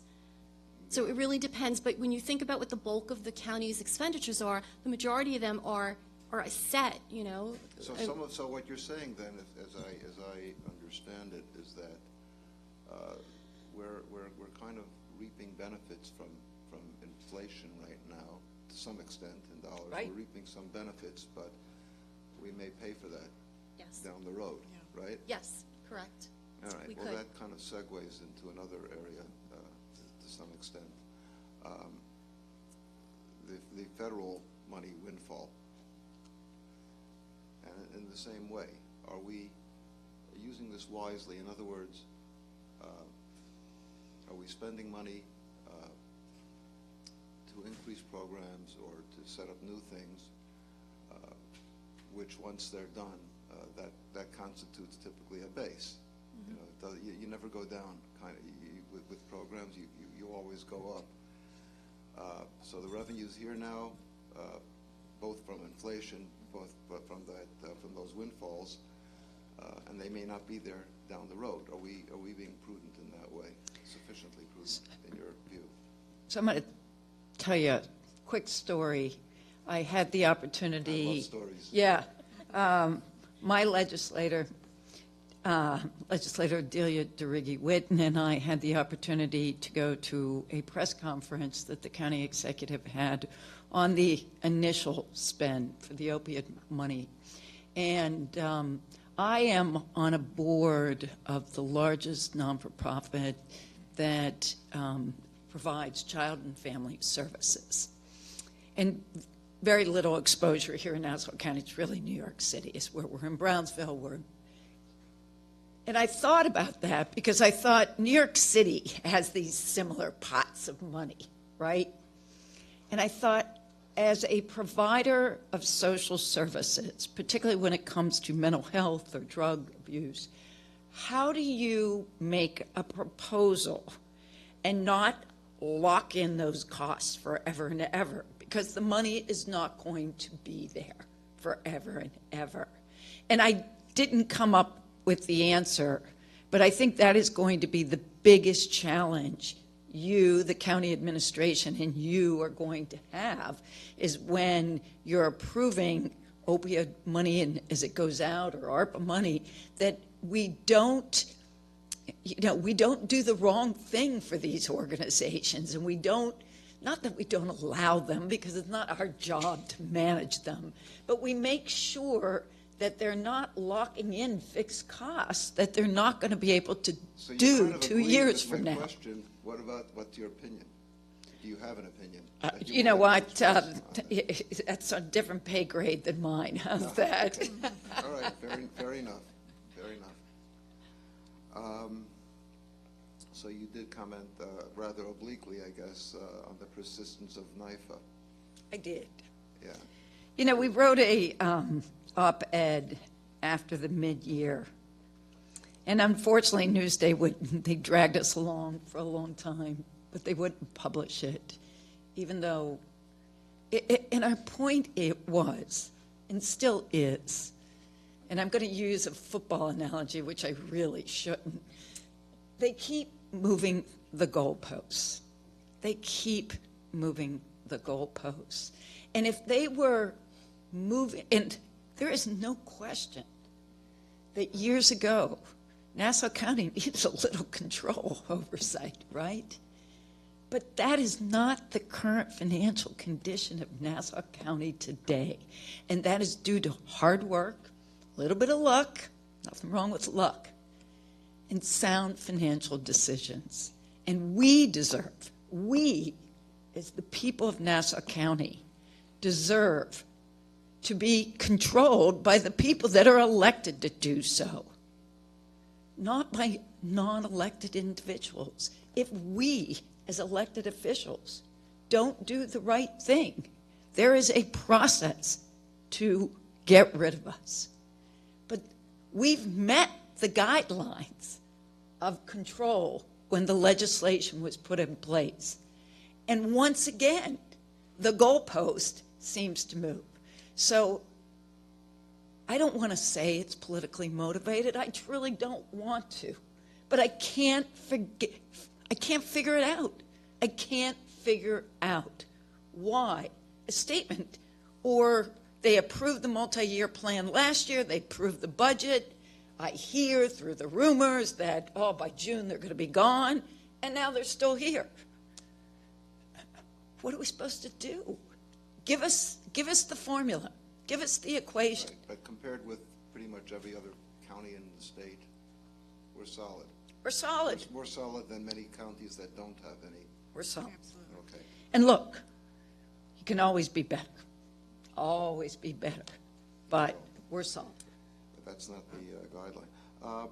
Moving to your own office, actually, historically there's been delays in payments out to contractors for various things, and I've heard, and it's anecdotally, of course, but I've heard often that we don't get a lot of bids because people kind of feel like getting paid makes the whole thing worthwhile, and they're not getting paid and they can't afford to carry it. That's been a problem probably as long as I've been here. So how's that looking now? You know, thank you for bringing it up. I can't speak on do people bid or not when we put RFPs, but what I can talk about is the accomplishments of the team. And when it comes to processing claims, and I'll use longevity as an example, you know, longevity was paid within 6 weeks of approval. You know, that was a big accomplishment. It wasn't that easy, and it took teamwork. It took P&A, and it took IT, and it took, you know, the comptroller's department to work together. And they, you know, I'll give Beaumont Jefferson, my deputy controller, I'll give Charlie Casolaro, the attorney, really a huge credit for the leadership that they showed of bringing the team together and working this out. You know, we have a funny internal saying is that we keep putting Drano down the drain, but it's true. We are unclogging the drain. The city of Long Beach came to us, and I think it was the beginning of March. They hadn't been paid in 4 years for the portion, the reimbursement that the county gives them for operating the little bus loop down there. 4 years, over $300,000. Within 3 weeks, we had them paid. Now, that doesn't mean we are changing the quality of our review. If anything, we've put procedures in place. We caught something the other day, a department, a change form to a bank account was submitted, and we went in our review, and we found out that it was a phishing. It was a phishing. And so we caught it. It would have been $160,000 that would have been paid. And it's being investigated. We reported it, so it's being investigated. But, you know, we can get better. We can get better. Is there any metric that you've used to measure whether there's been progress? In other words, I guess the payments may have been so far behind at one point, and now they're X plus or X minus weeks. You know, we have to work that out? a Nikki Bambois who tracks. We have a new form of tracking. In the old days, what they would do is say you had, you know, XYZ contracting. And so they would, you know, depending on when it came in, it was first in, first out. But there would be other payments due to XYZ contracting. So now we bundle. You know, it sounds like so simple, but I'm telling you, that was a big change to bundle. So if we own XYZ contracting, you know, we have 20 contracts, let's just review them all at the same time, because chances are if there is a mistake in there, it may be in all 20 contracts, so we can get it solved quickly. But So do we have any measurements? we do have measurement, of course. We have daily measurement. And how are those measurements looking versus the time that you started? So I would say on the average, you know, it depends on the time of year also. So it's a little unfair to use at the time I started, because we've changed policy. We just put a note out to all the departments that they have to have their year-end claims in by certain dates.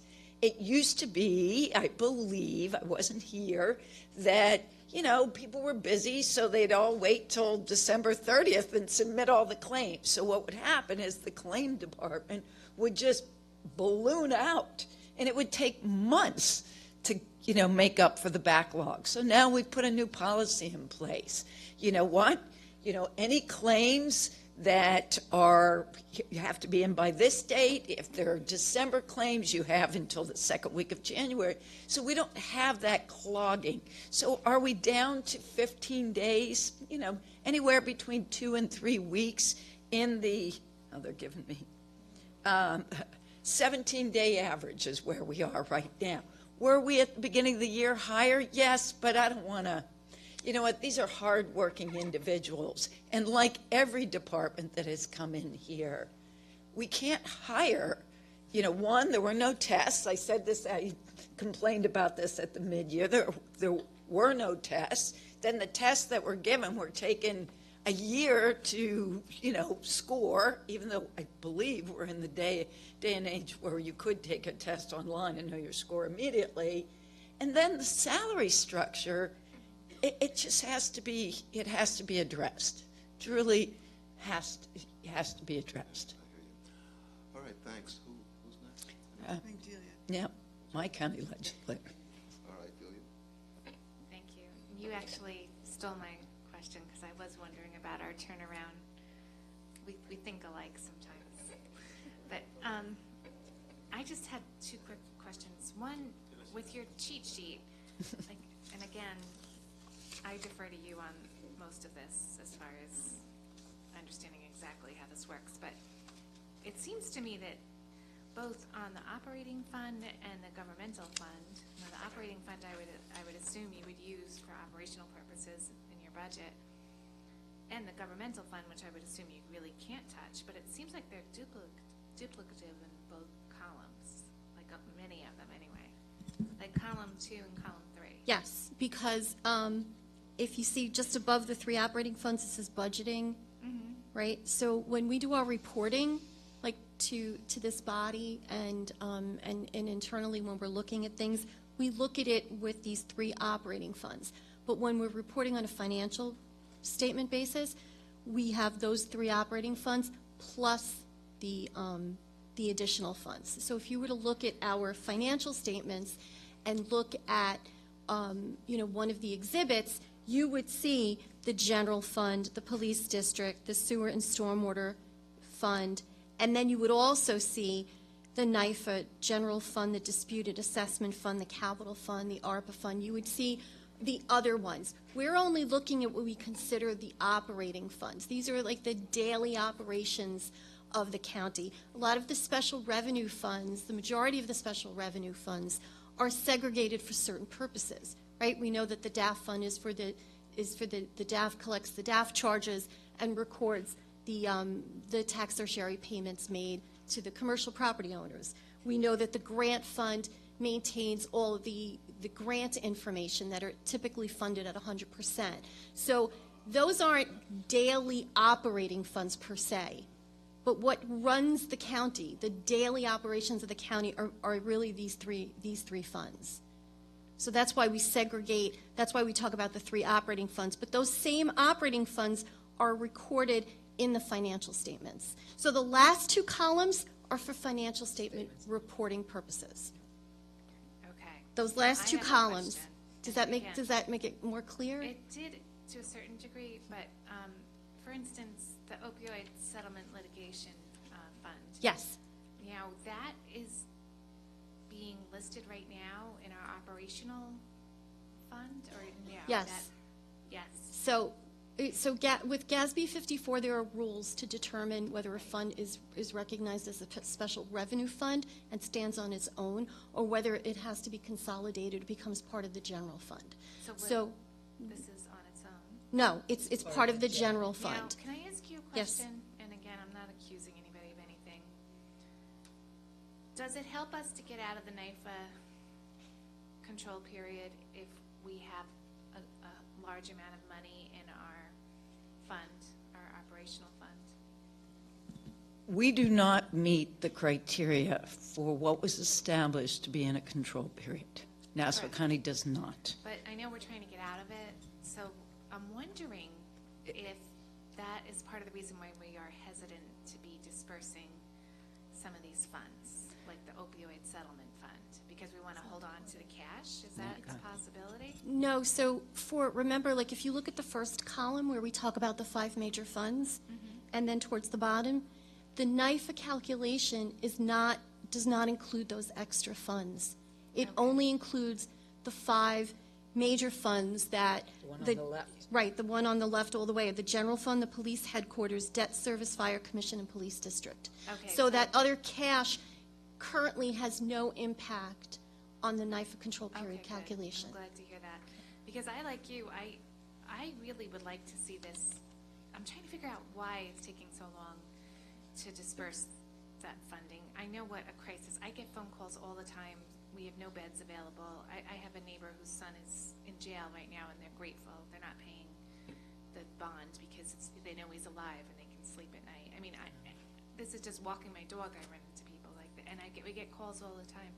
So I think there's such an urgency to get this money out, and I think that, you know, it's like hotel motel money. There's no guarantee we're going to get it the next year, but people understand that, and I think we can trust these agencies to budget so that they know it's a one-time revenue. So us saying, well, we want to make sure you spend the money right, and you don't think it's gonna. I don't want you to budget a salary based on. If they're not smart enough to figure that out, I don't think they would. They would have been surviving as long as many of them. And have. it'd be the administration, whoever is reviewing the RFPs, to ensure that too. Yeah, but Yeah. I just think the money was given to us for a reason. It was a To use it. settlement for these pharmaceutical companies that, in my opinion, knew a lot more about the addictive, properties of their, let's say, their product, their drug, than they let on, and they caused a ton of damage. Not to mention the loss of children, but that's the most number one, but also the expense to different government, different municipalities. So I really think there's such an urgency, and if it's not affecting I'm very happy to hear it's nothing that would anyway be NIFA. mixed into the That's whole right. NIFA situation. Not at all. So thank you for clarifying that. And I had one other quick question, and I understand about projections, and I know what they're worth. Now, the only thing that I'm a little bit worried about is just the discrepancy between your projection and OMB. Is that plus or minus off of your number, or is that just plus 3 million as opposed to plus 110 million on the last slide? I'm sorry. Oh, yes. Yeah, sure, please. Remember that, as I mentioned earlier, our 2023 projections have excluded the cost of collective bargaining agreements and vacancies. So many of the assumptions that we have in 2023, we've taken out into the multi-year plan. So that won't, the numbers are high because, number one, we're not picking up any use of fund balance. We're risking that. We're risking I'm sorry, we're not risking, but we have an opportunity for the payroll and the fringe. We have, I'm just trying to think off the top of my head, some of the risks that we see in TIPVA we're taking out. We're also not including things like the boot and toe, the school cameras. So what we've done is basically looked at where we are in 23. Now 23 becomes the base for 24, and we take it forward. So we have a surplus again in 2023, and some of those items are coming out into the out years. I mean, I like your numbers better than Maurice. But I have to say, in the past, Maurice has kind of been, or OMB has sort of been somewhere in line. This is the most, the largest discrepancy I've seen. I'm not saying it's. But again, it's because we don't include any contract negotiations. We don't include vacancies because it's not, it hasn't happened. So it's just that difference between the way, you know, the gap accounting versus. Or methodology. It's just the Yeah. methodology. It's the And we're assumption. consistent Right. for years. It is a consistency, not through my administration and past administrations. It's been consistent since you've been around. Yes. So 12 years, 15 years? 10 Long years in time. accounting. Yeah. So, Long time. all right, so I mean, I guess you feel comfortable with those projections, even though, as we said, they're not, I know, They're not projections. anything that we can really hang our hat on, but, I mean, we know that contracts are gonna be coming, we know that, you know. We hope. So although it hasn't happened yet, we know they're coming, you know, so, like, in government. But we don't know the extent of the cost. So if we were to pick up their cost, we'd be basically saying we assume their costs are correct. We don't know. We don't know how those terms, we've had labor costs in the last 2 budgets. That hasn't happened. We've been consistent in excluding those numbers, which we were right about. So that's why I said, like, yeah, at some point there will be, but we are not projecting that. Right now we're saying, here's what it is. These are our assumptions.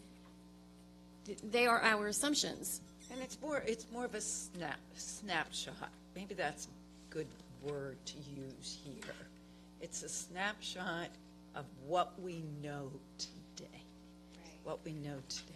But again, you know, but when we look at the NIFA numbers, they're a little bit more in line with the OMB numbers from what right, Wow. for the projections. So, I mean, you know, and again, I'm not trying to say one is right, one is wrong. I'm just trying to figure out, like you said, where we actually are, because it does feel like things are moving around. But Yeah, and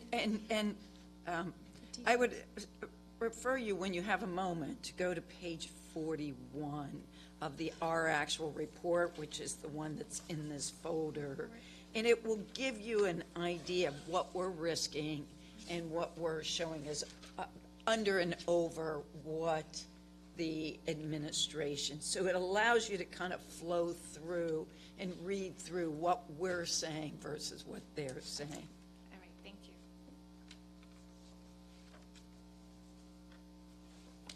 How are you, Controller? Good. How are you? Good. Good. I just have a quick question. Legislator Ridgeway asked the question that I was thinking of in regards to the labor contracts, but I just wanted to get your thoughts on the backlog with tax assurers. I didn't see it in your presentation, but maybe it's in the larger document that I didn't get a chance to read through the 42-page document.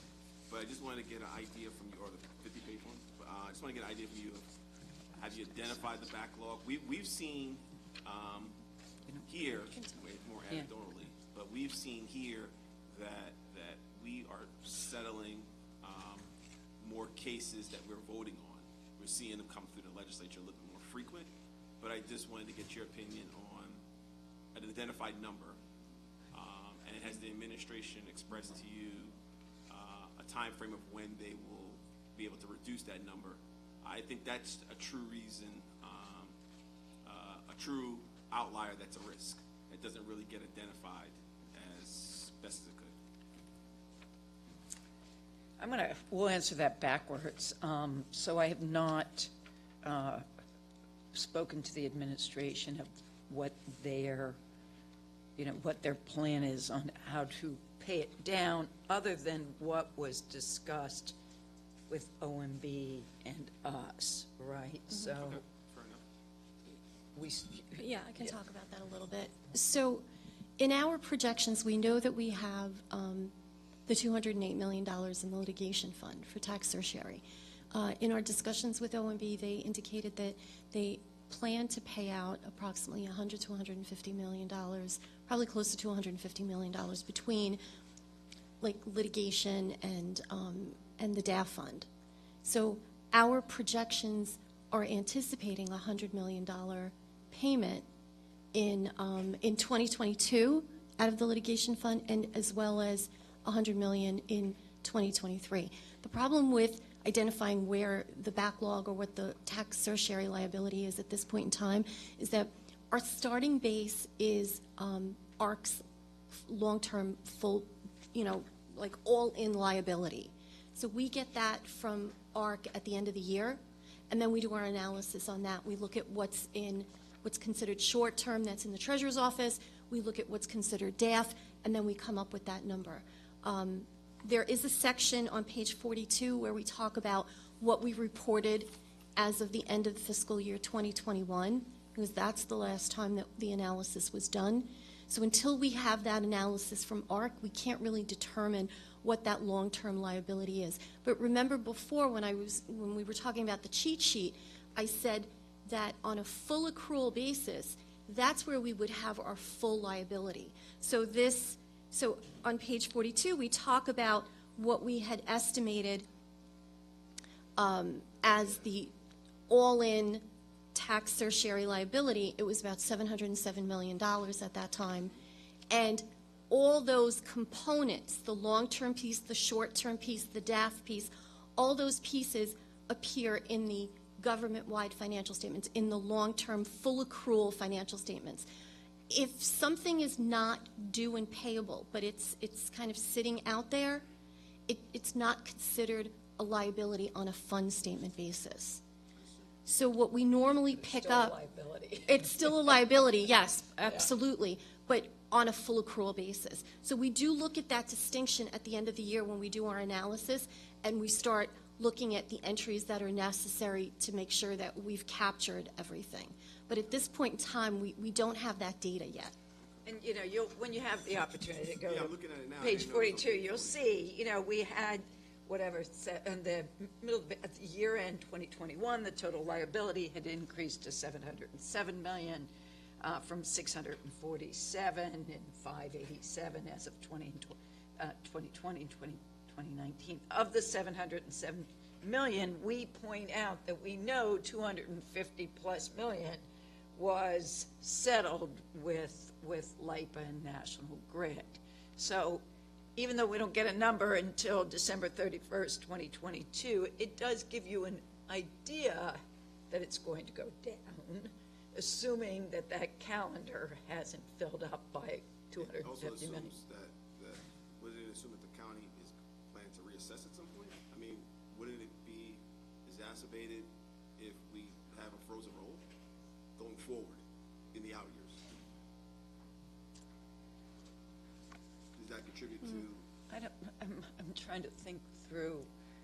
Say, for example, we're looking at 2022. As far as I know, I haven't seen a plan from the county executive in terms of the assessment plan, but I'm assuming that the plan is to keep the roll frozen again.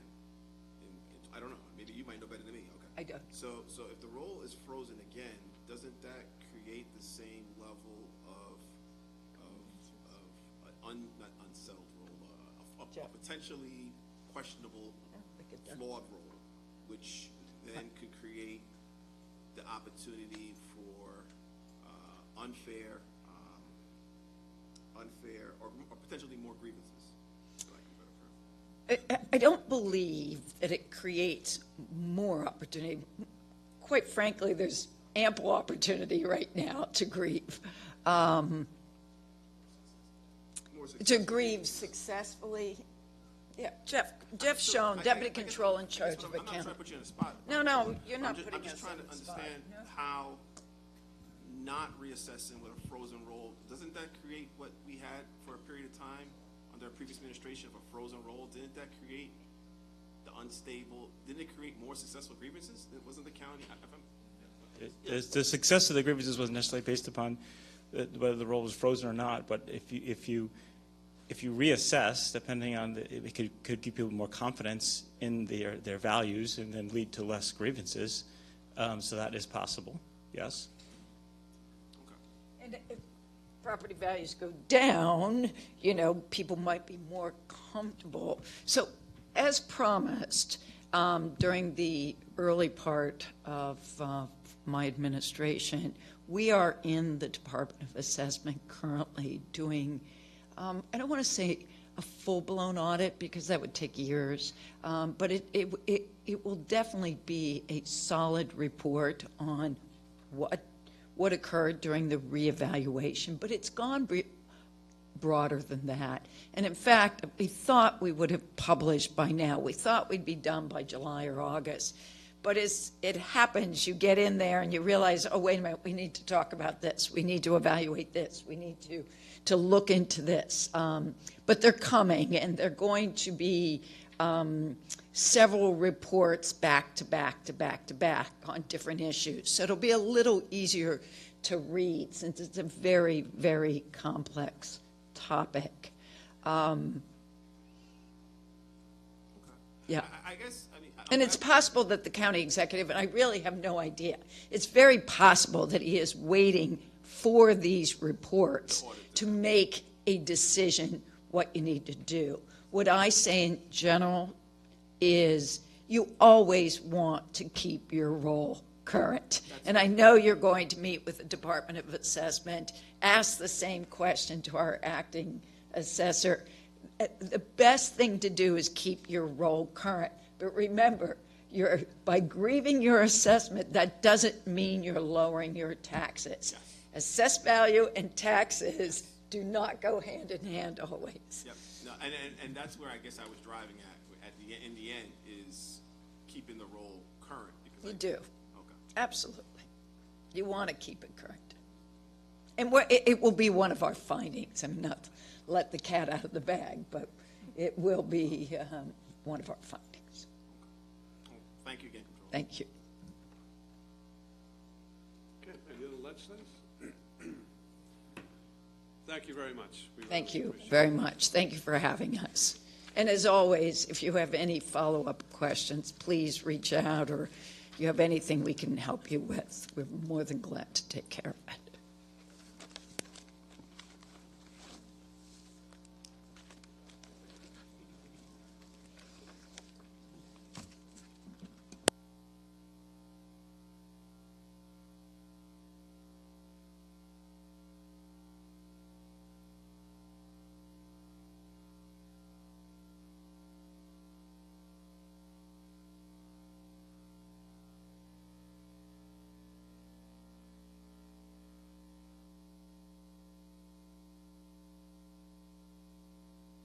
All right, the next department is assessment.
right, we're ready when you are. Good afternoon, everybody. How are we doing today?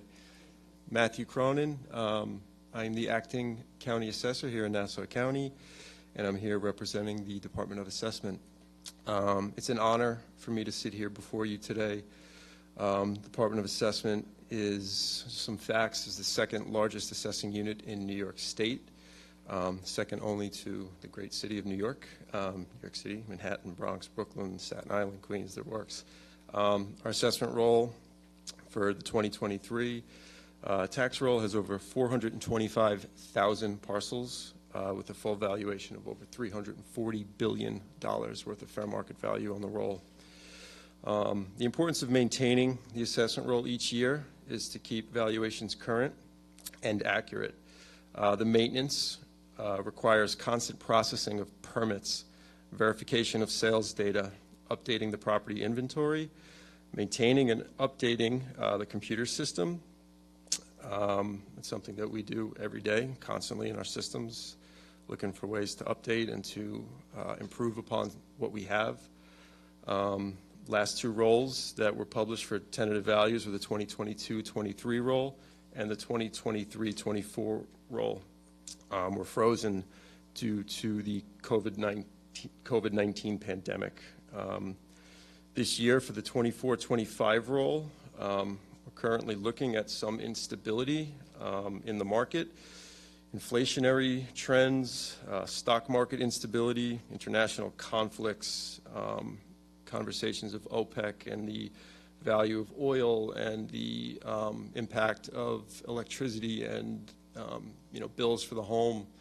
It's becoming a real point that we're hitting these metrics in our current study, and it's not something that we can turn a blind eye to when determining a property value for a date that's 3 months out of today, currently around 3 months from today. So all these things have effect on the housing market. For the 2023 year, we were approximately 17,000 SCAR filings were handled by my department, in which we were able to successfully mediate approximately 10,000 cases, eliminating the need for refunds. We administer approximately 300,000 exemptions yearly, verify over 30,000 sales per year, and approximately 10,000 permits that we go out and physically inspect these properties on. This year we've implemented some new and exciting technology due to the help of all of you in Cyclomedia. It is a great vendor that uses street level imagery. I always say it's Google Maps times a million, a lot of metrics and a lot of data points to actually accurately capture all street level inventory of Nassau County. We've successfully done that as of this year, so that's something I'm very proud to speak on. This technology, in addition to the existing near map technology, gives us approximately 3 flyovers per year, captures all the aerial GIS photography. So as current, what's the most recent flyover? September of this year, I have the most current inventory on properties, which is, once again, when you speak to others in New York State, that's pretty good. So with the combination of these two technologies, the efficiencies of the department has increased exponentially. We are also currently working on a mobile technology, allowing our assessors to access in real-time information the computer systems. So think of it as a complete mobile force to go out there and collect the inventory on property, which is the most important piece in maintaining property assessments across any jurisdiction. Some highlights of things that I've been able to accomplish in my approximately 5 months.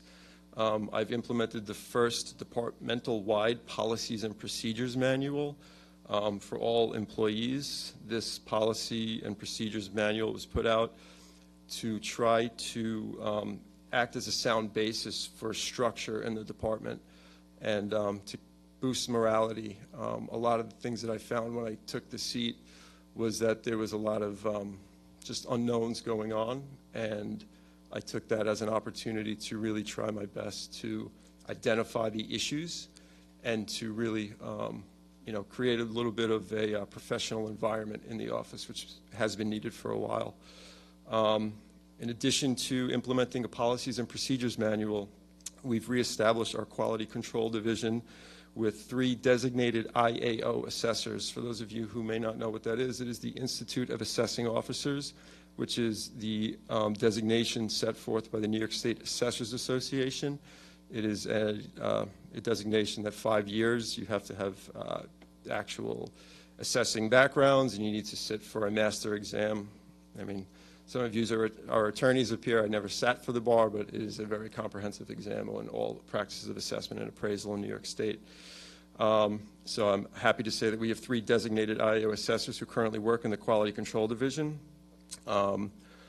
We have also reestablished our Valuation Standards Division. I'm sitting next to my head of the division. Next to me is Daniel Ross, who I'm sure you all know.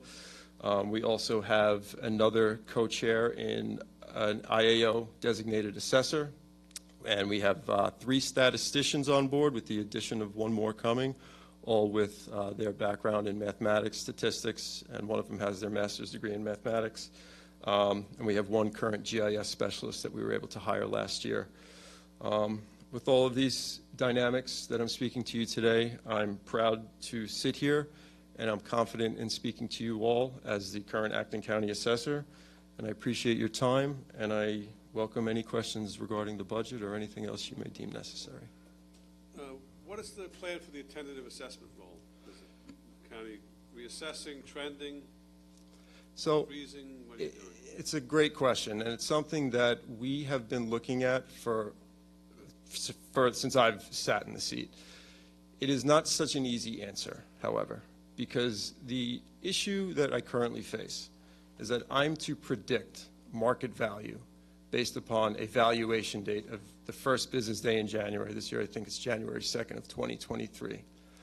There are a lot of factors that are in play right now that were not in play around 3 months ago. The idea of increase in rate hikes, inflation is on the rise, international conflict faces us, and consumer sentiment has decreased approximately 25% in the past 3 months. It is something that I call it a game time decision. I am ready to pivot whenever it needs to happen, but I would be not doing my due diligence if I didn't wait for all the facts that I could collect and actually make a move on that information. It is something that is very important to me. I take pride in what I do, and that's something, if the time comes and I decide that it's something that can be implemented at that point, it will be done. When would you have to make this determination for the tentative assessment notices to go out? Well, the valuation date is January 2nd. I'm well aware of the tax impact notice. I think it's County Admin Code 672. That would have to be 60 days prior to the publishing of the tentative assessment roll. So when would you have to make a decision? Very soon, within the next few weeks. Okay, if that decision has not been made as of today? Not yet. All right. Just the other question I had, would explain to us what happened with the error. Absolutely. So in 2021, for the previous reappraisal of the county, the TPP was voted on and implemented by state statute, and previous administration put it into effect. It was a phase-in value that was supposed to approximately take 5 years to phase in values. What ends up happening every year is that if there is a decrease in a quantity change or a physical change on the property, which is a negative, we are supposed to manually calculate those properties and apply the reduction of the physical onto the total base number. So I always use the example of if 100 was the base number and I had a minus 20 in the physical, my percentage difference should be minus 20. 100 minus 20 would be 80. 80 should have been the new base. What ended up happening is a clerical error was performed, and instead of the column on the spreadsheet being put into the system as an 80, it was overridden as the reduction amount of 20. Okay, and was that specific types of activities on properties? It was demolition, essentially? Yes, so it's negative physicals is demolition of inventory on the roll and any fire damage. That was implemented from the previous assessor, and it's been practiced ever since it was implemented in 2021. How many properties are we talking about? Approximately 842, exactly. And then how much you had to, the notices went out. Right. The bills went out by the receivers. Bills went out. The bills had gone out, and then once we identified the issue, I contacted all the receivers of taxes, and I sent a personal letter from me explaining that the issue existed and that we were implementing, we had asked the receivers if they could implement new tax bills, which as of today, they have been sent out to the homeowners. Okay. Then is there any refund that will be owed to any of these homeowners? To the homeowners, no. It is not, if they haven't paid the bill, it is not a refund status to any homeowner. If they receive a corrected bill, then they would receive their corrected bill. To the county, there is a refund that is due, that we are currently putting together the actual pieces now for the corrections, and that'll be here, actually, I would assume on the 24th. We're bringing those forward.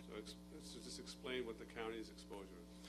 So the county's exposure is making the receivers whole, making it whole. So it's approximately, on 842 parcels, we would have to make those whole. So if, I'm just not sure why they had to be made whole if the corrected bills were then provided to the receivers. Because we're still liable for any change in that value, any change on the taxes. Okay. So in terms of the towns, what's the town? It's the school district. It's the school district It's the school bills. districts, right? Yeah. Yes. Do you have an approximate value of the exposure? Total impact on the schools is around $1.5 million. The county has to reimburse the towns for that amount? Yes, the school districts. Reimburse the school districts, right? Because they're receiving less money than they should have. Correct. When was the mistake made? I mean, obviously, we know the bills were out. When I look back in my system, it was around June that they were uploaded.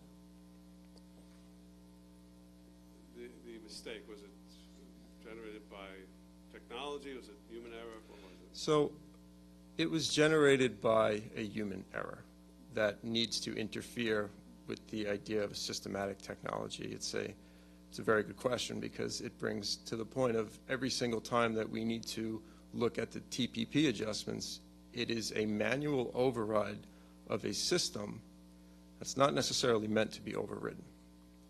It is a manual calculation, which is always something that we try to reduce as best we can and let the system be what it is. Systems are meant to perform, and when you have to implement overrides in the system, it is something that is always opens us up to liability. Okay. Thank you for those responses. Questions? Minority Leader Abrahams. How are you, Mr. Cronin? Very good. Gentlemen, How about are you? yourself? Acting assessor, you said a lot of things, so just forgive me, because I just want to make sure I understood you right and I'm able to convey everything back to you, or convey everything in terms of my questioning. Sure. So, some of the question I was going to ask you was related to the presiding officer. He had, I guess, diving into the taxpayer protection plan, right? The 842, I guess, parcels that are impacted to a tune of 1.5 million. If I remember correctly, and forgive me if I'm wrong, my colleagues here, when there's a correction of error, doesn't that need to be voted on by the legislature? That's correct. So this error happened in June. Right, and we identified you found out it. about it when, in June or just now? Just now. Oh, so you went back and figured out that it happened in June, but you just figured it out. You just found out about it a couple days ago. That's correct. Okay. And when do you plan to present it to the legislature, because you said you already notified the towns about sending out the corrected notices? How can they send out the corrected notices if it hasn't been approved by the legislature? Well, I don't really know that. I don't know. Sorry? I don't know the answer to that question. So, We're are these, we're I mean, I hate to use, look, I want to see every taxpayer pay their fair share, but it just seems like we're adding more liability to the county, because it sounds like to me these are illegal corrections if we're sending out something that hasn't been approved by the legislature, which the legislature is required to approve. Well, we are putting together everything on the 24th. It'll be in front of you then. But you've already sent out the corrected notices to, the towns have already, they're becoming liable because they're already sending out the corrective notices based on that action not happening here at the legislature. Okay. Do you agree with me? I don't really know the question. It's something that is outside of my total purview, truthfully. Well, let me present it to you again. So, if I remember correctly, because the previous administration made errors too, Mm-hmm. and every time I remember, I mean, you guys can speak up. I mean, you guys remember this stuff. I mean, am I speaking out of turn? If I remember correctly, when the previous legislature made errors, they had to come back to us. One of those people was Rob Miles. He's here standing right behind me. He had to present at the podium and present those correction of errors to the legislature before they went to the town. Right. Now, I understand the expedience on why you went to the town, because you want to be able to try to correct it as quickly as possible. I'm going to get into that correction and whether or not that's actually going to happen as well. But if I remember correctly, we had to vote on it before it's presented to the town. If I'm incorrect, then I'll stand corrected. I think the decision was made to send the information to the receiver of taxes. We did not instruct them Just to... say your name for the record. Oh, I'm sir. sorry. Michelle Sparrow, Deputy You're Assessor. welcome. We provided the information to the receivers. The decision was on the receivers of whether they chose to mail out the bills prior to us presenting on the 24th.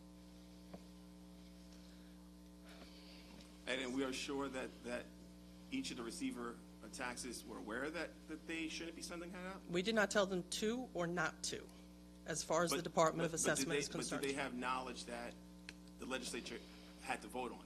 Like, shouldn't we say to them, hold off until we vote on this? I can't speak on behalf of the receivers. So I guess ultimately is are we complicit in sending out an illegal correction?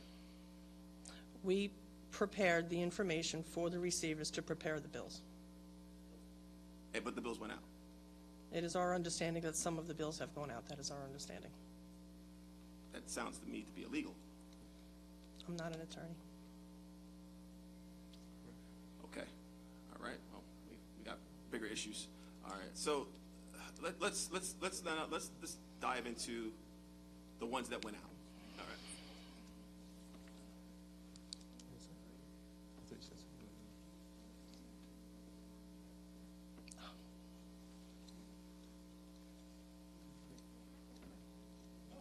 I'm sorry. My counsel's telling me. Are you one of the attorneys for assessment? Yes. Do you mind? Karen Estes, How are you, Karen? the counsel for the Department of Assessment. So,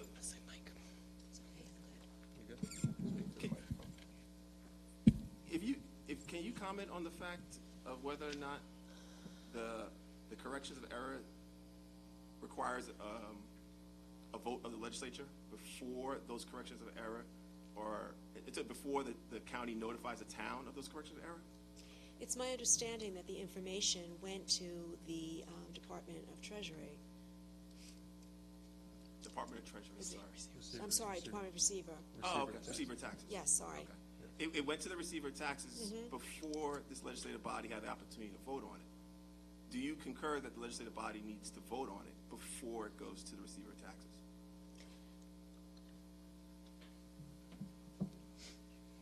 You know, I think that would be something that I would need to research, and I could get back to you on that. Or what about before bills are issued?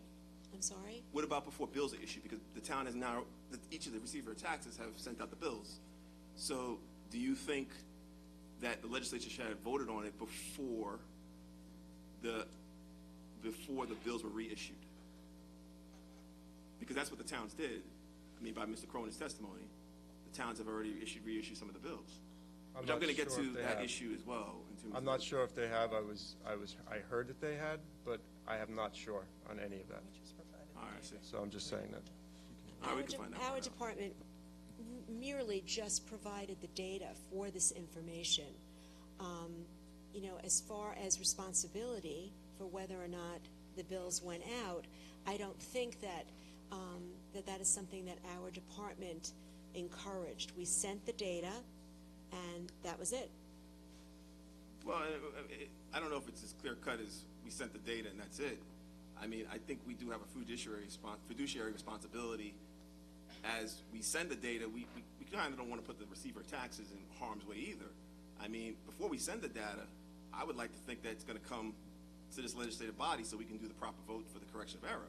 Then it can go to the villages. Because honestly, I mean, I don't know. I'm assuming everybody would vote yes. I mean, I would vote yes. I want to make sure everybody gets paid. I want to make sure everybody pays their fair share. But it has to follow the proper steps, doesn't it? I would assume so, yes. But And do you agree in this case, did it follow the proper steps?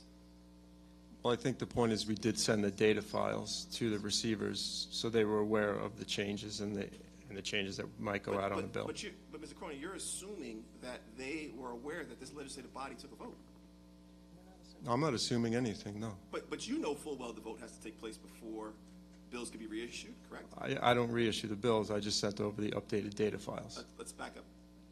Are you of the same understanding that we have, that I believe counsel just said, that the legislative vote for the correction of error needed to take place before any bills reissued? Are you in agreement with that? That a vote needs to take place at this legislative body? I would have to look at the law. I really would. So wait a minute. I'm confused now. You're unaware that the legislative You're body asking me has to speak about law that actually I don't know off the top of my Sir, head. you're the acting assessor. That's correct. There was an error that was made. That's correct. You're trying to tell me, your counsel, no one advised you that it needed to come back to the legislature for a correction of error? No, which is why we're actually preparing the correction Yes, of error petitions. Okay, so now we're in the same boat now. Okay. So basically, that correction error has to come back. So it never dawned on anyone that we should advise the town before they reissue a bill, because it hasn't come to here. I mean, I'm guessing it's going to come by the 24th. When is that? That's 12 days from now.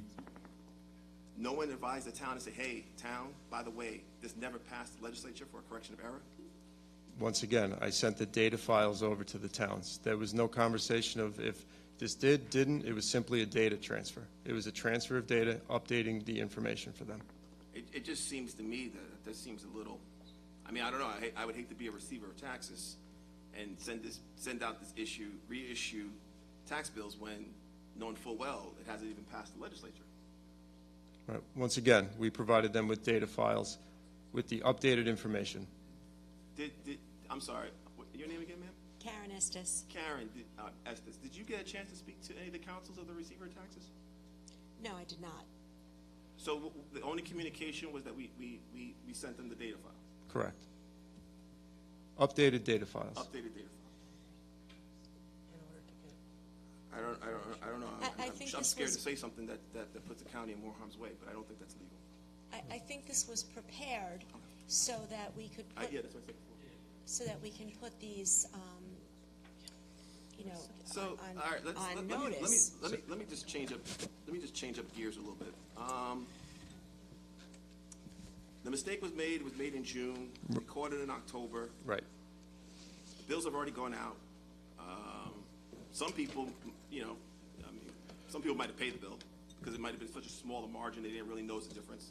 Some people that may have noticed that they didn't get the full exemption of the 40% may have said, well, hold up a second, may have contacted your office or their receiver of taxes. Or some people that may have used, like myself, I use a mortgage company, an escrow, it may have been paid already. Mm-hmm. So in all these different scenarios, just explain to me what happens in each scenario. I can't answer for that. For each scenario, what do you mean? Let's go through it one by one. So if somebody had a mortgage company, Mm-hmm. like probably 95% of us up here, we mortgage our homes. They pay the taxes through an escrow account. They pay the taxes to the town. If the mortgage company paid it already, paid this inflated amount without the exemption already, what happens to in that particular situation? What happens? They'd receive a refund. They'll receive a refund currently, or they have to wait until the next tax bill for the schools? They would wait until June to receive a refund. Wait till June this year, okay. They would receive, if they only paid half, because you have the option to pay in full or pay half, mortgage companies tend to pay only in half, they would receive a corrected bill for the second half, and they would receive a refund from the county for the first half. Got it. Now, in the event that if you're a homeowner that pays your own taxes, that was being prepared, I guess it was on November 10th, they were gonna pay on November 10th, right? Correct. And you paid already, same scenario, you'll Same. get a refund sometime in June. That is correct. If you're a homeowner that has not paid, you're hoping that you get this reissue bill in time, and then that reissue bill will have a new reflective amount. Which is the exact reason why we prepared the data files to get to the receivers as soon as possible, in the anticipation that they could correct as soon as possible. Got it. Okay. Now, in the event if someone, so the total exposure is 1.5 million. Correct. Do we have of the 842 parcels? Do we have an idea from? I guess I don't know if you spoke to the receiver of taxes. How many people have paid so far? We would have no way of knowing that. No way of knowing. No way of knowing what was sent out at all. All we did was update the files and sent them over to the receivers, so they understood that the calculation was reissued, and that was the new information.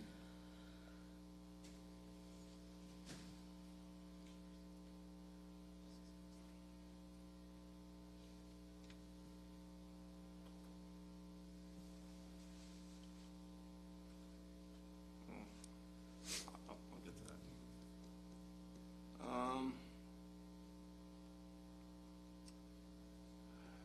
Okay. So one of the things that my counsel just brought to my attention was a letter, I guess the letter to the receiver. It quoted as saying, as a result of this issue, I've addressed the issue and I've corrected the TPP calculation that has not been applied on, that's now been applied on the new updated 2022-2023 tax bill. In anticipation that when they did send the tax bills out, the updated data on the site would be implemented on the bills. But you can't, but Mr. Cronin, you can't correct it without it coming to this body. Correct. I understand. But this was written before this was written a couple days ago. It hasn't come to the body to the 24th. Yeah, in anticipation of what was going to be voted on here. Because a lot of times what happens is assessment is you get reactive and you don't be proactive, and we end up trying to catch our tails, if you will. I understand. But what if this legislative body voted no? Well, I guess I would tell the receivers of taxes, you can ignore the letter that I sent you. Isn't that kind of double the work? Could be, and that's something that I would have to apologize for, and I would take that burden. Not that I don't think my colleagues or I would vote no or something like that, but I'm just saying, that's my process. All right, let me move on. You went into a little bit with the presiding officer about the frozen roll. I just want to make sure I heard you correctly. You mentioned multiple times, obviously there are other factors on why the roll continues to remain frozen. You mentioned gas prices, inflation. Right. I thought you mentioned something about the war with Russia too. There's always some indication of the actual trust in the economy. And I think that right now is a big part of why liquidity is low, exposure on the market is high, the times are up. And I think all of these factors do come into play when you have to make a decision that is 3 months away from today's date, that in a moment something could fall. And then I would be the one who's implementing these values, updating the roll. And I have, for me, it's something that I take into consideration all factors. Sales prices, sale price is the best indication of value. But there's a lot that goes into what a home sells for, such as consumer confidence, supply and demand. I mean, it is a multifaceted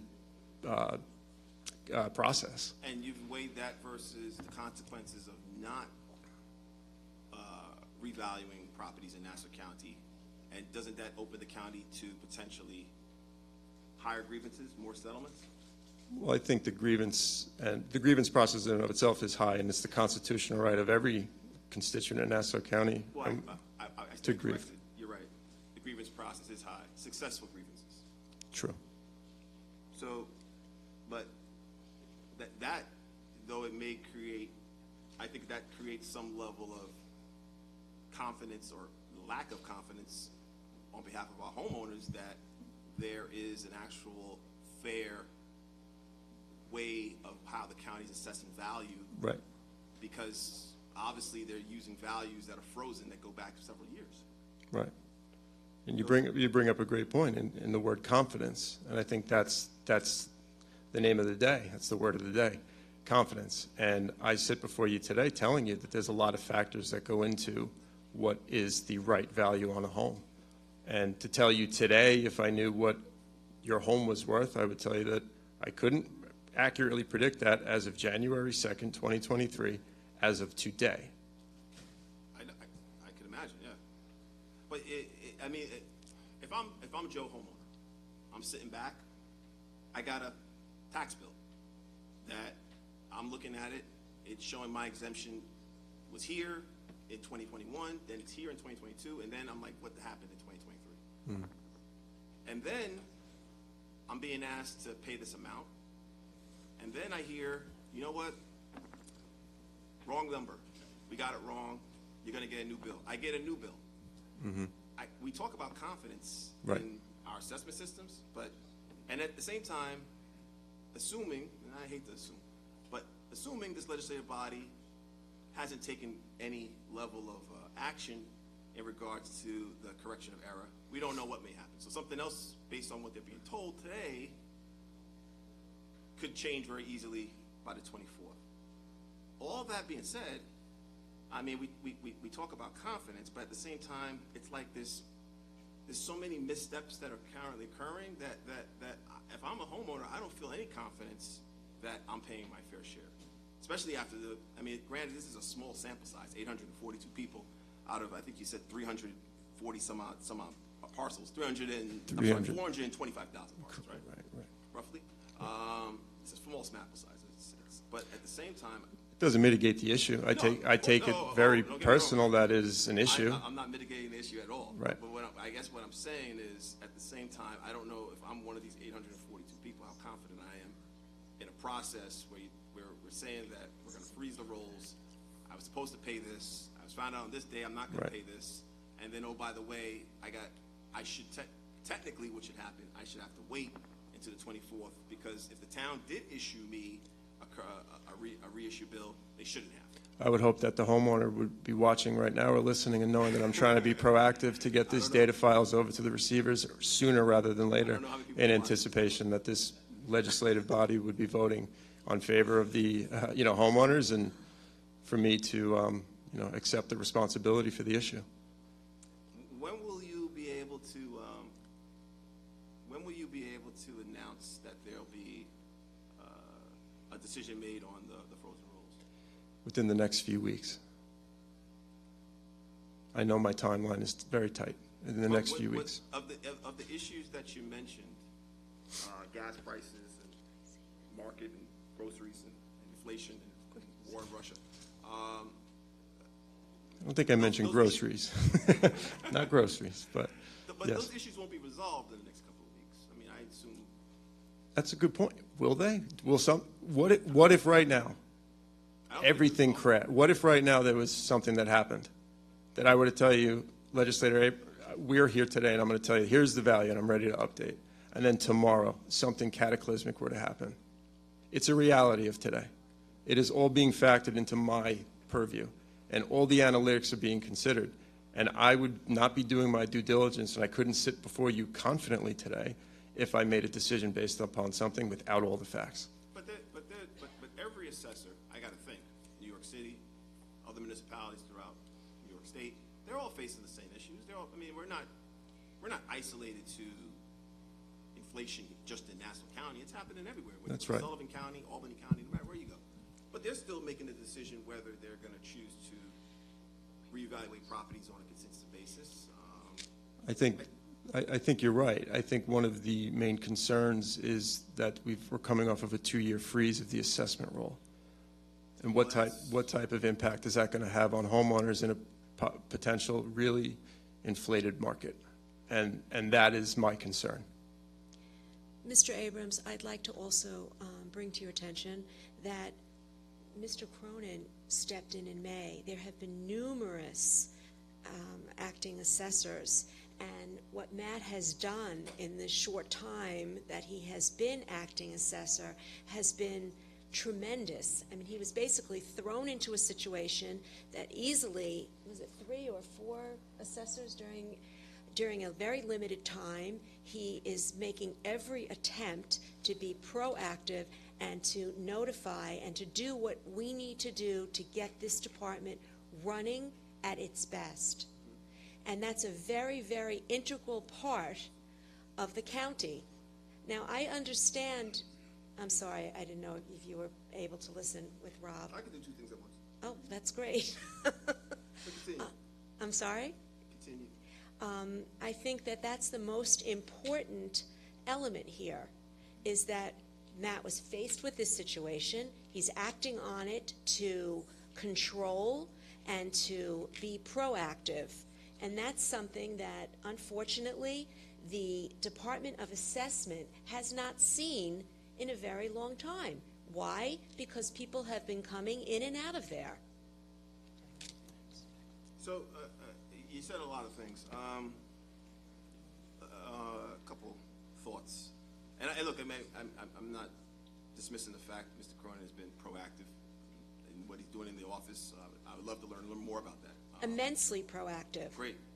Immensely. Yes. That being said, I'm more focused on the issue at hand. The issue at hand, there was never an announcement, I guess, Mr. Cronin, by yourself or the county executive or anyone from this office, that there was an error. People actually got something in an error in their bill. It was never announced. There was never any press conference. There was never any public statement that what you 842 people got was wrong. They never got a phone call. Never got anything. They had to figure it out on their own, and then call the office themselves. And then, based on some of the conversations we had with some of them, they had to hope and pray, because as of this morning, they had no idea that a reissue bill was going to come. And You talked about... We still don't know if a reissued bill is going to come. We still don't know. Right. You talk about, being proactive. I mean, an announcement of the error would have probably been something that I would have liked to hear. Well, hopefully there won't be any more, but I could tell you, and I will look at you in the eye when I say this, if it happens again, you will see me make an announcement. This is something that it is new in my tenure. And I appreciate your words, Karen, I'm doing everything I can to try to mitigate this and to turn this department into the place that I know it can be. I appreciate your honesty. I want to get into a little bit, you talked about you talked about settlements of the number going from 80,000, 64,000, 72,000, 17,000? Yeah, 17,000 SCAR filings this year. SCAR filings? Right. Are we shifting? Because that sounds like mass settlements to me. But you tell me. I want to make sure that's what I'm seeing, because it seems like just based on the sheer number. Right. Well, every single year, grievances are up and down. It is a culture of this county, grievance culture, I call it, something that is the bane of my existence as the acting county assessor. I can't speak to the Assessment Review Commission. I have no control over settlements or stipulated ratio. That is not the Department of Assessment. Just for the record, it has nothing to do with me. I understand. And just finally, going back to this situation, so the error was created in June. We discovered it in October. Right. Are there independent orders that review the roll before anything's issued to the towns? Yes. So that's part of the quality control process. And the issue with this is that the error was in and of itself presenting correctly. It's very hard to find the error once it is established in the system. It is, because once again, it's a manual override in a calculation that's supposed to be systematic. So It all looks okay, and that's the danger of it.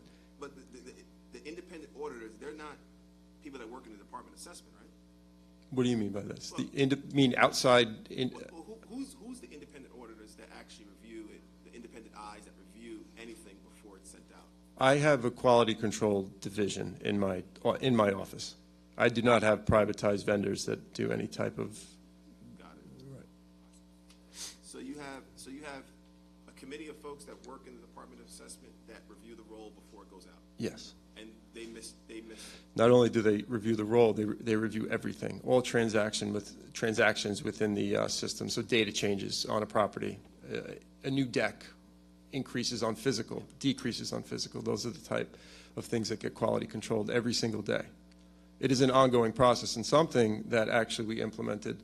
I didn't mention it in my speech, but it is an ongoing process. A lot of times what happened in my tenure, 3.5 years now in the department, is that we would wait until the weekend of Thanksgiving.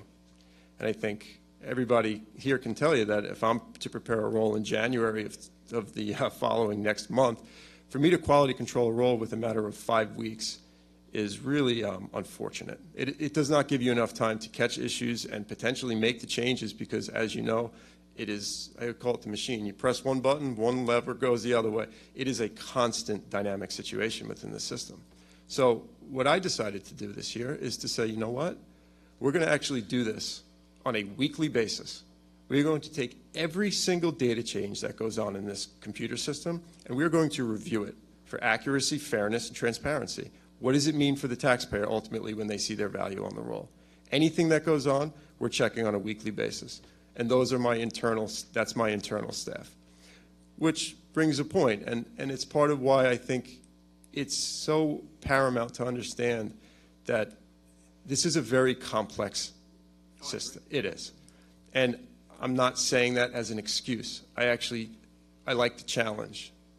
However, I did have to implement new quality control measures, and part of that was to, right now I have 3 designated assessors on that team, which are, once again, IAO designated assessors. They know in and out of the system, and they understand what it means to have a value impact on the roll due to data changes. Not only data changes, but also exemption changes as well. So it is an ongoing process that instead of waiting for the end of the year to implement, I've done it on a weekly basis. And to me, I think it's, 842, I take that personally. And to all the homeowners, it's not good, and I agree with you. So the exposure is 1.5. The 1.5 exposure is everyone that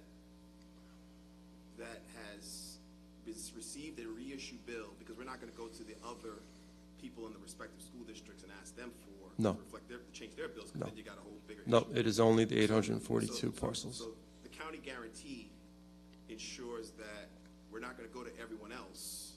We're just going to, all you folks that got a higher bill than you should have gotten, you're going to get a reduced bill, and then the county just eats the 1.5. If you vote on it when the correction of error is presented to you, yes.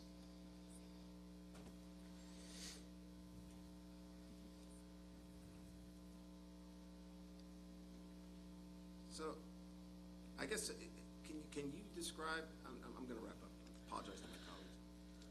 Mr. Cronin, can you describe the worst, the most egregious case of someone that received a higher bill? We had heard stories of someone's bills being doubled to the tune of $15,000 more. I didn't see any. I don't have receipt of any tax bills. I don't. So I didn't see the actual bills themselves. I guess that will come when you have the correction error. You have to present it to us, is that correct? Yes. Yeah. Well, we have heard cases where bills have been doubled to the tune of $15,000, and those folks have clearly said they're not going to be able to pay. So I envision we're not going to be asked to worry about those cases. I don't have anything further. Thank you. Just some follow-up questions. So as a result of the mistake, these 842 homeowners received bills in which they were going to erroneously have to pay more than they should have, correct? Correct. So we're talking apparently in a range of thousands or up to $15,000. Okay. Correct? Because Correct, of this correct. error. You correct, correct. So if the county did not alert the receivers and or the homeowners, and they went and paid that money, if they could, they'd be out that money till June. Right. So you attempted to act proactively to prevent that from happening, to prevent those taxpayers from being out thousands of dollars Right. till June when the county got around to refunding them. Right. Right. Okay, so you sent a data file to the receivers of taxes. My understanding is the county executive has sent a letter to all 852 homeowners alerting them to the issue. I did. Oh, you did? I did. Okay, all right, so you were proactive. You didn't wait until the 24th and then, you know, all those people were paying their taxes, out that money and stuck for 6 months. Right. You wanted to act proactively. Right. Okay, let me ask you this. Can you get us the correction of errors? Well, yeah, right. To clarify, I created the letter. The letter was sent to the receivers of taxes. And I said, if you would like to send this to the 842, that's what we will send. So that's where we are right now. Wait, then I'm confused. Did a letter go to the 842 people? Not right now. Not right now. No. Because my intention with the letter was to have it go once it was ready for approval by the legislature to go with the bill, so that the questions come in my direction. Okay. Can you get us that correction of errors before the 24th? If I know you'd we be have a meeting scheduled, but we can always have an emergency meeting. Of course. Well, whenever, as soon as you can get that to us, we'll schedule a meeting and get it done. Okay. I'd appreciate that. Sure. Yeah. I mean, do they have it available now? I mean, what are we talking about? You finish approving it, though, right? We don't have it currently in its complete form. There has to be a staff summary, things like that. But we certainly can have it to you by the end of the week. All right, we could do an emergency meeting. I think it's 12 hours notice? Okay, all right. So basically, we can turn this around overnight for you two. That'd be great. All right. That'd be great. Okay. Thank you. Yep. Sure. Just by my calculation, Mr. Cronin, we were trying to figure out the average Around per 1,000. household. I did some rough math. I took the 1.5, I divided by 842. I came to the total of 1,781. Does that sound? That's for the full year. Yes. Yeah. Yeah. Approximately. Okay, so roughly for the full year, these 842 people, we're seeing on average per household or per parcel a $1,781. Yes, the mathematics. Yes. I just got to tell you, I mean, if that was me that got that, I don't think I could, swing 1781 just like that.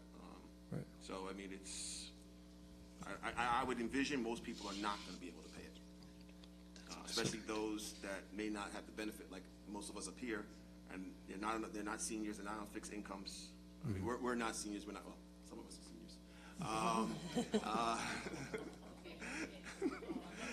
But all of us are not on fixed incomes. So from that standpoint,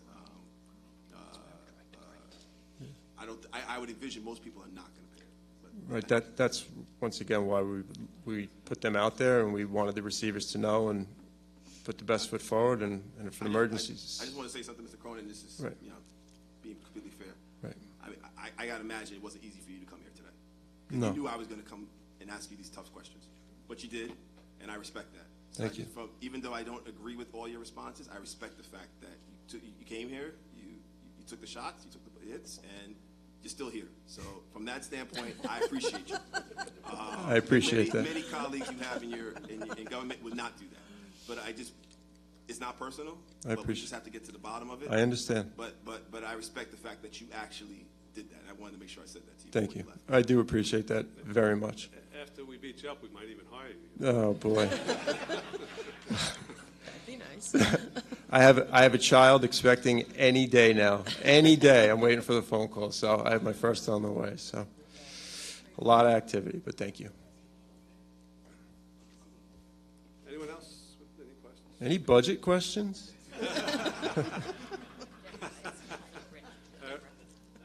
Legislator Muley. Hi, Legislator Miller. So, you know, we talked a lot about people on fixed incomes, and, you know, some people are very, they want to get their bills taken care of, and Right. they get their bill and they send it off. And then some of those people are probably going to be on fixed incomes, and those increases are really not something that they should wait until June for. Is there Right. any way of expediting that so that they can get, because it sounds like maybe a small matter to us, but it's not a small matter to people who truly are on fixed incomes. Because Right. it's not right what happened. Right. And, you know, it needs to be remedied for those people. I don't know how many people that would be. Right. But That would be something that the treasurer's office would have to do, since they are the county treasurer, since they're the ones that actually issue the refund. Generally, the way it works is when the receivers return the warrant to the treasurer's office, they then look at the shortages and make the school districts whole. That's why it has to go through the entire year. We can certainly reach out to the treasurer and speak to them about that. They would have to work with the receivers. The receivers would have to identify who has paid in full and work with the treasurer. I don't know that we can speak for the yeah, treasurer. well, I hope you can do that, because it's not right. We will. Yeah, thank you. Okay, anyone else? Thank you very much. Thank you, everybody. I appreciate it. Careful with that chair. Next up is Department of Health, Dr. Irina Gelk, Commissioner.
Green light, it's on.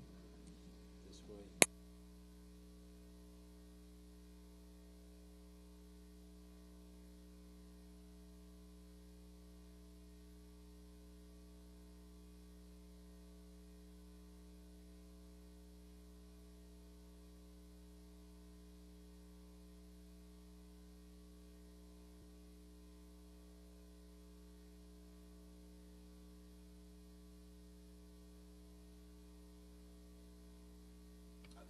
Dr. Gilman, you can start whenever you're ready. Well, that's her staff, I know. Right, he's telling us. I don't think she can. Dr. Gilman, do you hear me? I don't think she can. All right, this is not good. Are you ladies going to carry the ball Yes. here? Hi, I good think afternoon. Dr. Gilman doesn't hear me. She can hear you. We She's can't muted. hear you then, now. Your mic's not working. Nope. No, you're still not on. So good afternoon. Let me introduce us. I am Debbie Canigliaro. I'm the Deputy Commissioner for Administration for the Health Department. This is Deneen Jenkins, our Fiscal Director, and Charlie Schechter, our Director of Maternal and Child Health. And that is our new Commissioner, Push the mic a Irina little Gelman. closer, please. Sorry. She is currently up in Clayton, New York, at NYSHO, the New York State Association for County Health Officials, at their Public Health Leaders Conference. So that's where she is.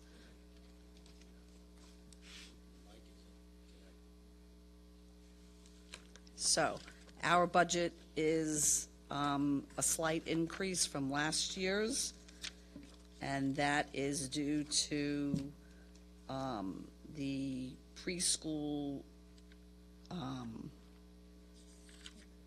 increase that the New York State has given to the providers.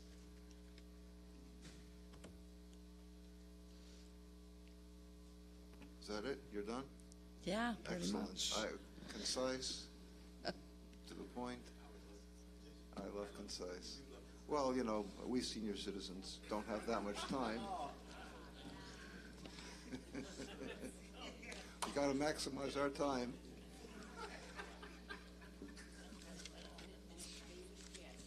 Fading fast, yes.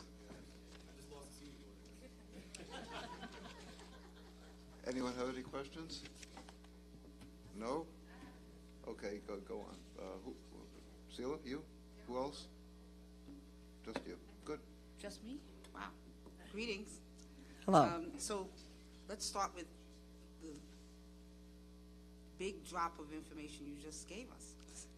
It's an increase based on, what is it, early childhood intervention, or is it preschool? What exactly? Preschool. Preschool. Could you explain that a little more? Sure, I'd be happy to. Hi, Ms. Shepherd.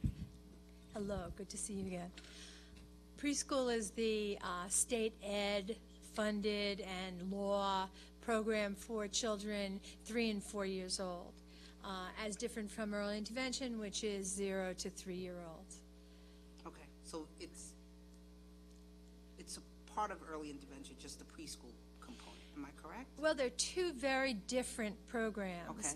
Early intervention is funded and legally operates under state health. Okay. Preschool is funded and legally operates through state ed. Okay. So early intervention was identified in the comptroller's budget as a risk. Do you know why? Is there going to be any change in the formula and how you're being reimbursed there? No, I know NISAC is looking for a 5% increase in provider services, but I don't understand what the risk would be. Yeah. It's not until 2024, and it's at 2.8, but in any event. Yeah, no, I'm... Okay. So I kind of wanted to hear from you a little bit about where we were on COVID and what we're planning for, you know, the upcoming year relative to continuing our efforts to make sure that folks are vaccinated for the regular flu, and as well as making sure that we're continuing to roll out the boosters. They say the booster numbers are flat, and that this last round of the booster that was just put out, I guess, or that they're trying to get people to take, really deals with the last set of variants. And so are we really having a public campaign to make sure that people do both the flu and the COVID booster? Actually, we do have plans for a public campaign in the immunization program to do more public education on immunizations in general, childhood immunizations. As you know, polio has become a big issue right now as well. So on all the immunizations, I believe we're funded over $1 million for that, right? Yeah.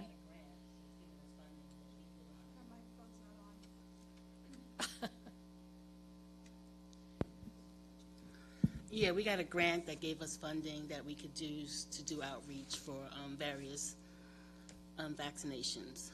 So I think we're planning on doing some bus ads and some other things to help get people vaccinated. Okay. The big push I'm hearing is really going to be the flu. I took my shot, but I got one in each arm. yeah, but But it's I'm low. told You're that right. We really need to do a significant campaign to make sure that people don't get lax in even just getting the flu vaccine. Correct, and we've seen, you know, vaccine-preventable diseases have seemed to come back on a number of fronts. You're right. And so where are we with the polio?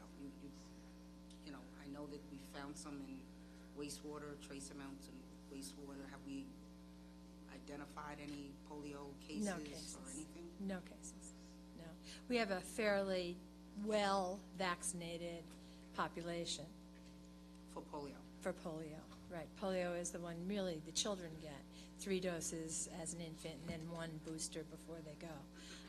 We have very good rates on polio, yeah. And so, Not that it couldn't happen, but, say again? not that it couldn't happen at all, but we have very good rates. Okay.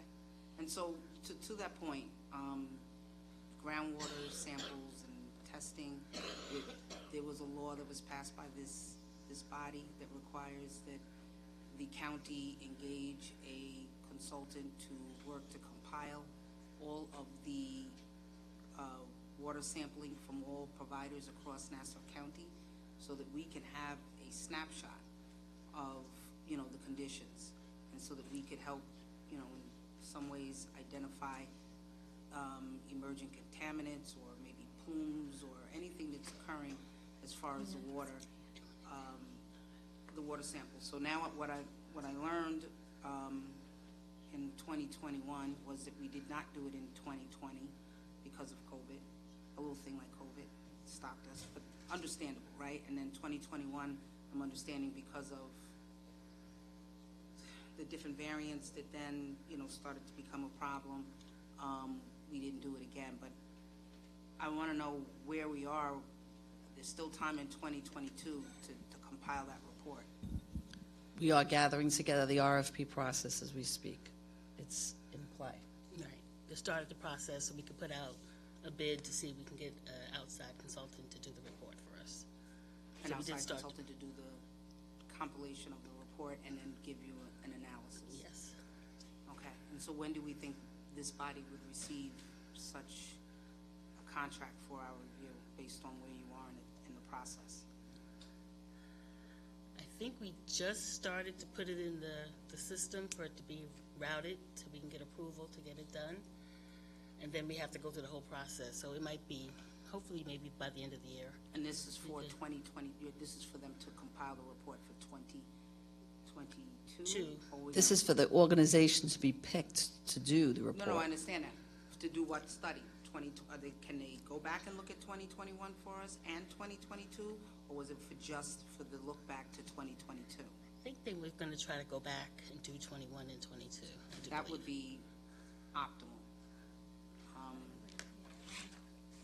That we go back and look at the 20, because I know what we did do for 2020, a portion of that money that should have been used for that study, we pushed it into the sprinkler system. So I'm not asking you to go back to 2020, but I am asking for 21 and 22. We do have the money in the budget for it. Okay, I think that would be imperative. Thank you very much. I don't have any other further questions. Yes. When we spoke about the vaccines, what are we doing to try to assist those who are coming into this country, but our communities who possibly don't have any vaccines, especially since we've had like the polio issue, but many of them are coming here and they don't have any. I mean, they not only don't have COVID, but they don't have any other vaccines that our children have received over the years, and we have received over the years. How can we reach out to be able to address that and assist them? That's a great question, and obviously not a new question. The systems that receive the newly immigrant people would be the systems that we would work with to make sure that they have the vaccines they need. But you're absolutely right. It's not a solid plan at this point, and we need to really do better with that. It's not just the local health department, obviously, that has that reach. Right, exactly. But it's certainly a concern. And I'm sure, in some ways a difficult issue to address, but something we do need to Right. address. Absolutely. Okay, and you will keep us updated Yeah. on that? Yes, I will. And then when you said too about the, I guess the rise in the need to early intervention with our preschoolers, my background is actually education. It was actually early childhood education. And are we finding that there's many, many more children in that age group? I mean, it seems that's what Absolutely, Right. absolutely. And I don't know if that was also due to COVID and that we might have realized that when they were not preschool aged, but now those little ones are preschool age, and Absolutely. so we need to address those. Right, yes, we definitely saw a decline during the 20 and 21 COVID years, if you will, and a strong increase back now. One of our big challenges is that the use of telehealth, or video therapies, has really been difficult to break now. A lot of the therapists want to do, for example, speech therapy to a 2-year-old via iPad. Now, that might have been the only way to do it in 20 and 21, but we're really trying to pull to de-incentivize that now and get face-to-face back. That's a challenge, though. Right. It is a challenge, because I know, my little grandson that would get speech, and now he's now in 5th grade, but during the COVID times, and he was doing it Doesn't via, work. an iPad or whatever. Right. I mean, they don't even like it. They want to be with that person, because then the interaction between that person and the child is so important. Right. We've been working with the State Health Department to encourage them to issue some guidance about going back, or having two reimbursement models. There's a lot of ways you can do that, but the state has to do that in early intervention. So we're pushing. Okay. Because we don't like it either. Yeah. We have many families who need speech therapy for their kids and are waiting for face-to-face rather than accept virtual for those obvious reasons. Right, and then obviously that's holding up that child, because they're getting no services now while you're waiting for that to happen. Correct. It is. It's been kind of the afterwash, if you will, of COVID. Yeah. Unfortunately, I think it's the effect in many areas. I mean, a lot of people don't even want to come back to work. They'd rather just, same thing. Yeah. Work Right. via their computer. Right. So, It is. It's a challenge. okay, thank you very much. Good afternoon. I'm looking at your staffing analysis, and I guess as of this year, you have 156 employees, and you have in the budget that you want to increase it to 181. Am I reading this correctly? Yes, that's correct. Now, do you have active lists to pick these employees from, or do you have to issue any civil service test, or? Some civil service lists have already been established and others have not. So, is there any obstacles in your way of bringing this headcount up to what you would like it to be? Because obviously, when I look at some of the jobs that you want them to look at, well, whether or not they're seasonal or full-time, I know with seasonal you're going up, you want to increase it by 13, correct? I'm looking at the budget that was.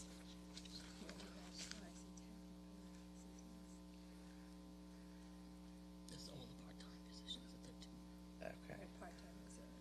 So generally, we have 19 seasonals a Right. year. So you want to, currently you have 19, but you're looking to increase it to 33, correct? Well, when this snapshot was, some had left, so that's why it looks like we're looking for 13. But every year, the seasonal program is 19 employees. Oh, I'm just hoping that you could get them on board. No, because you're very important to the Recruitment county. Yes, has been a that's- little difficult. Oh, I'm in support of you asking for people, trust me. It's and I would like it so that if you, especially on the full-time side, that you have lists, and that there is nothing in the way of your hiring the people that are necessary for you to do the jobs that you need to do. I see that they're looking at, you do food safety. That's something that you oversee. And my concern, sometimes when I think about that, with the food insecurity with people, that the cost of food being so high, that sometimes families may try to hang on to food as long as they can. And maybe, it may not be, maybe it expired or something like that, and they shouldn't be eating it. So that is, to me, a concern to me, that this can happen. It's just, try to get the message out. And also, I think you're looking to also bring on another early intervention service coordinator. Two, yes. Which I 100%, 120% support the early intervention programs. I really do. It helped my nephew who didn't speak. Now we can't shut him up, but you know, we're happy he's speaking, you know, so this is what, you know, so when I look at everything that you bring to the county, and we do count on you, you know, you guided us through COVID, you know, you helped coordinate a lot of stuff, so, you know, so you're very integral to us, and so that's why I'm hoping that if there isn't a list, that civil service will work with you in a timely fashion to establish that test, give it, and then establish that list so that you're able to bring candidates in and hire the employees to be able to do the services that are necessary. And I just want to, like Dr., I'm going to say her name wrong, but I met with her and during this training, and I will be reaching out to the doctor as well as you, because I know one of my concerns that we talk about in emergencies and with Sandy, the one thing that I think fell short, especially for those that were impacted in the areas where there were flooding, there was no means of communication, no cell towers, to see what can we do to help alleviate the fears and concerns of people if they feel like they're going to be cut off from information that they need to have. So I'm hoping that we'll be able to work together on that with OEM, who's in the back, because you know, Commissioner Corbett is very good at his job, and you are good at your job. So I'm hoping that we'll be able to work through something like that and come up with a plan. But thank you very much. Thank you, and thank you for recognizing the work that we do. Oh, always. I'm sorry, I still have another question or two. Sure. So it's back to early childhood intervention and preschool. Back, I want to say maybe even around this time last year, we had a real all-hands-on-deck meeting regarding creating a framework for more access and awareness for the program, and maybe doing some work to ensure that new mothers understood, you know, the different stages and benchmarks that children should be hitting, so that they knew they knew whether the child was progressing properly or there needed to be some level of an intervention, right? I had used an example of a brand new mother in the district who she had never really been around infants, right? She didn't have any younger brothers, sisters, cousins, and so she really didn't know the benchmarks. And then we were in the middle of COVID, and therefore, you know, the baby wasn't seeing the doctor as normally as often as she would typically, and so there were some delays that were identified later on, and it was just right outside of the opportunity for, and forgive me if I get this all wrong, getting the help at the early intervention piece, but then had to wait for the preschool piece, right? I remember that. Yeah. Am I correct, Ms. I Shepherd? remember that, Okay, yes. you remember me reaching I out do. about that? I do. And so that started a whole discussion about having some public service announcements, working with technology, working with, you know, some of the hospitals that are delivering the babies and the pediatric doctors, and even incorporating even the dentist, because it was the dentist who actually, you were shaking your head, you remember, it was the dentist who identified the delay, because apparently there's something that happens in the oral region and it can sometimes mimic a tonsillitis type of thing, but it really is a delay, and I can't put it all together in this very moment. But we talked about making sure that all these folks that are charged with the care and the support of the infant and the family to engage them in this process. And so I'd love to hear if we've taken those plans, you know, and been able to work to bring anything to fruition. Right. There have been a lot of effort on universal screening. Help Me Grow, Docs for Tots. There's a lot of agencies out there now that are fostering universal screening, because that's really what you need to do. You need to make sure that universal screening is like getting your immunizations and doing all that you look at developmental, progress through the first and early years. The other part of that problem is families that get referred to early intervention and don't take it. We've put a real press on. You can't, they haven't refused it until you've had a discussion with them. That kind of stuff, because very many moms will be too challenged and too busy to actually take the early intervention referral and work with us. So we have an enhanced, early intervention model now where we actually go out and work with them and try to get them to yes. Try to get them to, okay, I'll take the eval, I'll take a look at the services. But you're right, the beginning of all that is universal screening.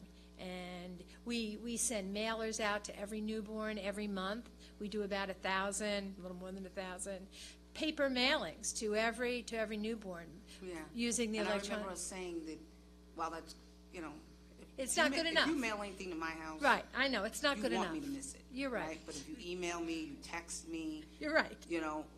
That's why we started talking about technology. You're right.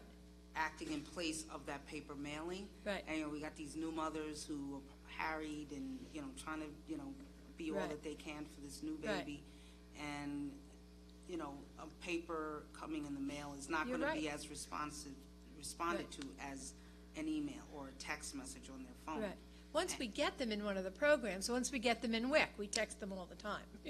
Once we get them in, but you're right. It's very tough. The birth registry information doesn't come with a cell phone number. Right, and we were talking about trying to find better ways to ensure that registry was fine-tuned, or that we even created a secondary registry. Like, I remember the conversation like it happened yesterday. Right. I think it was pre-COVID, right? Was it? No. It actually was. We had some masks on. We had masks on. I take a look. Yeah. And but nonetheless, we talked about even engaging child care, doing trainings for some of the child care employees. We talked about engaging right, some I think of social the, services was there with us. Yeah. Right. It was a mixed bag. It was right. Social services. Right. It was really like I said, all hands on deck. There was many members of the of that particular administration. I just like that conversation to get started again. Renewed. Yeah. I think as identified by Legislator Walker, COVID definitely would have had some impacts on furthering those delays. And so I think we need to get back on track with having that conversation. And so to that end, I'm going to just ask a question regarding legislation that the county is pursuing in an attempt to cap or mitigate the local cost of preschool and early intervention services. Can you tell me what that legislation looks like?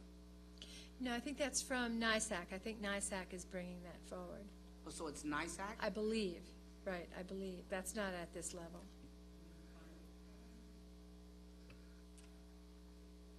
So is it that NISAC is bringing it and they're looking for I don't know if it's partners? early. No, I don't know if it's early intervention. I think it might be preschool. The real money user, if you will, is preschool, not early intervention. Early intervention is $25 million. Preschool is $125 million. Yeah, it's in OMB's budget book on page 152. Do we have that? The county is pursuing state legislation to cap or mitigate the local costs of preschool and early intervention services. I can't speak to that. So,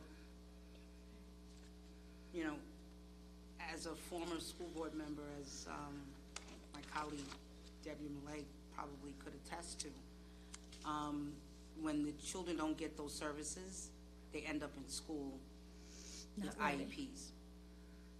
And they end up in programs that are 10 times more costly than getting involved in providing the intervention early on. But more importantly, we really reduce the opportunities for folks to right size out of these challenges. The longer we delay them from getting services, and capping and mitigating costs and all that stuff, and I get it, it's costly to us. But I don't want us as a county to adopt a policy that, you know, that We couldn't. that we're looking to, Yeah. to get out of our responsibility. Right, that would be outside the county scope anyway. Yeah, well, it's in the Yeah. county's book. I didn't write it. Yeah, and so I'm just, you know, and I've been here before where I identified $5 million was going from this early childhood and preschool intervention into the police line. And so you've heard of the school to prison pipeline? Mm-hmm. That it couldn't be more illustrated when you look at a budget that's taking that money and putting it into the police line. So I don't, we made some noise about it, this caucus did, and they put the money back, and the money remained there, and now we're seeing that we need even more money. So had we taken that $5 million some years ago and moved it into that line, we really would be, you know, in a significant deficit. So, and one of the other things that I'm wondering is whether this department, for this purpose, has received any ARPA money, so that maybe we can actually expend services as opposed to be looking at ways to cap and mitigate.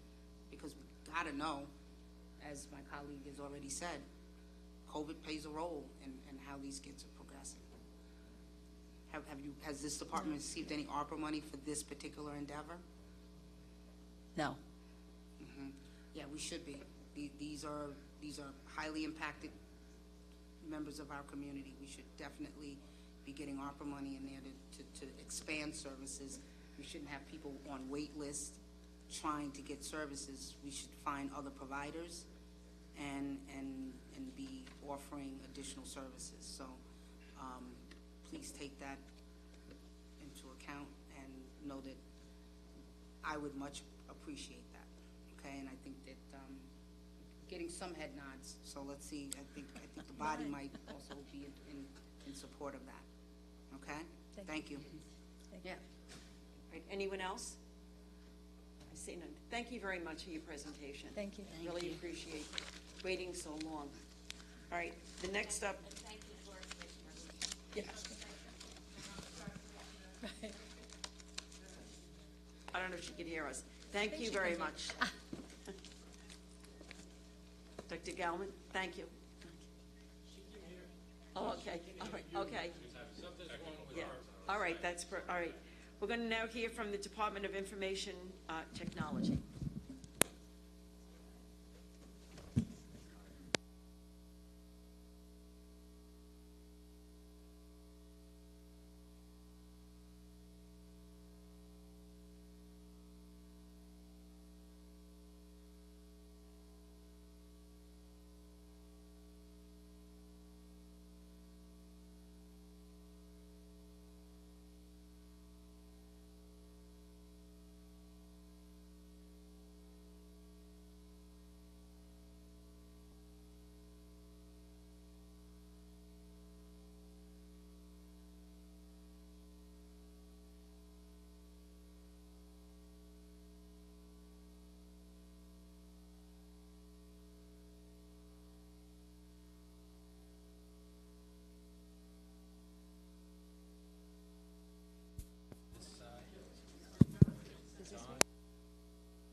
Good afternoon. Thank you very much.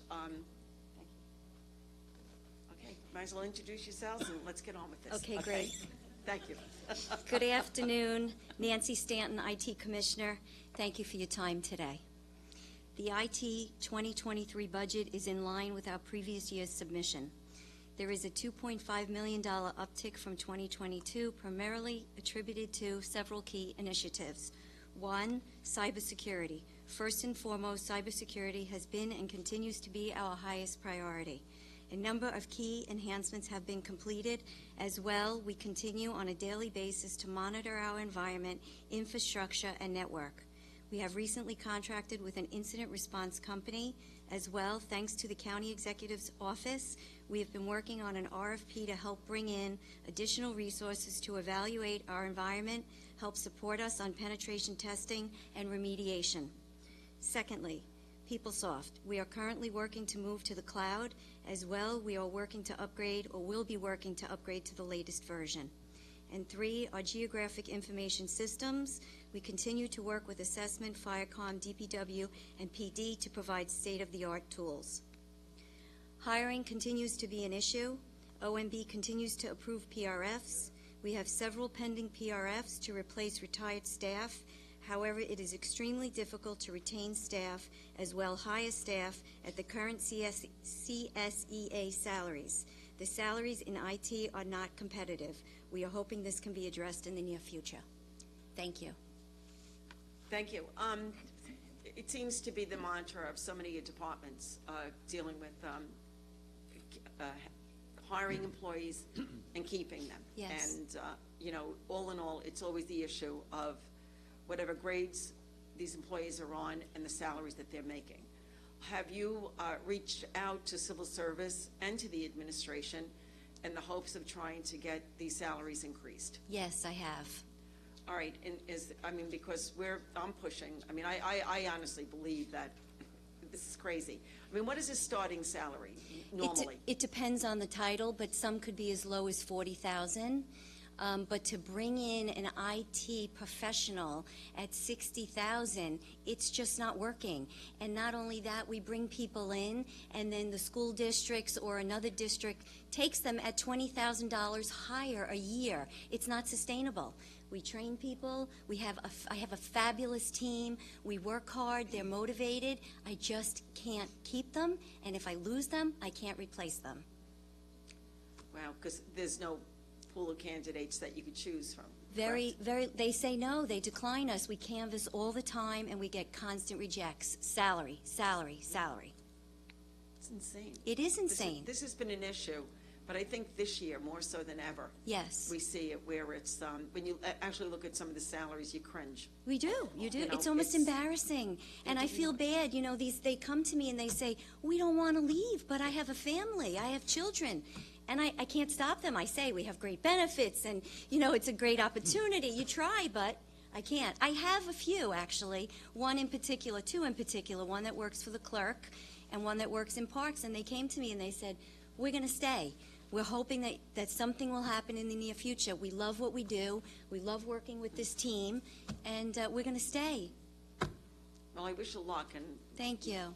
Thank I'll you. be a partner with you. Because Thank you. Anything you can do, I would appreciate it. I'm fighting about a couple of things already. Yeah. So I might as well bring this on too. But Thank it is, you. it really is something, that we need to keep a vibrant workforce Yes, here in yes, the county. yes. It's very, very important. It is. And the solution is not always to privatize departments. No. The solution then is Right. to work with the CSEA, to work with the workforce that we have, and with the supervisors that we trust. Yes. And to say, if this is an issue and a problem, let's correct it, let's work on it, Right. and let's do what we have to do. Just to give you one little example, GIS.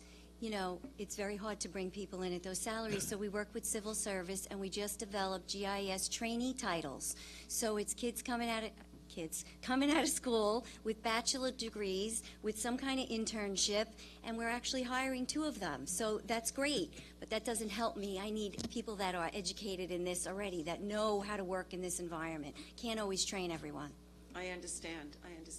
Does anybody, yes, dear?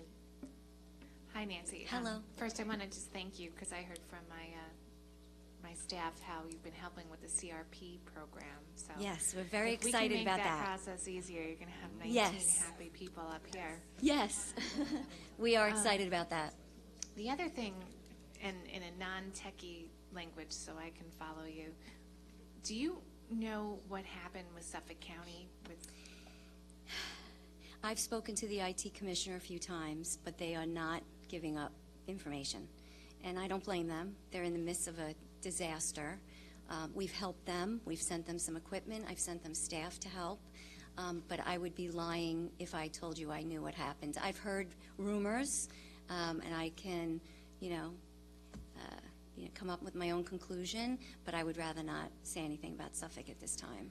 I hope at some point we can get more information because We we'd will. like to know We will. as a They said county. that they would talk to me. All right. They're just not ready. Maybe you can report to us once. because Without a if- doubt. If we have to even allocate more funds for that, I mean, it would really be worthwhile. It Yes, is, yes. It is. The other thing that someone else in our staff just brought up, I don't know how much of a role you play in this, but we've had those keyless entry, and they're not complete yet, supposedly. Oh, the new ones that are being put in, I Yeah. think it's 4 doors, 2 doors, 4 doors, yeah. We are working on it. I'll make a phone call tomorrow and see what the date is. I know DPW had some work to do, and then we have some work to do, but it's definitely in the works. Okay, Parts thank you. were difficult to get for that installation, I'm so, sure. yeah, that's what delayed it. Okay, thank you so much. You're welcome. Legislator Barno? Hi, good day, Commissioner. How are you? Hello, good, thank you. Good. So, I'm sorry I had stepped out of the chambers for a second. But I do believe someone asked you about trying to get as many people on board as possible, and it's been a uphill battle, and I know that, it's a challenge for you, but specifically around areas of, cybersecurity experience and expertise,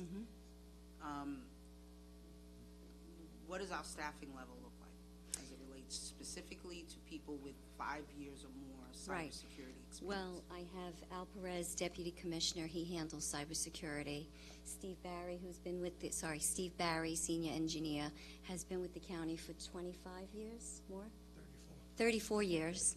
And they are my, my senior staff that handles all of it. And there are other people under them that work with them. We have a team that are doing it. We would love to bring in cybersecurity staff, but at these salaries, I'm not going to get them. Now, we are working with the county executive's office on an RFP that hopefully will allow us to bring in some people to help us with that kind of stuff. But, we would love to bring in cybersecurity people, but not at these salaries. You're not going to find them. So there are certain positions, aren't there ordinance positions or non-competitive positions within your framework? Sure. Okay, where Yeah. you could bring in the salaried individuals that you... With approval, sure. With approval? Yeah. And so, to that end, this gentleman here that been here... Al Perez. And so you have a lengthy experience in cybersecurity? Yes, I have 39 years of IT experience. Cybersecurity and cyber resiliency? Cybersecurity, network training from Microsoft. Oh, I'm sorry. Yes, I have approximately 39 years I don't think the mic's on. I have approximately 39 years of IT experience, and I've been exposed to and working with and in the cybersecurity space for over 20 years. And so cyber resiliency and security, two different things, and everyone's saying that we should be doing both. The security aspect is to harden it, tighten it, make sure people don't get in. The resiliency is all of the exercises that one would have to take in the event one gets in that keeps us up and mobile and able to function as a county so that we don't have to shut down. Right. And be able to work, as a liaison between all of the different law enforcement agencies and departments to make sure that they're functioning, right? So in terms of this specialist that you're looking to hire, you know, what would a timeline look like for having that person on board? I was not on the committee, however, these gentlemen were, and I believe a vendor has been chosen. I'm not sure it's been awarded yet, but I believe, is that correct? It's not been awarded yet. I'm sorry, it's not been awarded yet. They're still going through the vetting process. But once it's awarded, it should be a fairly quick process to get it through. It's Okay. a key priority of the county executive. And can to you get talk this a done. little bit about what services we would be available in So hiring? they'll be providing penetration testing, application testing, any internal web testing. They'll be augmenting any of our staff if we need them to remediate any findings that they come up with. And it's a 2-year contract with option to renew for additional 2 years. And would this also consist of ensuring that our vital and key departments have the ability to come off of the central system and maybe operate in silos so that they can still function and So I think that's one of the main goals for that, to look at the plan to create resiliency for all the different departments. Okay. And they would be working directly with you two gentlemen? Us plus the team. rest of the IT staff. We have several engineers out of the data center they'd be working with. And the police and the DA. Yeah, I was going to say the Right. police and the DA are separate from us, but they'll be working with the same RFP, same vendor, which is consultant. nice because then you get consistencies throughout. Absolutely. Mm-hmm. And so each department has their own IT person, so those folks would also then be part of a larger team that They are. would work to They're identify. engaged. I wouldn't say every department has their own IT support staff, but some do. And we have a pool of technicians that travel around to the other departments. But They're all every cross-trained. department would be represented. Oh, yeah, for in sure. this process. Yes, for sure. Okay, and so, really interested to see that come to fruition. Yes. I suspect that you've isolated and identified, some funding for equipment and the like in this budget. Yes, we have. Based on, I guess, doing some forecasting on what would be suggested, so we have some funds that are set aside? Yes, we do. We also asked for $1 million in capital funds, which I don't think that's been approved yet, but we'd like to have that as well. Okay. Our limited research indicates that ARPA money also could be used for that type of, security and resiliency. Yes. And so much that some of the things that we used to do in person, we're doing remotely and the like. And so it's my understanding that ARPA can be used for that as well. Great to know. Thank you. Okay. I think that does it. Thank you. Thank you.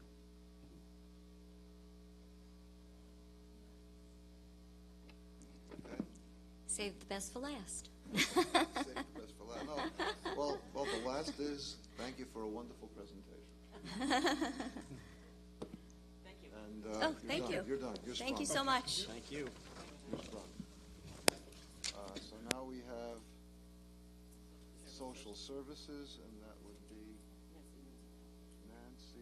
Commissioner Nancy Nunziata. Are you here?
sorry you've been sitting here for many hours, No worries. and you've undoubtedly enjoyed listening to everyone else. Anyway, why don't you go ahead as soon as you're ready. Sure. Hi, good afternoon, everyone. So I'm Nancy Nunziata. I'm the DSS Commissioner. And just to speak a little bit about the budget, currently our proposed budget is for about $498 million, which is a $27 million increase over the 2022 budget. Much of that is as a result of additional staffing that we've needed, particularly in our Child Protective Services unit. And also, we have several contracts. We do provide some contractual services, and there's been a minor increase in that, and that's mostly because of a COLA. Our approved head count, let's see, last year was 555, and this year for 23 it's 559, so a total of 4. As I've been listening to my colleagues, we're running into the same problem everybody is.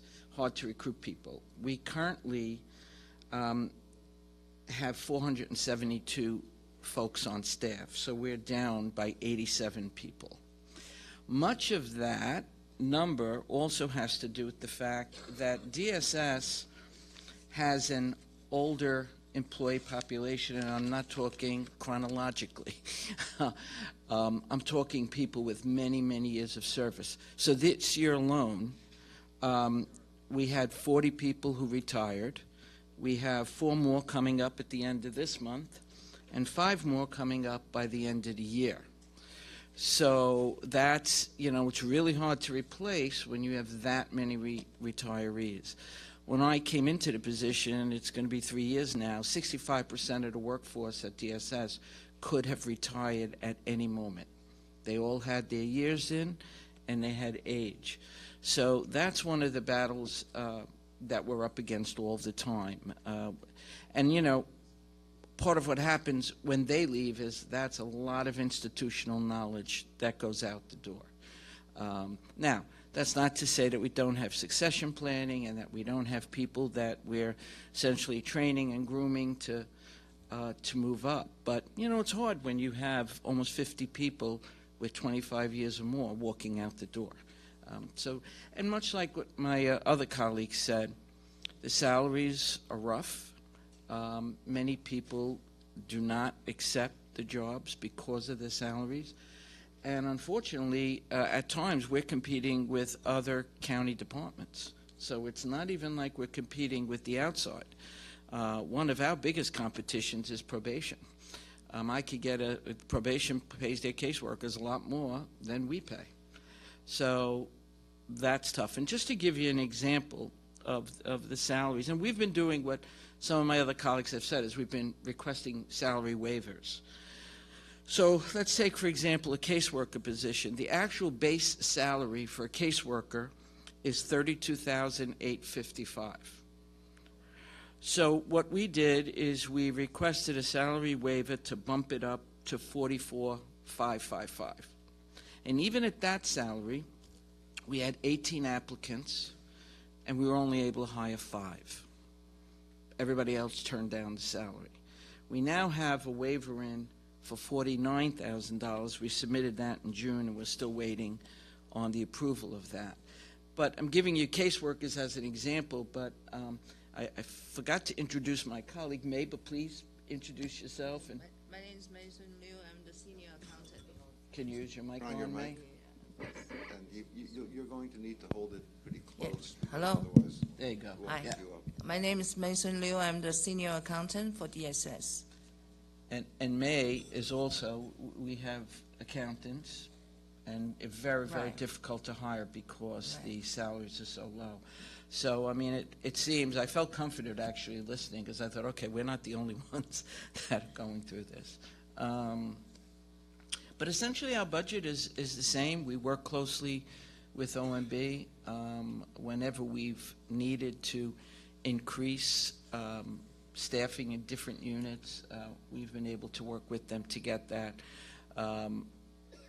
Again, one of our biggest concerns is CPS and making sure that our caseloads are within state mandates, and I'm happy to report that they are. We are averaging 12 cases per worker, which is a far cry from where we were a couple of years ago when we were averaging 18 and 20 cases per worker. So, and we monitor that very closely. Actually, one of the things that we developed is a monitoring tool. So I get this report. I can look at it every day, or every month we update it. Gives you every caseworker's name, how many cases they have, whether cases are overdue, et cetera. So at a moment's glance, we know where we are with staffing in that particular unit, which is probably one of the most critical units that we have in DSS. Is there anything, May, on the budget that you wanted to add at all? I'm open for question. Okay. Anybody? Okay. So any questions? Yes. Good afternoon, Commissioner. Right over here. Where are you? Right here. Oh, geez, I'm so sorry. Just two quick questions. The first is, according to my survey, my summary, excuse me, it's a $2.7 million increase, but you said $27 million, which is correct? Which line? It's a $27.3 million increase compared to 2022 expenses. The budget-to-budget increase? Yeah. Okay, Yeah. so this is incorrect. Okay, thank you. Sure. And the second thing is, yeah, I'm so pleased to hear that the caseworker assignment loads are down to where they are, because, I mean, we're all reading about the tragedy of Thomas Terrible. Valva, and we never, ever want something like that to happen here, Mm. not to anybody. Yeah, I mean, I have to tell you, if there's anything that keeps me awake at night, it's a case, God forbid, like that. We do get high-profile cases. I have 3 of them right now. But I have to say I have a great group of staff. And we have a new CPS director who I promoted a couple of months back, and she's doing a great job. Thank you. That's all for me.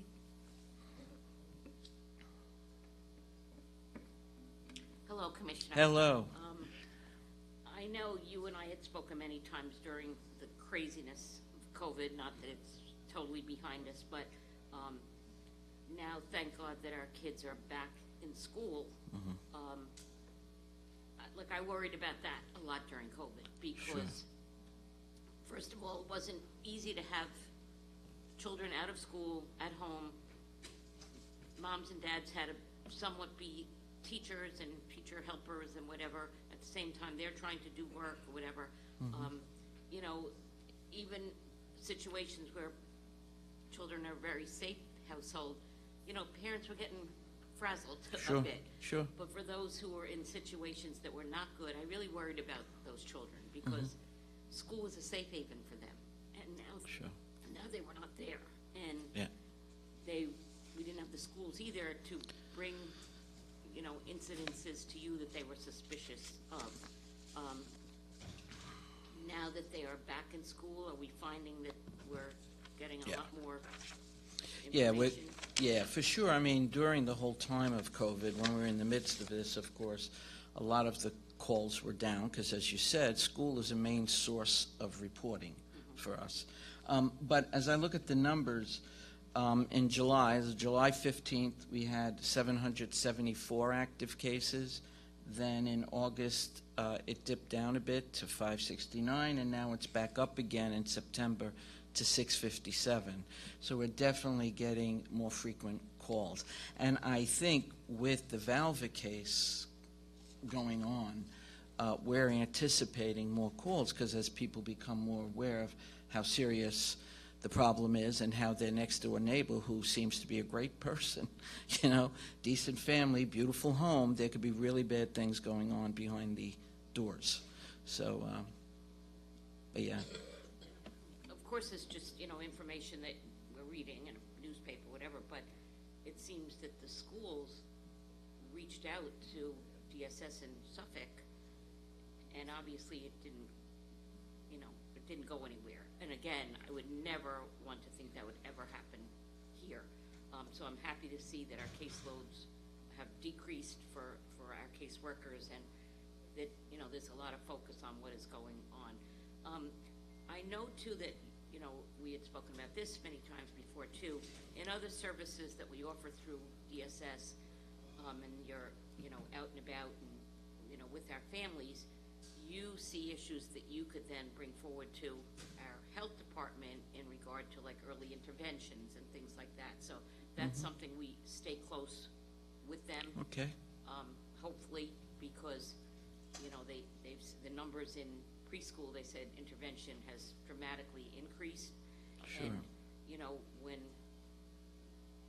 when they see things that need to be addressed to DSS and when you see things that need to be addressed to the health department, I hope we really are keeping that, you know, communication open with each other. Yeah, well, the good thing is we have several people from the early intervention program on site at DSS from the Department of Health, so it works out, and the referrals flow back and forth. But you're right, we need to do that. Just so that you know, in the other areas of DSS, our numbers have been climbing. Our SNAP applications are up about 8%. Our public assistance applications are up 15%. And again, we suspect that, again, the tougher the economy becomes, more people are applying for services. So we're busy. You know, we were busy all through COVID, and we're still busy. So.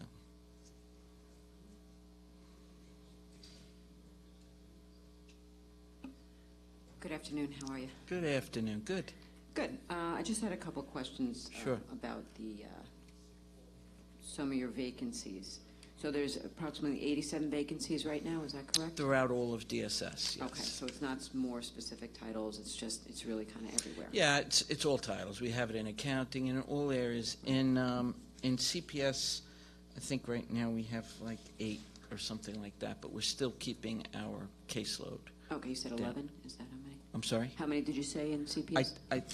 How many do I have? Oh, I have 12 vacancies. Oh, okay. Okay. And what is, I know obviously with, as was mentioned, the Thomas Valva case, has the number of cases per caseworker has changed since then, is that correct? Oh, yes, we were forced by the state to reduce. Well, yeah, I mean, the state recommends between 12 and 15 cases per worker. That is standard. And right now, we're hovering around 12. There may be a worker who has a little bit more or a little bit less, but our average is within keeping with state mandates. Okay. Yeah. And how has that been for them to maintain? Is it a little easier than? I have to tell you, it's a combination of things. One, it's obviously extra staffing, which we were able to bring on board. So we've brought on, I think about probably 10 more caseworkers since then. It also is a question of making sure that we keep within the mandates to investigate cases and then make a determination. So we have X amount of time to investigate a case. We have 60 days to investigate a case and make a decision whether it's founded or unfounded.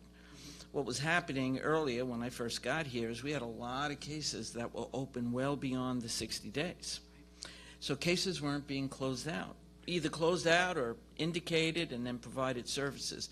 So one of the things that our new CPS director has been working on closely with me is making sure that we're meeting those time frames. And that also helps, so it's not only doing the investigation, but it's making timely decisions about whether there's grounds to indicate a case or not. Okay. And have there been any changes implemented for the employees to assist them because it's a very difficult job? Yeah, it's a tough job, and we recently had an employee who was essentially attacked on a visit. She had to make a home visit, and when she went to the house, the guy was the father, and he locked her in the house, and then she tried to break out, and she hurt herself. So staff are really concerned about safety. There are plans being worked on to issue different types of cell phones with the ability to contact police immediately. We're also talking about getting more county cars because a lot of our staff go out in their own vehicle, which also could be dangerous. Someone could get your license plate. So we need to do that. Ultimately, I would love to see us to be able to send 2 people out per visit. Right.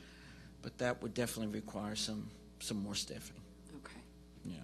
Okay. And are those like plans that you would work out in conjunction with the police department? Yeah. The phones and Yeah, and the CSEA is also working closely with the administration on doing that, because it's one of their members. So that seems to be moving forward? Yeah. That's good. Okay. Okay. All right. And are you continuously looking, I guess, for more caseworkers for obviously all those vacancies are open? Yeah, always. And, part of the problem, even for all the other positions, is civil service. Not necessarily our civil service, the state. Then they don't have tests. If there is a test, it takes them months to get us the scores, which I don't understand. Their Scantron cards, I teach in 5 minutes. When you give an exam, you put the Scantron through and you get the results. But we're waiting months, and by then you're losing people. So, and again, I've spoken to Martha about it here. But as I also spoke to other commissioners, it's really a statewide problem, and it's at the state. They're the ones who issue the exams, not us. We put in the requests, but they issue them, and they score them. So, yeah, it's a big problem. Yeah. Okay, I think that's all I have. Thank you. Just had a question regarding students who are in college and going for students in college, yeah, going for social work, and are we able to utilize them in any way that, and we were saying we have workforce monies, correct, Denise? Like that that maybe some of these students would come in and, be able to work with DSS, get a salary. It might not be the salary that they hope to eventually have, but possibly even, help them maybe to further their education with this workforce monies. And I don't know exactly how we can utilize it, but even if they could be somehow assist in the department and learn while they're assisting. Yeah. Now we have social work interns who generally do 21 hours a week. It's unpaid. I think if we were going to try to bring in people, we'd have to talk with the CSEA because they probably may not be too happy with bringing people in for work that they feel members could do. So even with the interns, we really had to work out with them what the interns can do and what they can't do. So that's where I think the sticky part would be.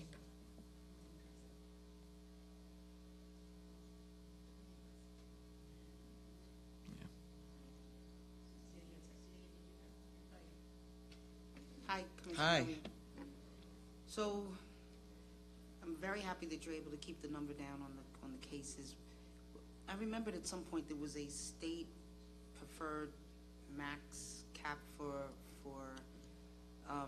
caseloads. Yes. Can you tell me who? Yeah, 12 to 15. That's what the OCFS And you office. said on average we have 12. 12. That have Yeah. cases? Now Okay. we have some people that have a little bit more, like 13 or 14. But yeah, we're within the state average, recommended average. Okay. And I suspect that the APS staff also is met with a lot of challenges. Oh. The Adult Protective Services. Yeah, we And- get. Are we seeing an increase in the need to oversee folks' income and paying their bills and all of those Yeah. things that, yes? Yes, we have a number of cases, they're called guardianship cases, where we go to court. We had a very, really so proud of our legal department and our APS department. They brought a case recently, a woman who was in her 80s, I think she was in her 80s, late 70s, 80s, and a worker who used to help around and do little repair jobs. Well, this woman had a lot of money. She was worth a couple of $1 million, so what did he do? He decided he was going to marry her. So he was a 40-something-year-old guy, and he got somebody, he paid someone to marry them. And of course, it came to our attention because there was a report called in. And I have to tell you, our legal department did an amazing job, and it's a landmark case where we got that marriage annulled. And this woman now is being used, her money is being used to care for her, as opposed to going to this man who, was just purely taking advantage of her. So it made all the law journals. Our attorneys were very, very proud. It was weeks of trial, but we did it. But we are seeing a lot of cases, a lot of financial mismanagement and abuse, but also a lot of physical abuse and a lot of hoarding, and also older people just, being left in their apartments, not eating properly, nobody caring for them. It's really, what people do to older and younger people is dreadful. So. Yeah, I was hearing an uptick from friends that are working at public housing authorities, Yeah. specifically around seniors. Mm-hmm. So just hopeful that we can keep up with all the cases there. Yeah. And then, so the other thing I wanted to know is, in processing, you said there was an uptick in SNAP. Yeah. Are we able to turn those around quickly so that people are able to get the services they need? Yeah, right now, sometimes we're making it by a slim margin. But again, we have a certain amount, we have to turn these cases within 30 days. You have to move them. If not, we have Empire Justice who breathes down our back. But we've been doing it both on the SNAP and the TA side. Okay, so the mandate is 30 days. Mandate is 30 days from when an application comes in. You have to, make a decision whether they qualify or not, and that's a quick turnaround. And then on the homeless housing, on the rehousing. Must have read my mind. You must have read my mind, because I was just going to say what I failed to talk about is an area that's really increasing, which is our homeless issue, our homeless problem. Nassau County has a pretty significant homeless problem. Just to give you some numbers, currently we have 1,134 adults and children that we are taking care of in emergency housing, and that could mean they're in shelter or they're in hotels. All of the categories of homeless are rising. Homeless men, we had 319 last year, and already this year we have 374 homeless single men that we're dealing with. Women are on the rise as well. We had 143 single women in shelter last year, and this year so far we have 175. The one number that's gone down a bit, and it's probably because the families are a little smaller, is the children. We had 402 children in shelter last year. We have 369 as of today. These as of are all as of today. We have 183 families that are in shelter. And just so that you know, a lot of our, especially the individuals, although a number of families wind up in hotels just because we don't have enough shelter space. So as of today, we have 404 people in shelter, and we have 328 people in hotels. So that's varied around the county. Clearly, the numbers are going up, and especially with the single men, they often have mental health issues, substance abuse issues. We're seeing what everybody else is seeing. And of course, now we'll have Code Blue that's going to be starting very soon. And for those of you who may not know, it's whenever the field temperature is 32 or below, we must house everybody. So even people that are undocumented. And speaking of that, we have a big homeless, undocumented population out there. And the problem with that is that they don't qualify for any of our services, right? You have to be qualified. So when you're undocumented, you're not qualified. However, we did apply. New York State has what they call their rental supplement program. Every county was awarded money, was allocated money, not awarded. I think ours is 2.9 million or 3.9. I don't know the number offhand. 2.9? Okay. And we had to submit a plan. So right now, our plan that we submitted, we have a lot of these homeless singles that have been in hotels a year, 2 years, 3 years. that hotel room has essentially become their home. So even though we may not want it to be their home, but it is where they're comfortable. So one of the things we're looking to do is, we've talked to at least 2 of the hotel owners, to convert some of those rooms into efficiency units, so that people will be able to, cook a meal, and they'll have refrigeration and the things that they need to sustain themselves, and essentially make it permanent housing. We also have had recently, and DCE Moore knows about this, we met with 2 different providers who are among our better providers, who may be interested in doing some apartments. So, part of the homeless problem is the lack of housing. I mean, the money that people get, even if you're on Social Security, SSI, you just can't afford housing here. And quite frankly, you can't afford it like anywhere, even in New York City, New York State, everybody's struggling. So we're trying to get creative about ways in which we could help make someone homeless, get them some permanency, because it's expensive. Homelessness is very expensive. And in the end, the goal is to have people have a decent, safe place to live. So we're trying to think outside the box. So prior to this $20 million, and I want some clarification on that, I know during COVID, there was no money available for unhoused folks until some recovery money, COVID recovery money came down that allowed for, and it was the attorneys of this caucus that did the research and, on my behalf, and then presented it to the county administration, that found that little loophole where they could actually house some folks. But it couldn't be directly, it had to be by way of giving it to We had to give it to a not-for-profit. nonprofit. I guess we gave it to the inn. And, Yep, so and that was great. Is that That money's gone. money's gone? Yeah, money was used up. That's the problem. We don't have that. That was great.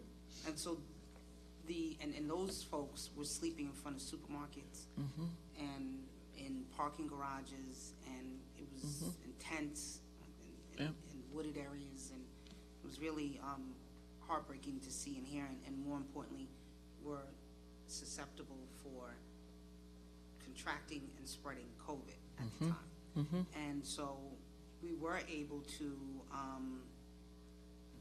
place some of those folks. Now you're saying this the whole $29 million could be used for? It's not 29 million. It's Okay. like 2.9. It's You not said 2.9. 2.9. Now, if it was 29, I'd be doing a happy dance. No, So it's 2.9 only for undocumented?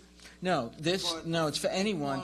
But the good thing about this is that it allows us to help someone who's undocumented.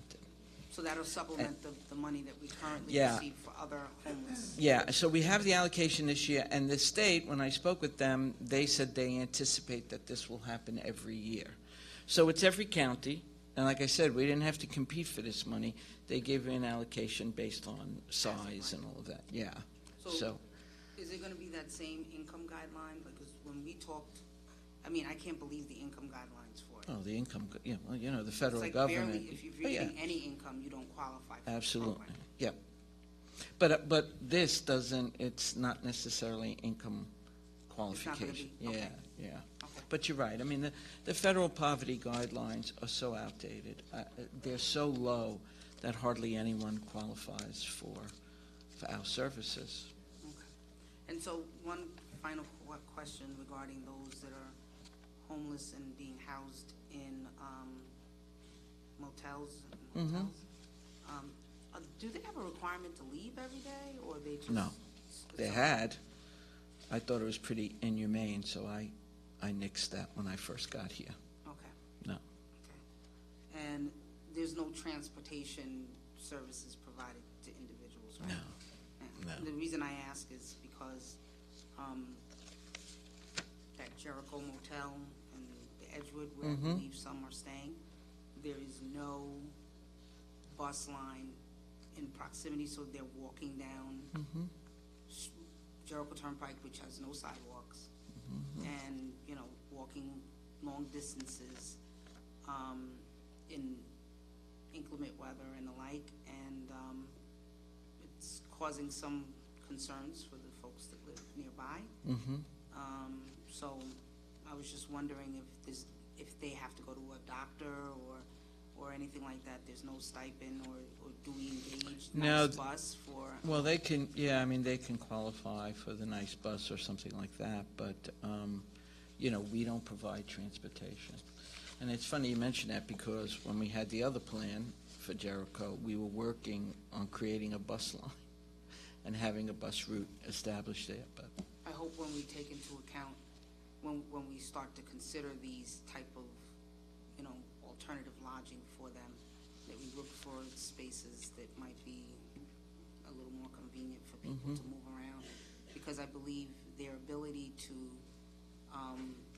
gain upward mobility and maybe get jobs and get counseling on a regular basis and all that other stuff doesn't happen as effectively if they're isolated and don't have the ability to get around. So. Yeah, absolutely. I mean, one of the parts of this plan that we submitted to the state also includes caseworkers to go out and work with people. To go into the which would be something different, because right now we don't have that capability.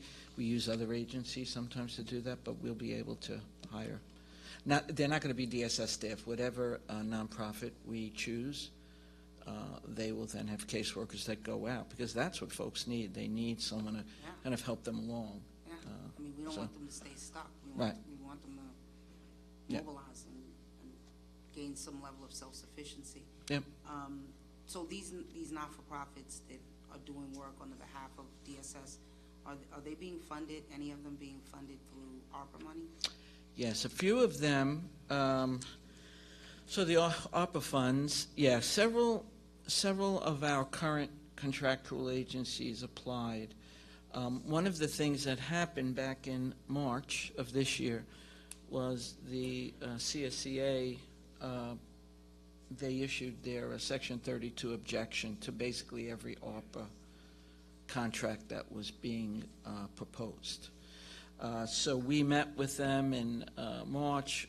There was another meeting in April, and the final meeting was in June.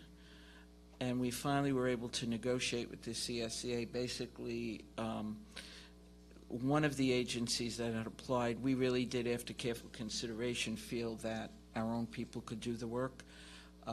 So there were agreements made. Now, I was not part of these negotiations, but there was an agreement made between, the CSCA, Office of Labor Relations, and us, so that a lot of the Section 32 objections were removed.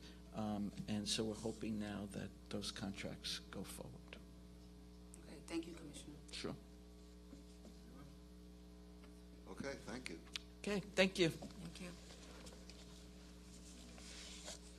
And now we have Office of Emergency Management, and that would be Commissioner Corbett.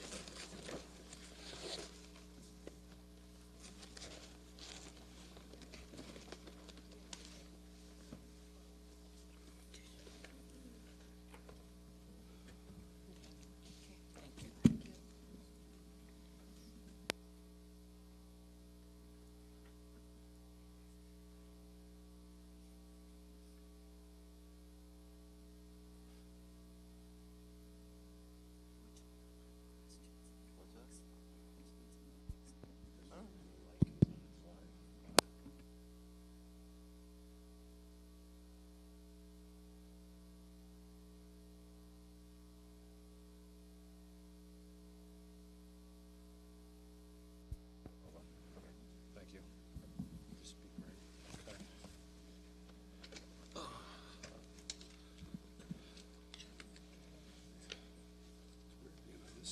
Yeah.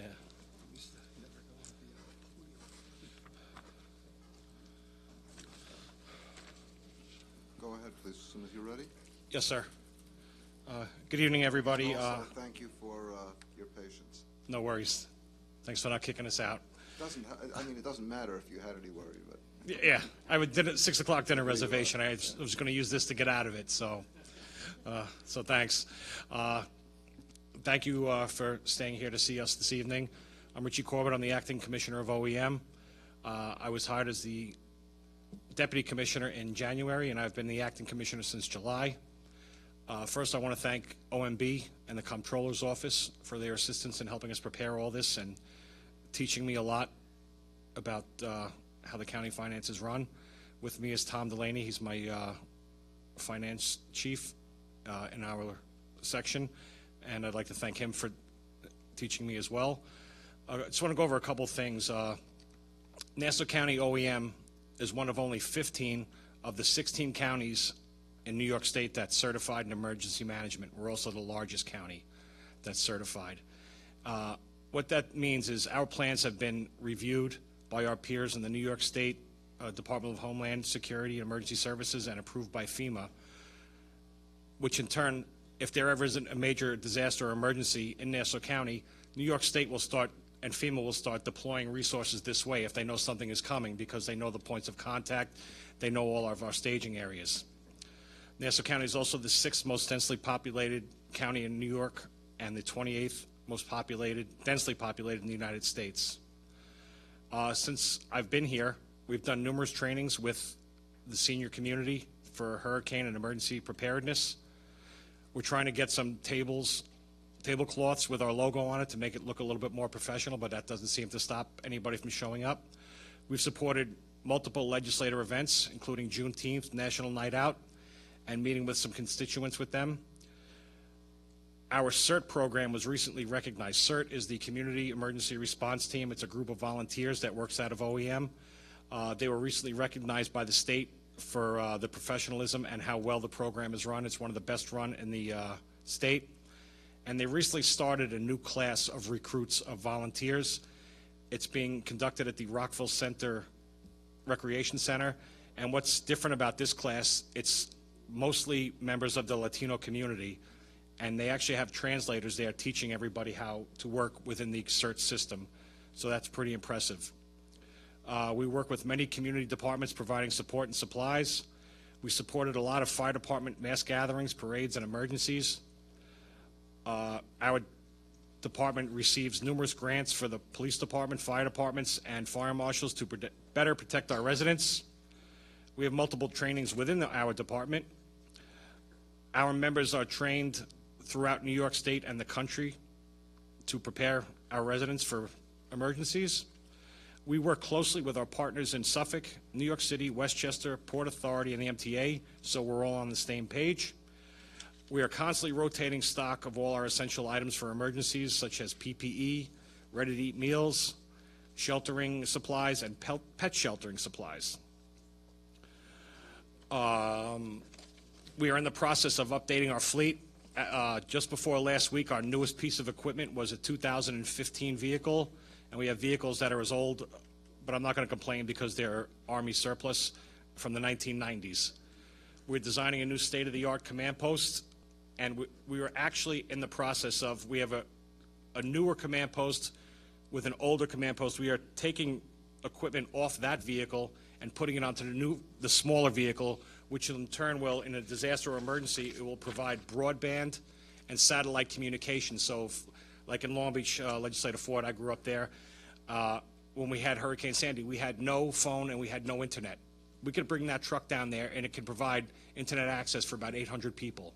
Hopefully the newer command vehicle will be more state-of-the-art because, as we all know, technology is changing day by day.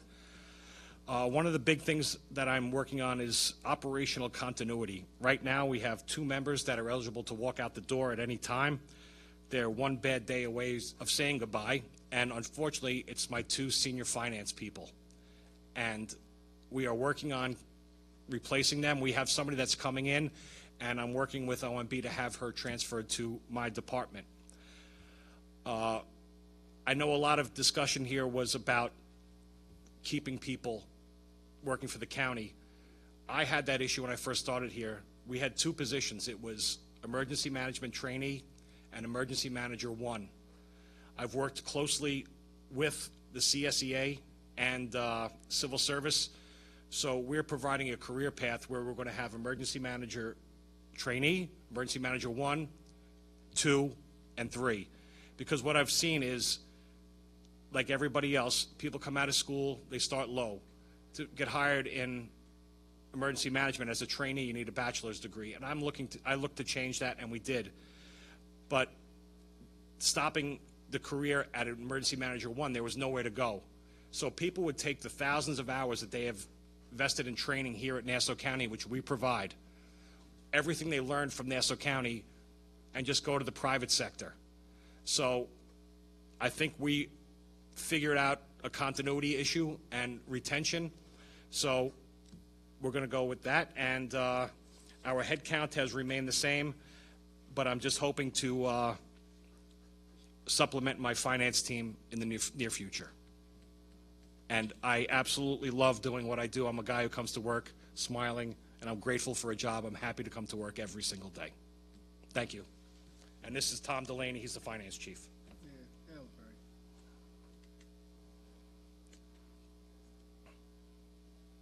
And our budget is pretty much flat from last year. I have one selfish question. You have December 4th on your calendar for Toys for Tots? Because we play a huge I have role. more dates on my calendar for Toys for Just Tots. confirm it for that date. It's at the Coliseum. That was just brought to our attention, and Major Kilbride, he will make sure that he Has everything he needs. he'll take everything he needs from us. As you know as well, OEM is a big supporter of the Toys for Tots. Just about every member of our staff volunteers hours to work with Major Kilbride.